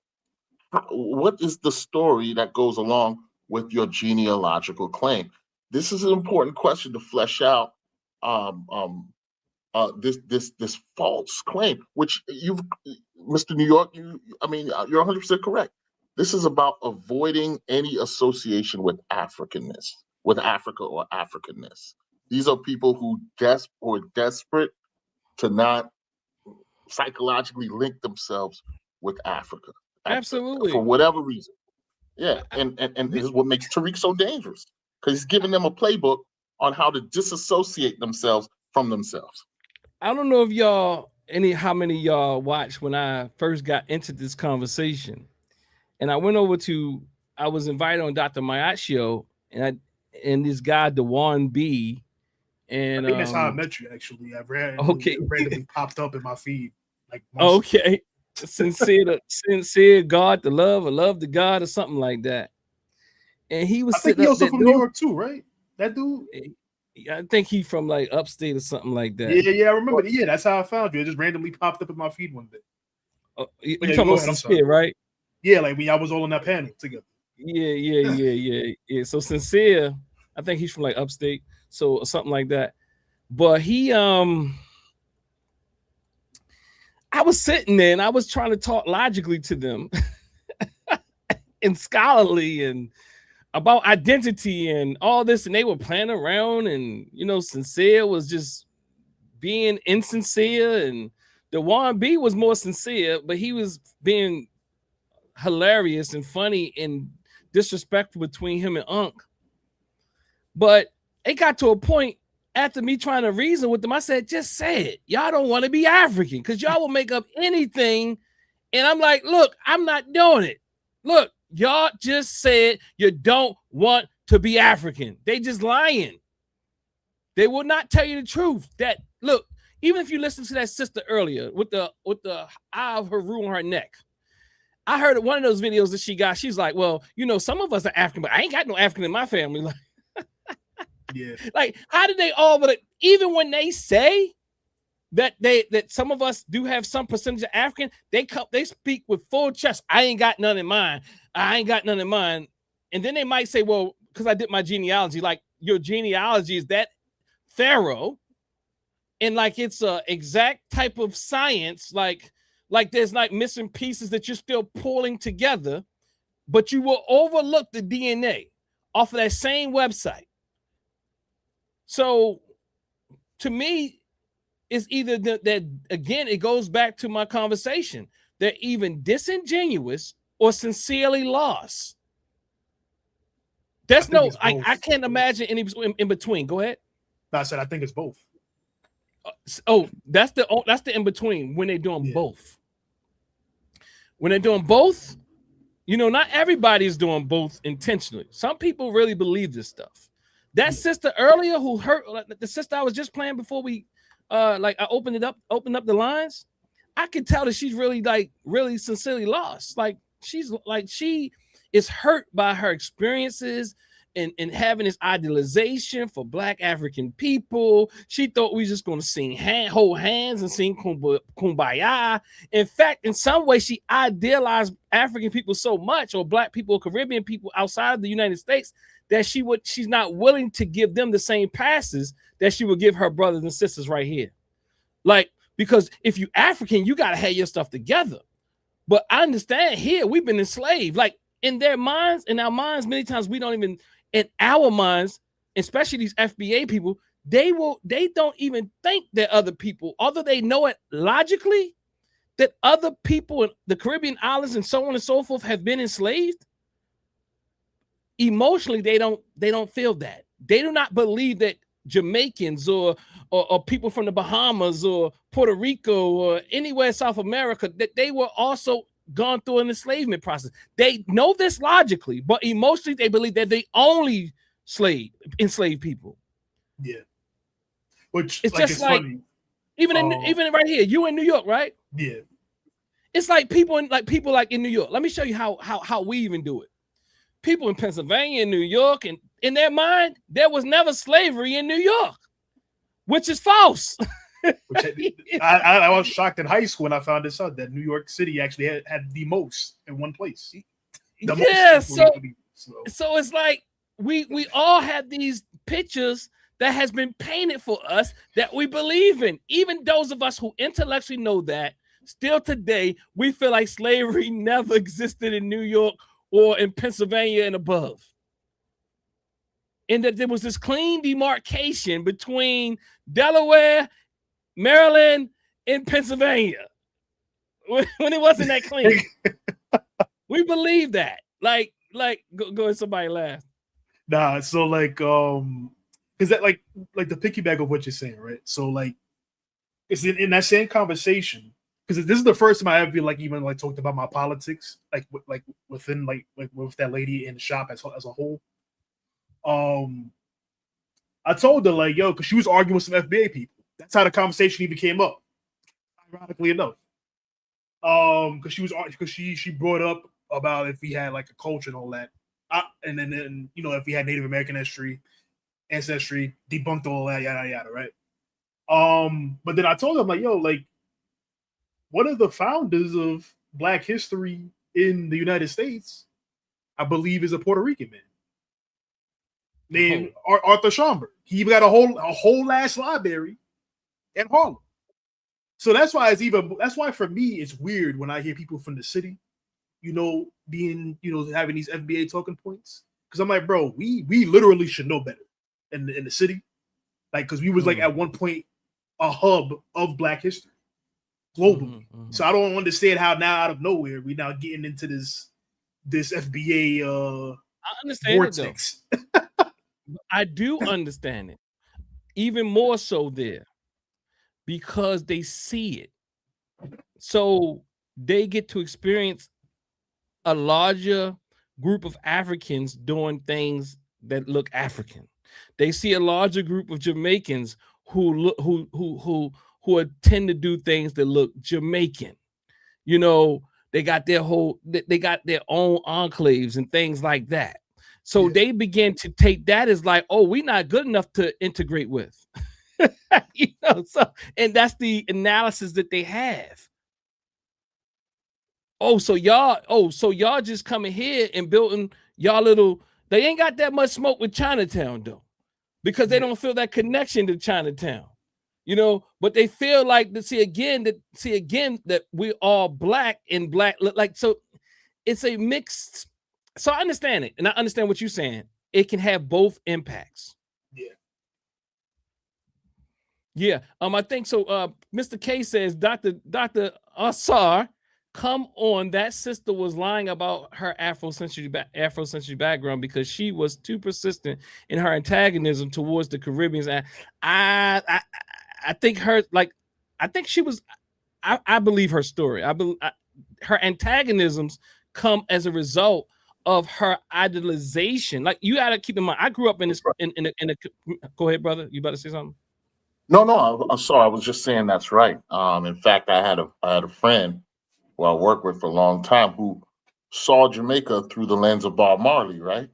Yeah. That was his entry point, and he assumed that Jamaicans were all like Bob Marley, and Rastafarian was widespread.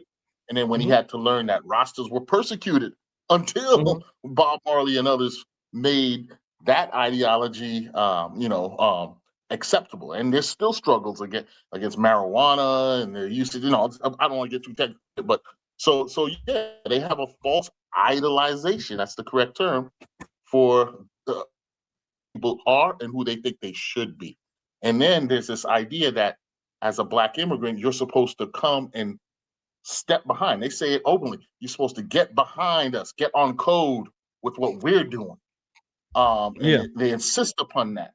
And so they see any deviation or ideation, alternative path as a threat. And this leads to some sort of cultural antagonism or beef between.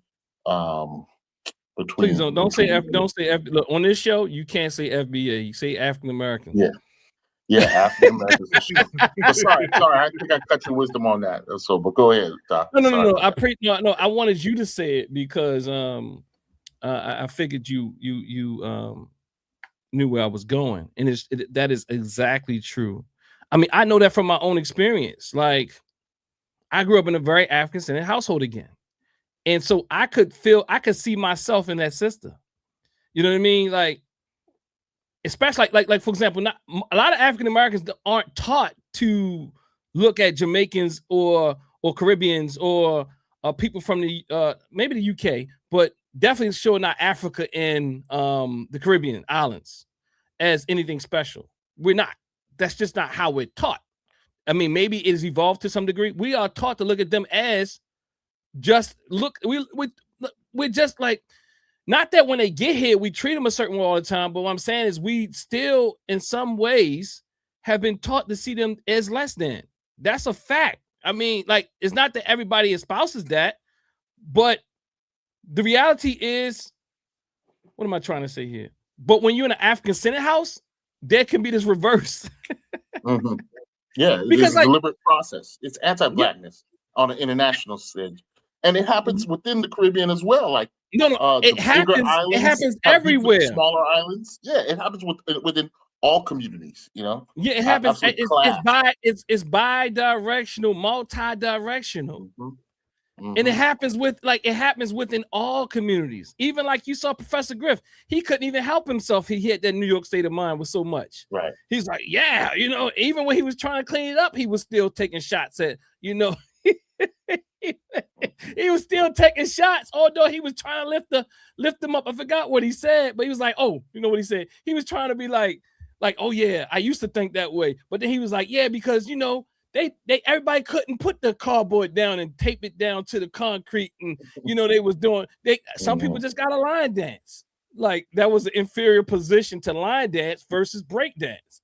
And it also, again, it was a whack analogy, because if he really had gone down south during those times, he would have realized those people that he thought was country in the country, who got big yards and Hells a Bay, they got cardboard down there too. And they took it out there. It probably wasn't on concrete, but if it was on concrete, they put it on the concrete patio that they got in that big old yard or that big old farm or that field, those acres of land, and they did their thing too. It didn't.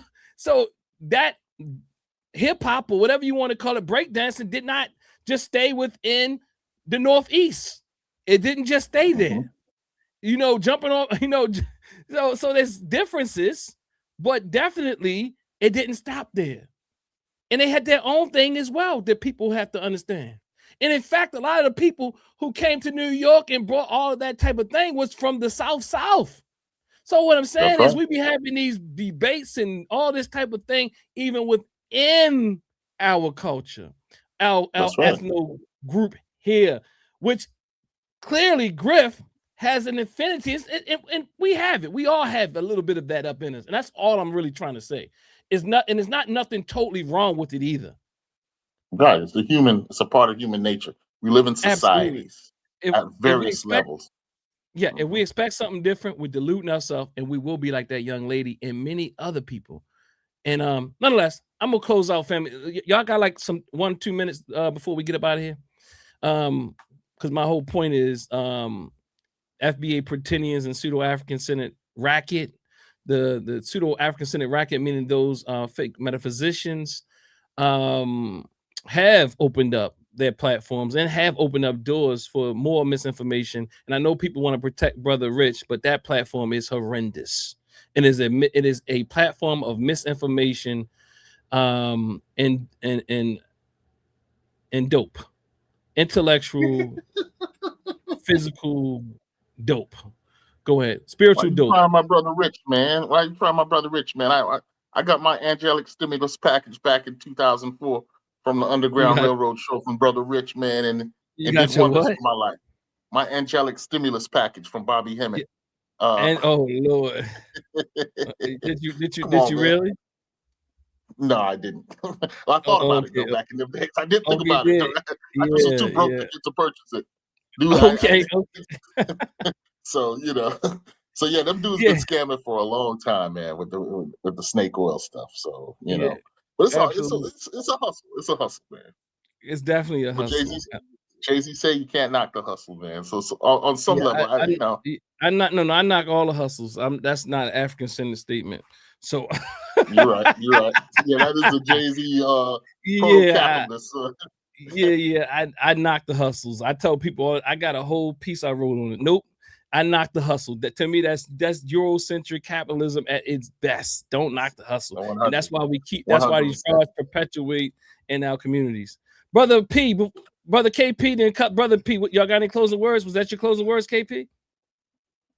Yeah, I was going to just I don't really have nothing much to say other than the point you were making about the South, the whole Wu-Tang genealogy, right? A lot of them brothers came from North Carolina, right? RZA and all of them to New York, and in New York they encountered people from the Caribbean, right? And you can hear all of that when you listen to the sound of Wu-Tang, right? It's that cultural synchronicity from many different places of blackness that the brothers mastered and turned into a phenomenon. Synthesis, I'm hearing. That's right. And the last point I made is that the African American experience is that we've always been adopting in outsiders, bringing in what could help us survive longer, what could bring us more joy, and that decision-making process knows no national boundary. If you from West Baltimore, right, for sure, and like what you're saying, and what Griff even says in New York, if you're from West Baltimore specifically, but I'm back in the day, I'm talking, you wanted your beef patty and your cocoa bread, right? So what I'm saying is that became a part of the culture, the African American experience as well, just like cheesesteaks are. It's like cheesesteaks have become. You accept that, and you will tell people got the best cheesesteaks, but you don't forget that as much as cheesesteaks and pizza is a part of your culture, that beef patty and cocoa bread as well. And if late nights, you got it from 7-Eleven. That's how much is a part of the culture. That's crazy.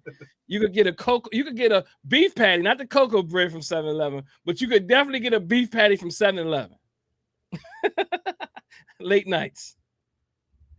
But all right, Brother KP, Brother P, what it is? You gonna close us out? Yeah. I was just say, bro, like all the FBA people. Like I be saying this to some of the white folk too, because you mentioned this as well earlier. Like, bro, just say it, bro. Why you gotta do all this weird mental gymnastics, word salads? Just say it, bro. You're not African. Absolutely. Just straight up, just say it, bro. That way we don't gotta, we'll try to like understand your mindset. It will just be out there blatantly clear what type of time you. Just say it, bro. And then also too, very quickly, because I didn't realize I was saying in the chat of that Chase kid. I remember when he was African-centered, like during the pandemic. Yeah, during the pandemic. And I think what happened was I realized that he was like on some like different type of time, because at the time he was trying to sell an ebook, and I guess that ebook was a hit. So I guess now over time, you know, he went on to the FBA grift because that was more popular and giving him some money. This is what I was saying last time, bro. A lot of these people are doing this for the bread.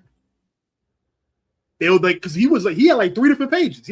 I forgot the name of them, but he had like 3 different pages at one point, posting like different stuff on like African history and stuff like that. And then he started veering off into like, you know, the pseudoscience, or like, you know, these melanated people here are black as well, yada yada. And then slowly, once I started peeping him, once he started posting like FBA related content, I'm like, yeah, time for me to back up and leave.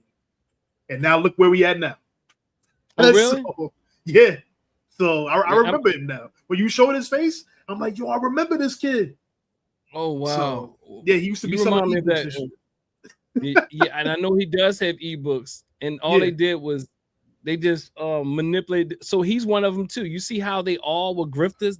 Did y'all see how many people who's calling themselves FBA had the eye of Haru on them? They all come from Dr. York selling them books.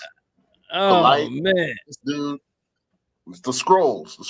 Sorry, not books, scrolls. So they had the wrong version of it. You know what I mean? Like, and that makes sense. Like even Polite, he put the Aharu. Polite wasn't nobody's African-Centered. He was a fraudster. Now you got the young boy Pharaoh, and people like he was a fraudster, or at least crazy. One of the two. That's what I was about to say too. I guess this rich kid, I guess he's the new young Pharaoh now. I guess he's filling that void. Rich. So Rich, Rich is you know Rich, don't you?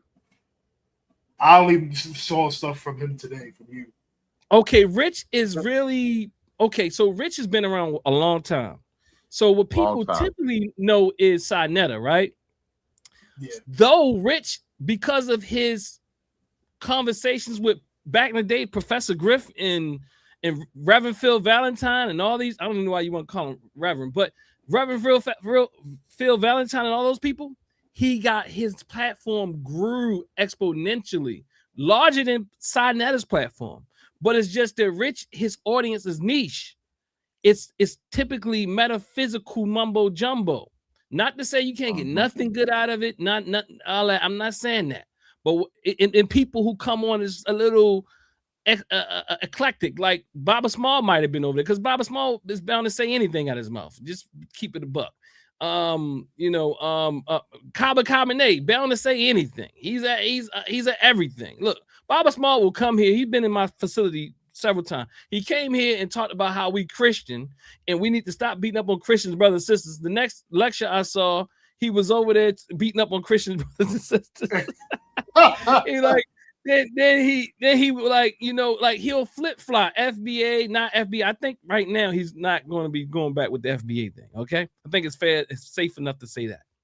But nonetheless, that's the platform for you to go on. I'm surprised Q Butter made it over there, because I don't connect Q Butter with any of that type of stuff.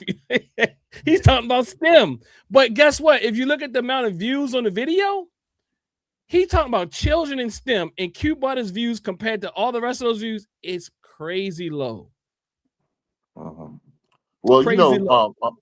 Doc, Brother Rich goes back to them Underground Railroad days on Blog Talk Radio. Yeah, that's it.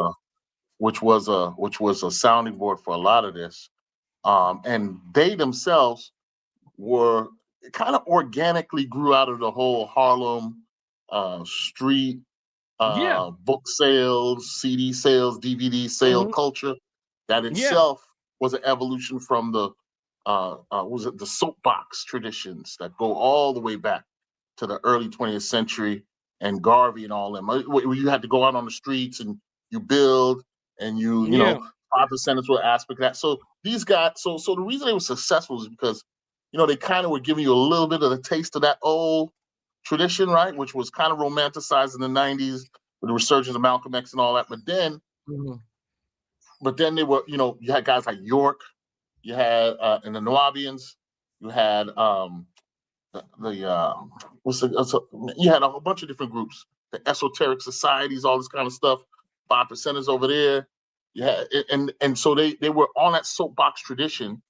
And then when things went to the internet, they kind of graduated the internet and pulled all sorts of listeners from those traditions onto the internet. And it became a source of money for a lot of people. Sarnetta was the primary example of that, but he wasn't the only one, is the key point. Hold on, you bringing up. And Rich is of that tradition. Rich would host a lot of those guys. Right. Begat, and he was seen as the young. You know, he was seen as the younger. T-shirts, incense, you name it. Right, and he was seen as the younger person. Right, exactly. But he surpassed Sarnetta in numbers, but not always. But people typically still think of Sarnetta. And Rich didn't used to be on the camera. He graduated to start getting on the camera. But anyway, so yeah, you know, so you might have watched some things from him, Brother P, that you may have not known it was him, but you may have heard his voice. Because you remember that KP, he didn't used to be on the camera. But yeah. So anyway, again, family, I'm gonna say good night to you, brothers, because we got to work to right, Brother P. Hey, but I appreciate y'all coming on, brothers. Take care. Peace. Again, family, I appreciate you all for taking the ride today. Again, the title of today's talk was FBA, Pretendians, and Pseudo-African-Centered Racket. It was the FBA, Pretendians, and Pseudo-African-Centered Racket playing on our trauma. Yes, they play on our trauma, and I will continue to show you how. Because many people will come before you in the name of Africanity to just play you, deceive you, and ultimately destroy you and us. Until next time, family, I'm signing out. I'll see you tomorrow. Peace and power. When you claim you're African, you're going to get your mind back. If a generalized black woman is doing this and being this, that is that is irresponsible. No, when you claim you're African, you're going to get your mind back. Showing me, Black and proud. Claim you're African, black and proud. I think that if when you claim you're African, you're going to get your mind back. a page, what's the status of people claim you're who have black and proud. I'm telling you. When you claim you're African, you're going to get your mind back. That's why I was laughing, because black and proud. Claim you're African, black and I'm not saying the framework doesn't do a thing, but become a part of it. We've been forward to black men become a part of it. being in control. We become a part of it. Only embrace it. That those to me one of the best stories I've ever heard. Embrace it. When you claim you're African, you're going to get your mind back. Mental growth takes place. You've been misled by leadership, for instance, that think that you can consume. When you claim you're African, you're going to get your mind back. Black and proud. Claim you're African. Black and proud. I'm telling you.